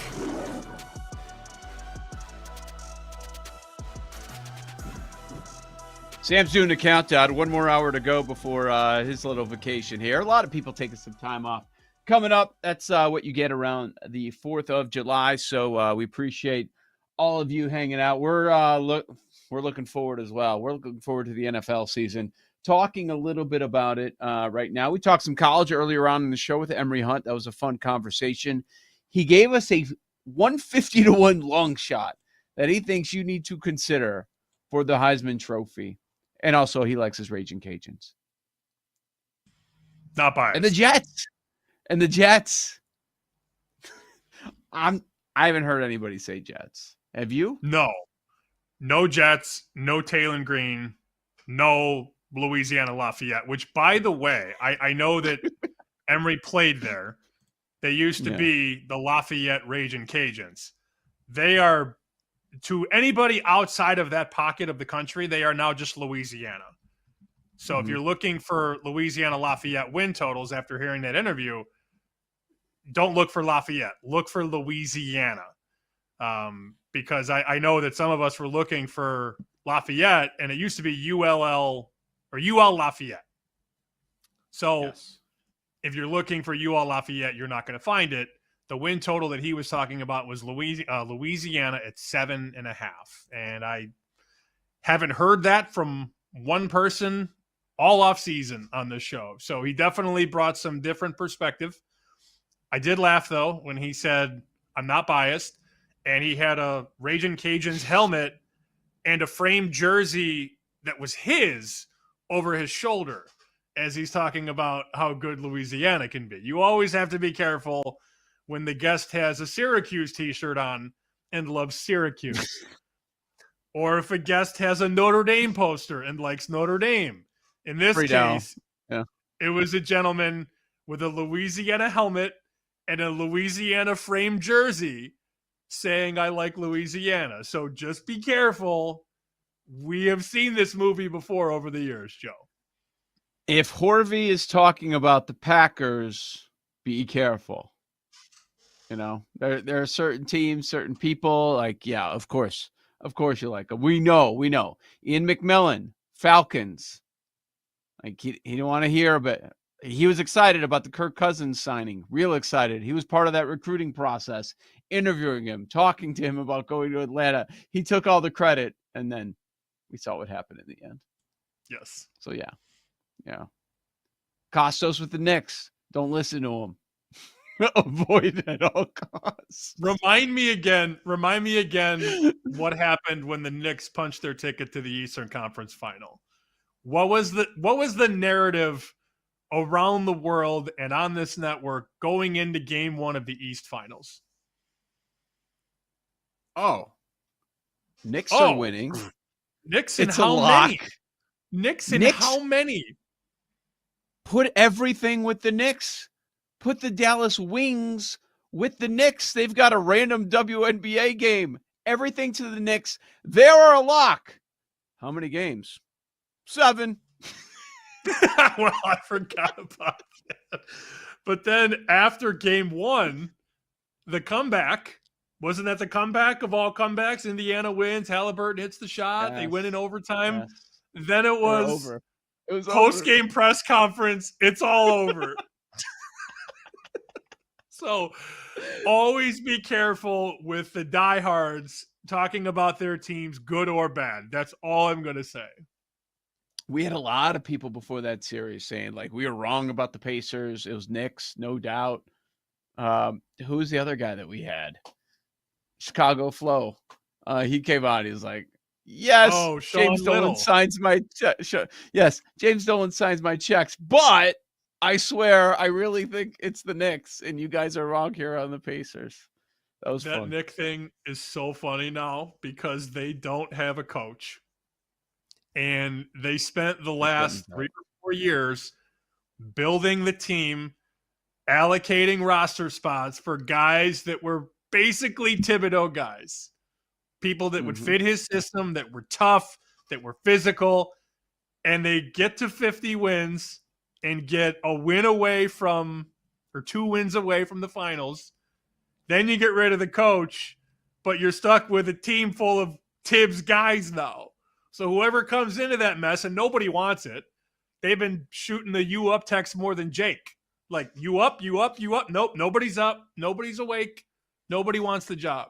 Well, whoever takes the job eventually has got to come in, meet the insanely high expectations, and coach Thibodeau guys. So, good luck.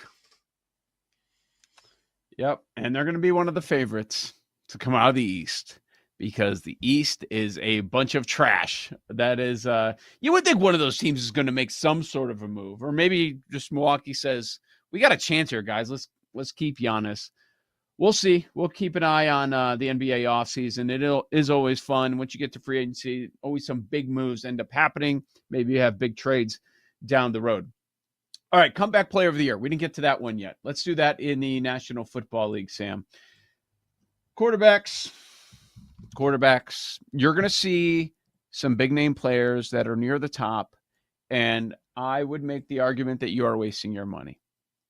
Sure, I envision a world where Hutchinson comes back and he's great for the Lions. He has an awesome season. You could say the same thing about Christian McCaffrey. Those guys are second and third, respectively, top of the board for the comeback player of the year. I understand why. The voters have decided this is a quarterback award. It is hard for them to get away from that position. And a lot of times, maybe middle of the year, it looks like you're going to have somebody else win the award, and a quarterback comes through at the very end, even if it's Flacco. The last 7 times, the comeback player of the year has been a quarterback. Burrow, Flacco, Geno, Burrow, Alex Smith, Tannehill, Andrew Luck. I'm only looking at quarterbacks. How about you? All right, so let's go down the board then. And stop me when we get to a price you're intrigued by. Dak, I'm going to give you consensus prices, basically. Dak, 3-1. Trevor Lawrence, 450. JJ McCarthy, 850, 9-1.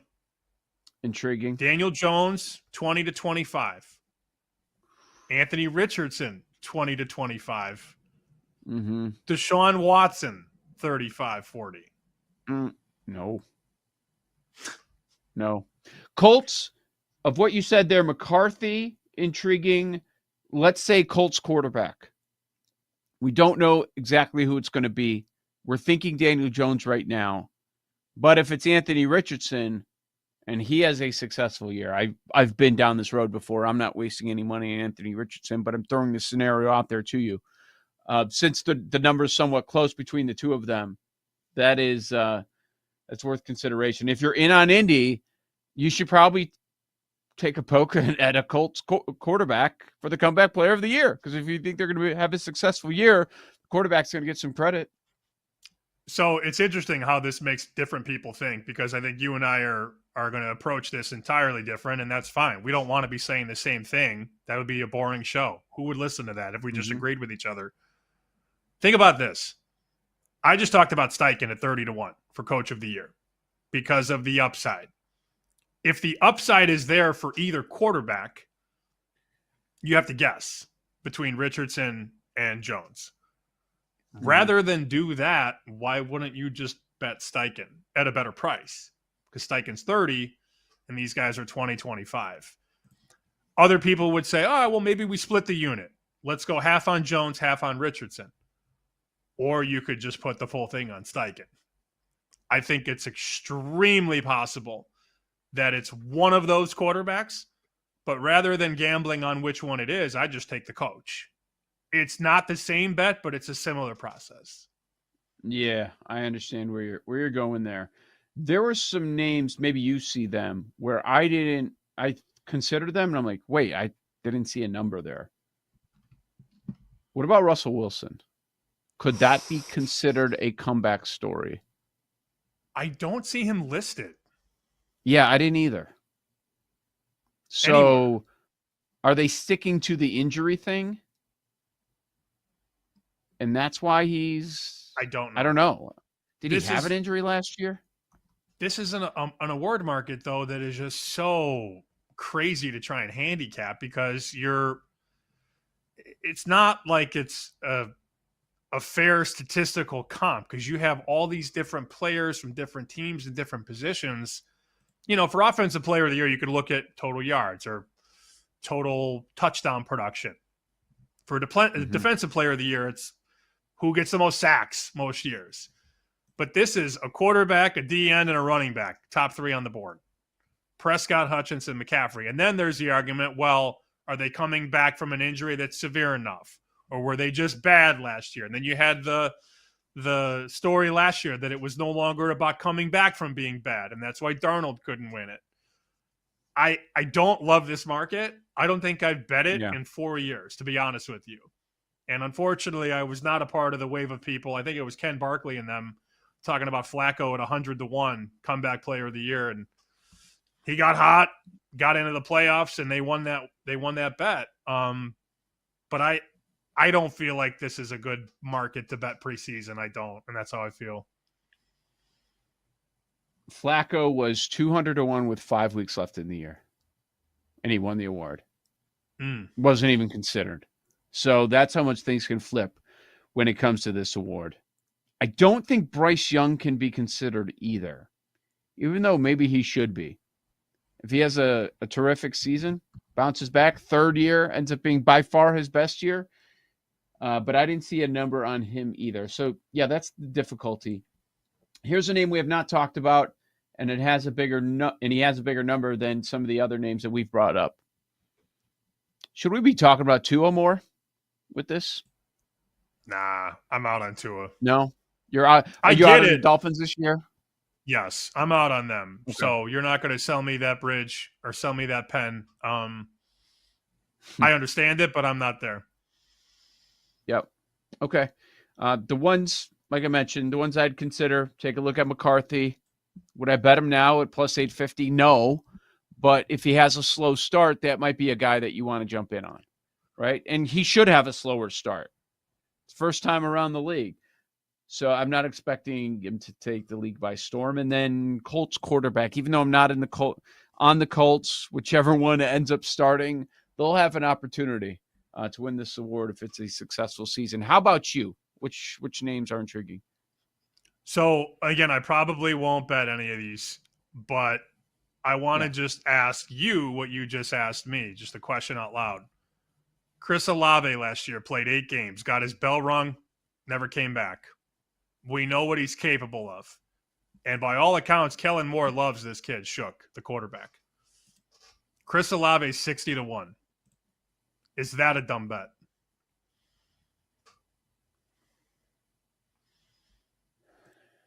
I just don't think a receiver is going to win it. I just don't. Okay. And then you've got other big name guys like Hutchinson and CMC. If one of them has a good year, they're going to take down Olave. Are you thinking the Saints, not that the Saints are live, but they can have a legit passing offense this year? They had one with a quarterback who I think was a lot more average in Derek Carr. I was never a Derek Carr guy. A lot of people tried to sell me on Derek Carr for years. I never bought it. I think this kid could be just fine. He clearly played the college game a long time and learned a lot under a lot of really strong coordinators and coaches. Look at what Olave did first 2 years, 1,000 yards, 1,100 yards. The targets went up from 119 to 138. Now he's going to have to get into the end zone more. But what if he has a 1,300-yard season and 9 touchdowns and plays the whole season? He's going to be in the conversation. To your point, I don't know if he can be better than a comeback quarterback, but I just look at the number and see 60 and think that that's just way too high.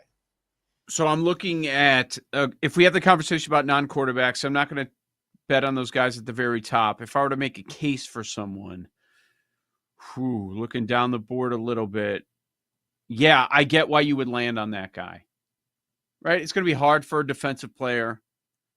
Like, I don't know, Jair Alexander, he's always injured in some way. But if you're going non-quarterback, I understand why you would bring up his name. What about Stephon Diggs in New England? Could that don't be a like story in that market? Yeah, sure. I don't like the potential for the passing game. I still think there are going to be a lot of run first looks. Vrabel's never been this guy who brings in a coordinator that spreads it around, passing-wise. So they've always been run the ball, play good defense. I don't know that that's going to suddenly change, at least at this point with Drake May. They got to fix that line. The pass pro was awful last year. Most likely it's going to be a quarterback. Dak's the guy right now. 3-1 is the best number that you can get available out there in the market. Joe O, Sammy P, we got a lot to get to. A lot going on, including soccer on this show. Yeah, we'll explain on the other side, and we'll also wrap with our lightning bets. This is Bet Sweats on the BetMGM Network.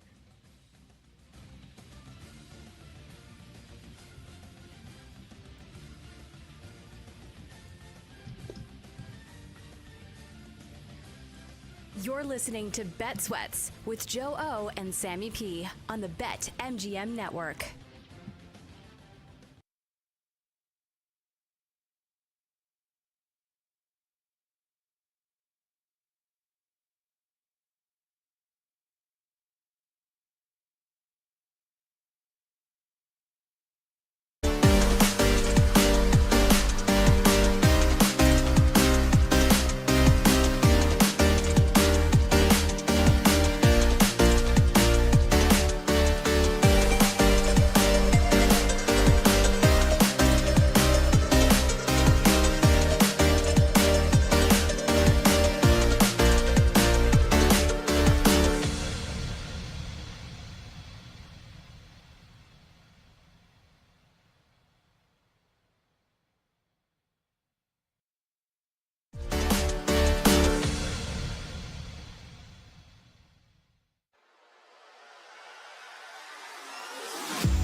on the BetMGM network.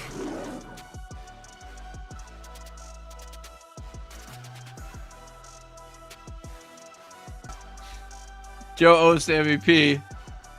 I just saw the video. We talked about it the other day. The guys that were calling the gambling addiction hotline, and they're betting on whether or not it would be a male or female's voice that picks up. And I just saw another video from the same crew. They called the gambling addiction hotline again, and they set the over-under on number of rings before it's picked up. 2.5. 2.5's the number. I would say over. I would go under. Really, 3 rings feels like a lot, but I don't know. No, you gotta make the person calling sweat a little bit. If you answer right away, if it's a 3 or 4 ring thing, they start to get anxious as they're calling. They don't want to call the hotline, but they're calling it, and then it rings 3 or 4 times. Hang up. But if you pick it up right away, 2 rings is good. 3 rings, I think they're going to hang up and they're going to make a bet. They need to bet on something else. So, yeah, I think 2 rings is that's a good number. It's a good number that they set. So you think over. Okay, I would go under. I'll have to wait until the break to watch that one. Yeah, a lot going on in the gambling space right now. We talked about the Illinois stuff on the serious side earlier this week. Got some reaction on that. There are people that are getting bitten by dogs out there. There's a lot of dog stuff going on in the sports betting space. There's a lot happening. And soccer's on the mind for you. Not necessarily. What happened was yesterday we were trying to put together our final show together in a week. And we said, what's going on this weekend? And we were looking. There's not this great big golf tournament.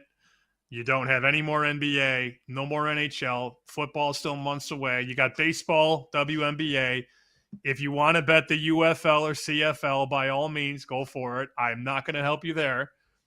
And then I think it was Paul who said, there's USA Soccer this weekend. And I went, what's the dog? What's the price?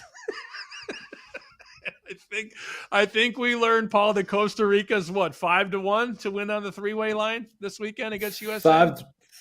5-1 on the 3-way line for Costa Rica. And I think we are all in just out of, not all in. I think all of us are in just out of principle, because we've seen the same story before with U.S. Soccer, where every loss is the biggest, most tragic loss in U.S. men's soccer history.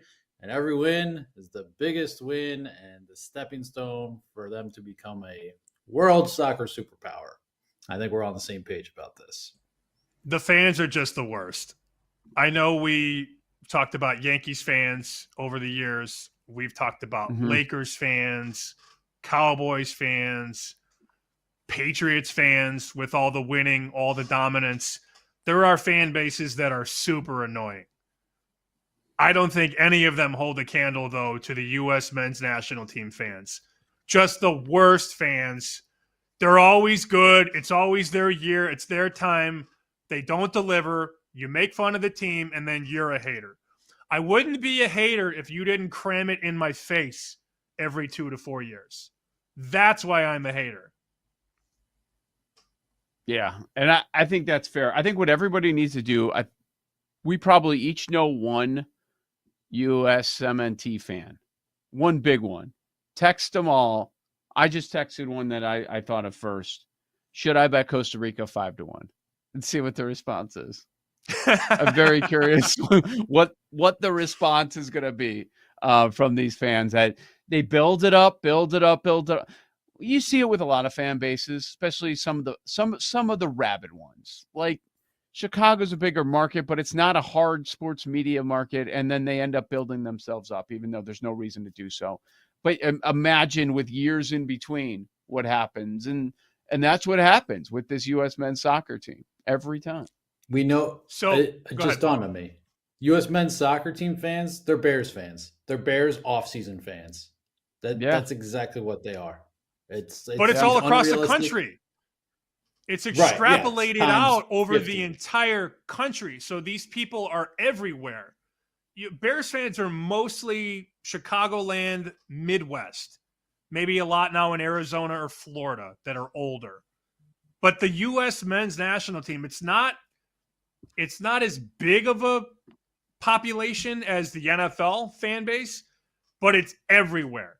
And they're in Chicago, and they're in New York, and they're in Boston, and they're in Florida, and they're in LA. And you can find a crew of people in every big city that goes out and sings, "I believe that we will win. I believe that we will win." Congrats, you beat Iran 1-0 in soccer.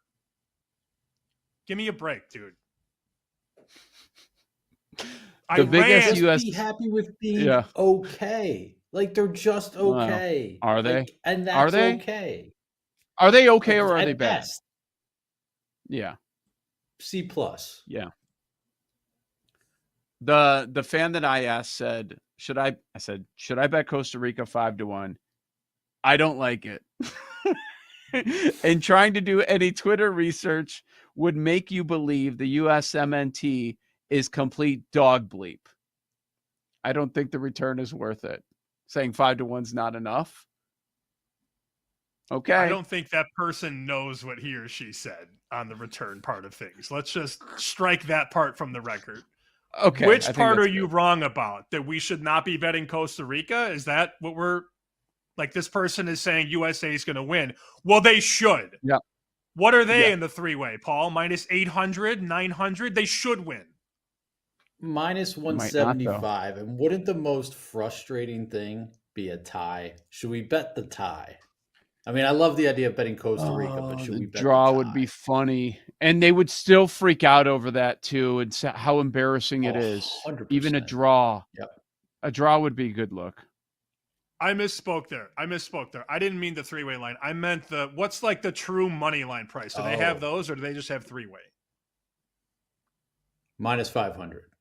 Okay, so minus 500 just to win the game. Yeah, I mean they That's should. the draw, no bet, regular time. To advance, minus 370. Okay, So this is why betting soccer is stupid because nobody It's knows so what we're stupid. doing. Like you got three different ways to bet on a team to win. It's the stupidest sport to bet too, and that's probably a hot take, but soccer is so dumb. And then you watch a game for 90 minutes, and congrats, it's 0-0. Yay! Or it's 1-1. That was that World Cup. I was at Nessa, and there were a couple guys that were huge soccer fans, and they're like, "Oh, they're going to win the group." Like they're probably not going to win the group. No, bro, this is their time. And then they tied Wales 1-1, and then they tied England 0-0 or whatever. And then it's, must win against Iran. And then they beat Iran and, USA, ah! Like, oh, God. I had such a big bet on Netherlands against them in the round of 16. That was fun. That was nice. Or that show. While ripping on the U.S. men's national team fans, you went into why soccer betting sucks to all of your soccer bets. Yeah. Well, I only made one. I just bet the USA to lose to the Netherlands because it had been pedestaled for 3 games. Oh, man. Yeah. They make it so you want them to lose. Like Paul mentioned the Bears. That's what I do because I can't deal with the Bears winning because I can't deal with that because a 2-0 start, you win the Super Bowl. It's over. Like just wrap it up. Give everybody Coach of the Year, MVP. Everybody gets every award. So you end up rooting against it, which is so stupid, but because it's the team you grow up liking, but I don't want these idiots to be happy and then to go over the top about everything. I do that with the men's soccer. I root for them to lose because this is more entertaining. The freak out that you're going to see. A 0-0 draw is plus 1,200. No goals between the USA and Costa Rica. Yes, that's probably the funniest. But I don't hate it. I don't hate it. Are we really doing it? Or are we just talking about it? I think I've seen enough U.S. men's national soccer. What is it? U.S. men's. That's the other thing. Like, why do I have to say all this? How many letters? Why do I have to say all this? Can I just say men's U.S. soccer, men's soccer, or whatever? Jesus. Just sing the song. I believe that we will win. I believe that we will. We will tie 1-1. We will tie 1-1. But it's not a tie, it's a draw. You can't say tie, even though it is a freaking tie. I know the chat is killing us. There's some soccer bettors that hate every second of this so much. I don't care. Gertch is traveling to see this team. Gertch, they're going to lose. You're going to lose money on this. Where's he going? Kansas City, did he say? Hopefully Kansas City, but I'm really only going because my brother is a big soccer fan. Otherwise, keep it. But what are the options? What cities? I think we only really looked into Kansas City because that's going to be like the closest to the Chicago area.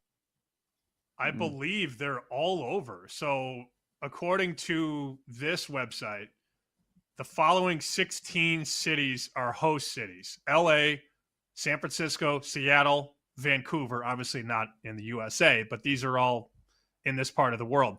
Dallas, Guadalajara, Houston, Kansas City, Mexico City, Monterey, Atlanta, Boston, Miami, New York, Philadelphia, Toronto. I did throw out some feelers for Guadalajara to people down there to see if there's a way to see games down there. It's looking like, shockingly, tickets are going to be tough to come by.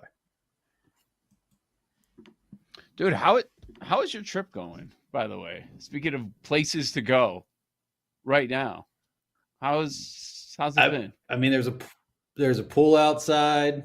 The pasta's amazing. The pizza's great. The wine is good.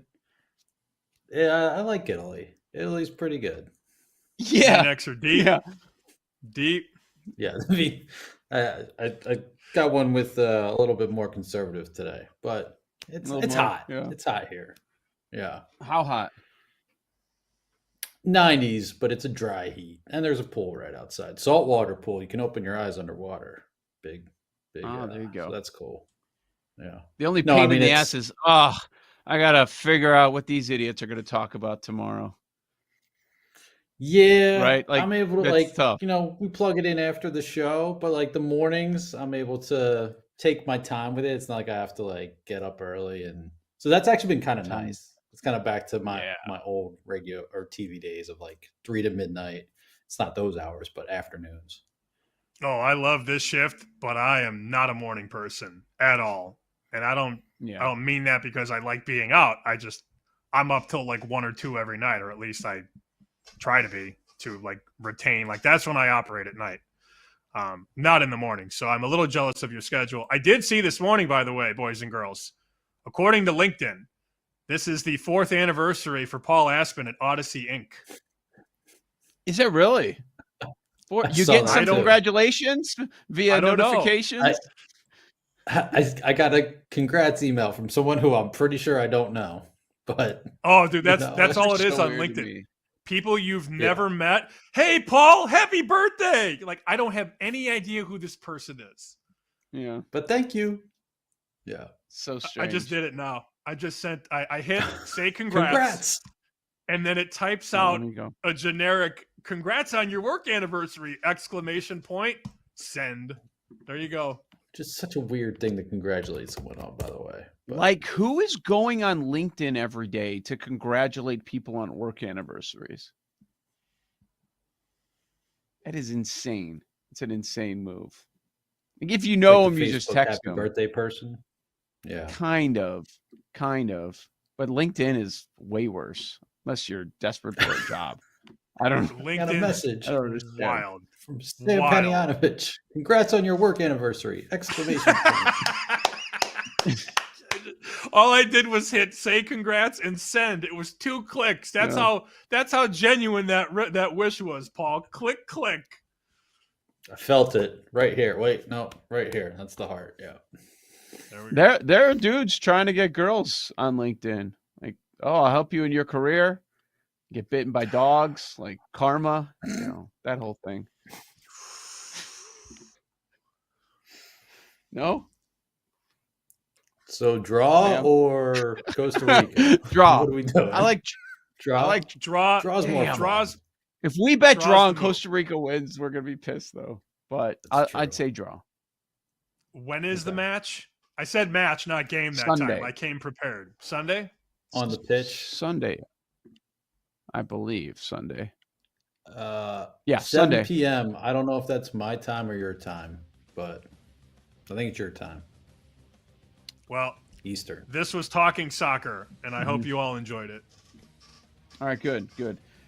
I was told that Sam has to give a hearty congrats to someone. No idea who.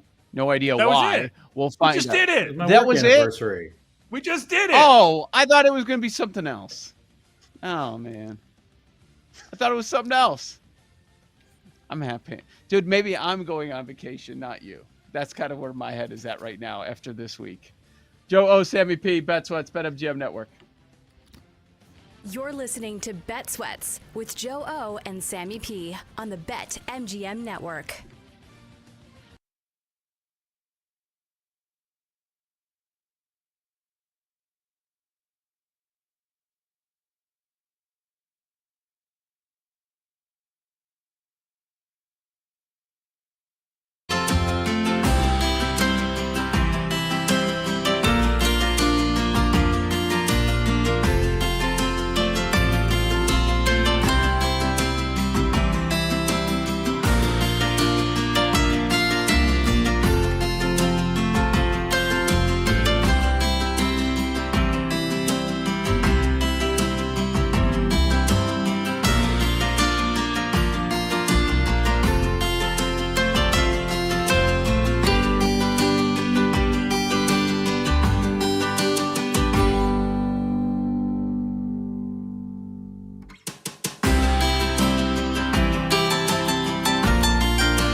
Welcome back to Bet Sweats with Joe Ostrowski and Sam Paniotovich on the BetMGM Network.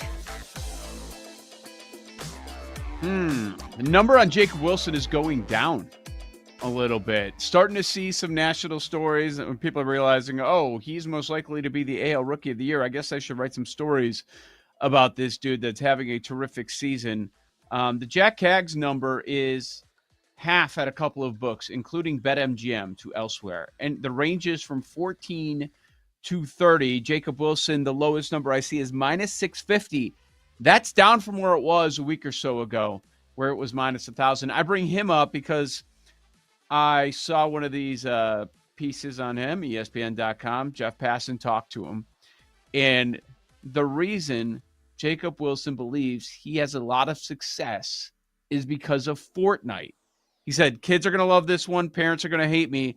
I'm a big believer in video games. It's fast decision-making strategy. I think that gets me ready for the game because when you're in the box, you have to process a lot. So there's some days where I'll wake up, I'll play video games, and then I'll go to the field, and I'll have a good day. Some days I won't play and don't see the ball well. I think it really helps me train kind of the decision-making that I have to make 6-7 hours later at the baseball field. So there you go. They're starting to write up those pieces on Jacob Wilson. I saw him doing an interview the other day with Buster Olney.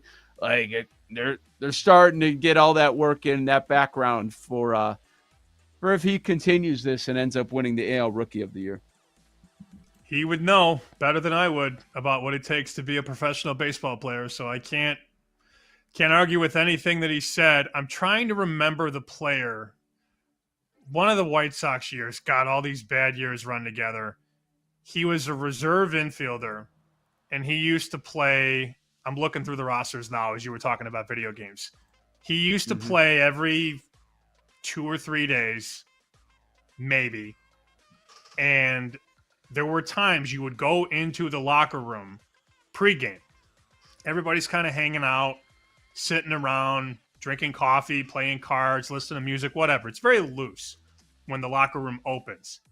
And this guy would be in the corner playing Call of Duty and murdering everybody on the screen.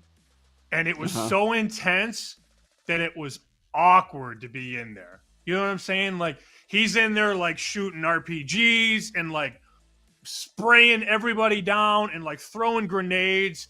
And he's... And you're in there, you're trying not to pay attention, but it's impossible not to notice. When I see the name, I will remember it. But I can't remember. It was so awkward, though, Joe, because he's murdering hundreds of people in this game and, like, getting his rocks off about it. And I can't remember who it was. I'm going to find it, hopefully, in the next... What year? Say the year again. 10 minutes. Anywhere from 2012 to 2017. I just don't remember. It was an obscure guy. He came from a different team. He didn't play a lot. Not Connor Gillespie, but somebody sort of like that. I'll find it. I was thinking Nick Swisher. Nope, wasn't he seems Swish. to be that guy. Damn. I was hoping that it would be. I don't even know if it was that year. If he was there during that time. An obscure backup guy, probably. It wasn't Gordon Beckham. No, it wasn't Beckham. It wasn't any of the guys that you would know. No, it wasn't AJ. We got to ask AJ about this, though, next time. He may not have been there. I'm looking. It wasn't Adam Engel. It wasn't Nicky Delmonico.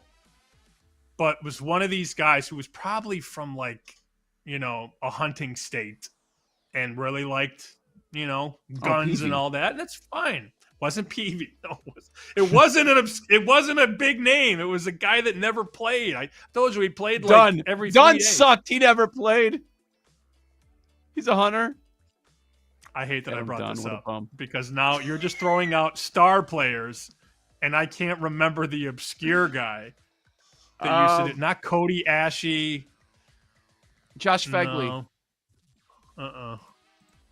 No. Nope. Wasn't him either. Adam Dunn was not a star here. Got news for you. Wasn't Brent Lillibridge.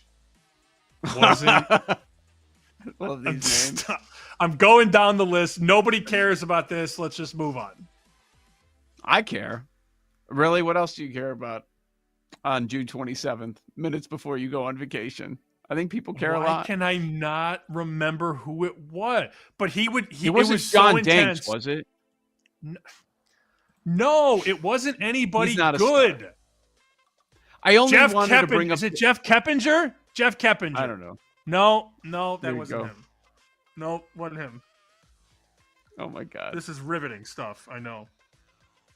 I love it. It was JB Shuck. Jordan Danks, not John Danks. Jordan Danks. Jordan Danks. This guy would be lighting No. up. He would be lighting up anybody on the screen like crazy behavior. It was Don Cooper. No, he would eat sushi with the microphones in his face, though. Before he got drunk, yes. All right. Joe O, Sammy P, Bet Sweats, BetMGM Network. Let's go with our lightning bets. Where are you going, Sammy? I like the under in this game. Seattle and Texas. 7.5, -120 to go under. Fine. I don't think we're going to get a lot of offense in that one. So I do like under. And are we show betting the draw? USA, Costa Rica? Oh, yeah. Oh, yeah. We've got For sure. money left over from our Sparks bet at +190. So why not? I like it. Was it Charlie Tilson? Nope. That was not true. This is going to drive me insane. And I'm going to text everybody later today when I remember it, and nobody's going to care. Yeah. I'm guessing not Adam Eaton. Nope. Damn. Nobody liked that guy. They had a lot of unlikable players in that locker room in that time frame. All right. Yes, that is a show bet. We're going with the draw. On the baseball card, give me the Dodgers. Saw -150. Yeah, I would take Dustin May. Kansas City can't score right now. As Sam, you brought up, Dodgers hit lefties well. Yeah, give me the Dodgers over KC. If you want to do the run line, I don't have an issue with that one either. Keep on going with Tampa Bay. They're going to be on the road at Baltimore.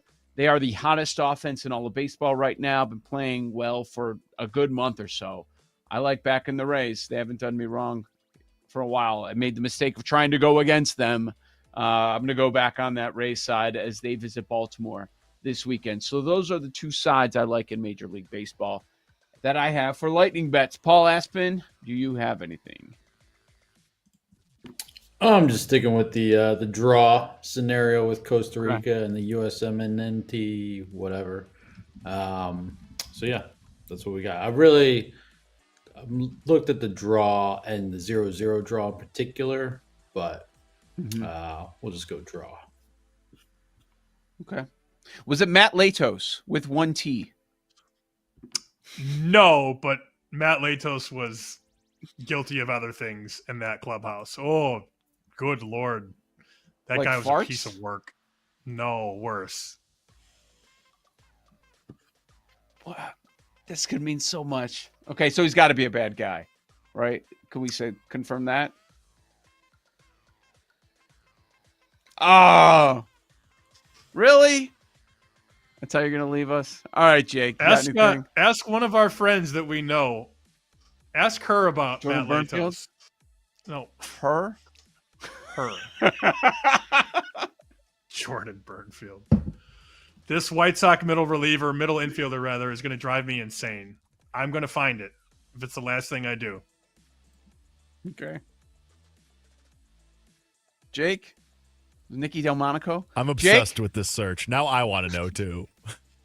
Jeff Keppinger, I'm in the ballpark there. It's somebody like that, but it wasn't him. Like an obscure guy that nobody remembers playing there. Yeah, not Tyler Saladino. Did you say him? No. Okay. I did not, but it was not him. Or Jerry Sands. Did we say Matt Davidson? It was not Matt Davidson. No, dude, No. you guys are naming I a don't remember bunch. him. I just can't. I don't remember him. Me neither. I'm just I've looking at gone our through roster. every year from 2012, and I can't find him. Doesn't even show up on Kevon? Baseball Reference. That's how obscure it is. Kevon Smith with an A. Nope. It's not Donnie Veal either, Joe. Although the Veal was bad, I heard. Mm-hmm. LaRoche? No, he just brought his kid around. It got him a locker. Drake LaRoche. Yeah, I will tell that story one day. The day that Jimmy Rollins showed up at training camp and was like, "What is this kid doing here?" And I promise you, it was a lot more colorful than that. Why does he have a locker? Why does he have a jersey with his name on it? Why is he dressed in uniform taking batting practice with us right now? He's a team leader. All fair questions. Director of morale. Jake, anything? I refuse to live in a world where Bryce Elder is a minus 160 favorite, so I'm going to bet the Philadelphia Phillies today on the money line with Mick Abel on the mound, and I will also be on the Rays. Wasn't Diane Viciedo, was it? He's not random enough. No, it was a white guy with a beard. I was going to say. A white guy with a beard. Like Call of Duty in the corner screams like white guy, you know. Matt Thornton? I'm leaving. I have a minute till vacation. I'm literally leaving. Goodbye. He's out? I love that Joe is going back too far. Like, Sam is giving you a range, and you're going back like 10 years past it. No, I'm not. That was 2013. They had Matt Thornton. And every loss, I'd be working the post-game show, producing it with Chris Ranji. Everybody would blame Matt Thornton. And Ranji was friends with Matt Thornton. So he would be on the air trying to defend him after every blown save to drunk, mad White Sox fans. It was always very entertaining. He really left. He's out. We did lose. I hope he doesn't come back. Down. Also, I've been on the screen for like 2 minutes. The face of Bet Sweats. Everybody's on vacation. Everybody's on Say vacation bye, Jake. right now. There it is. There it is. The empty microphone. You think he's standing around? Is he going to come back? He's not coming back. There's no post-show meeting. I hope he doesn't come back. Great bet. He's out next week. I'll be here a couple of days next week, Monday and Tuesday, myself and Cade Constable. For Sam, I think. For Jake, for Paul, this has been Bet Sweats right here on the BetMGM Network. Thanks for listening to Bet Sweats. If you missed anything on today's show, make sure to listen back on the Odyssey app or wherever you get your podcasts.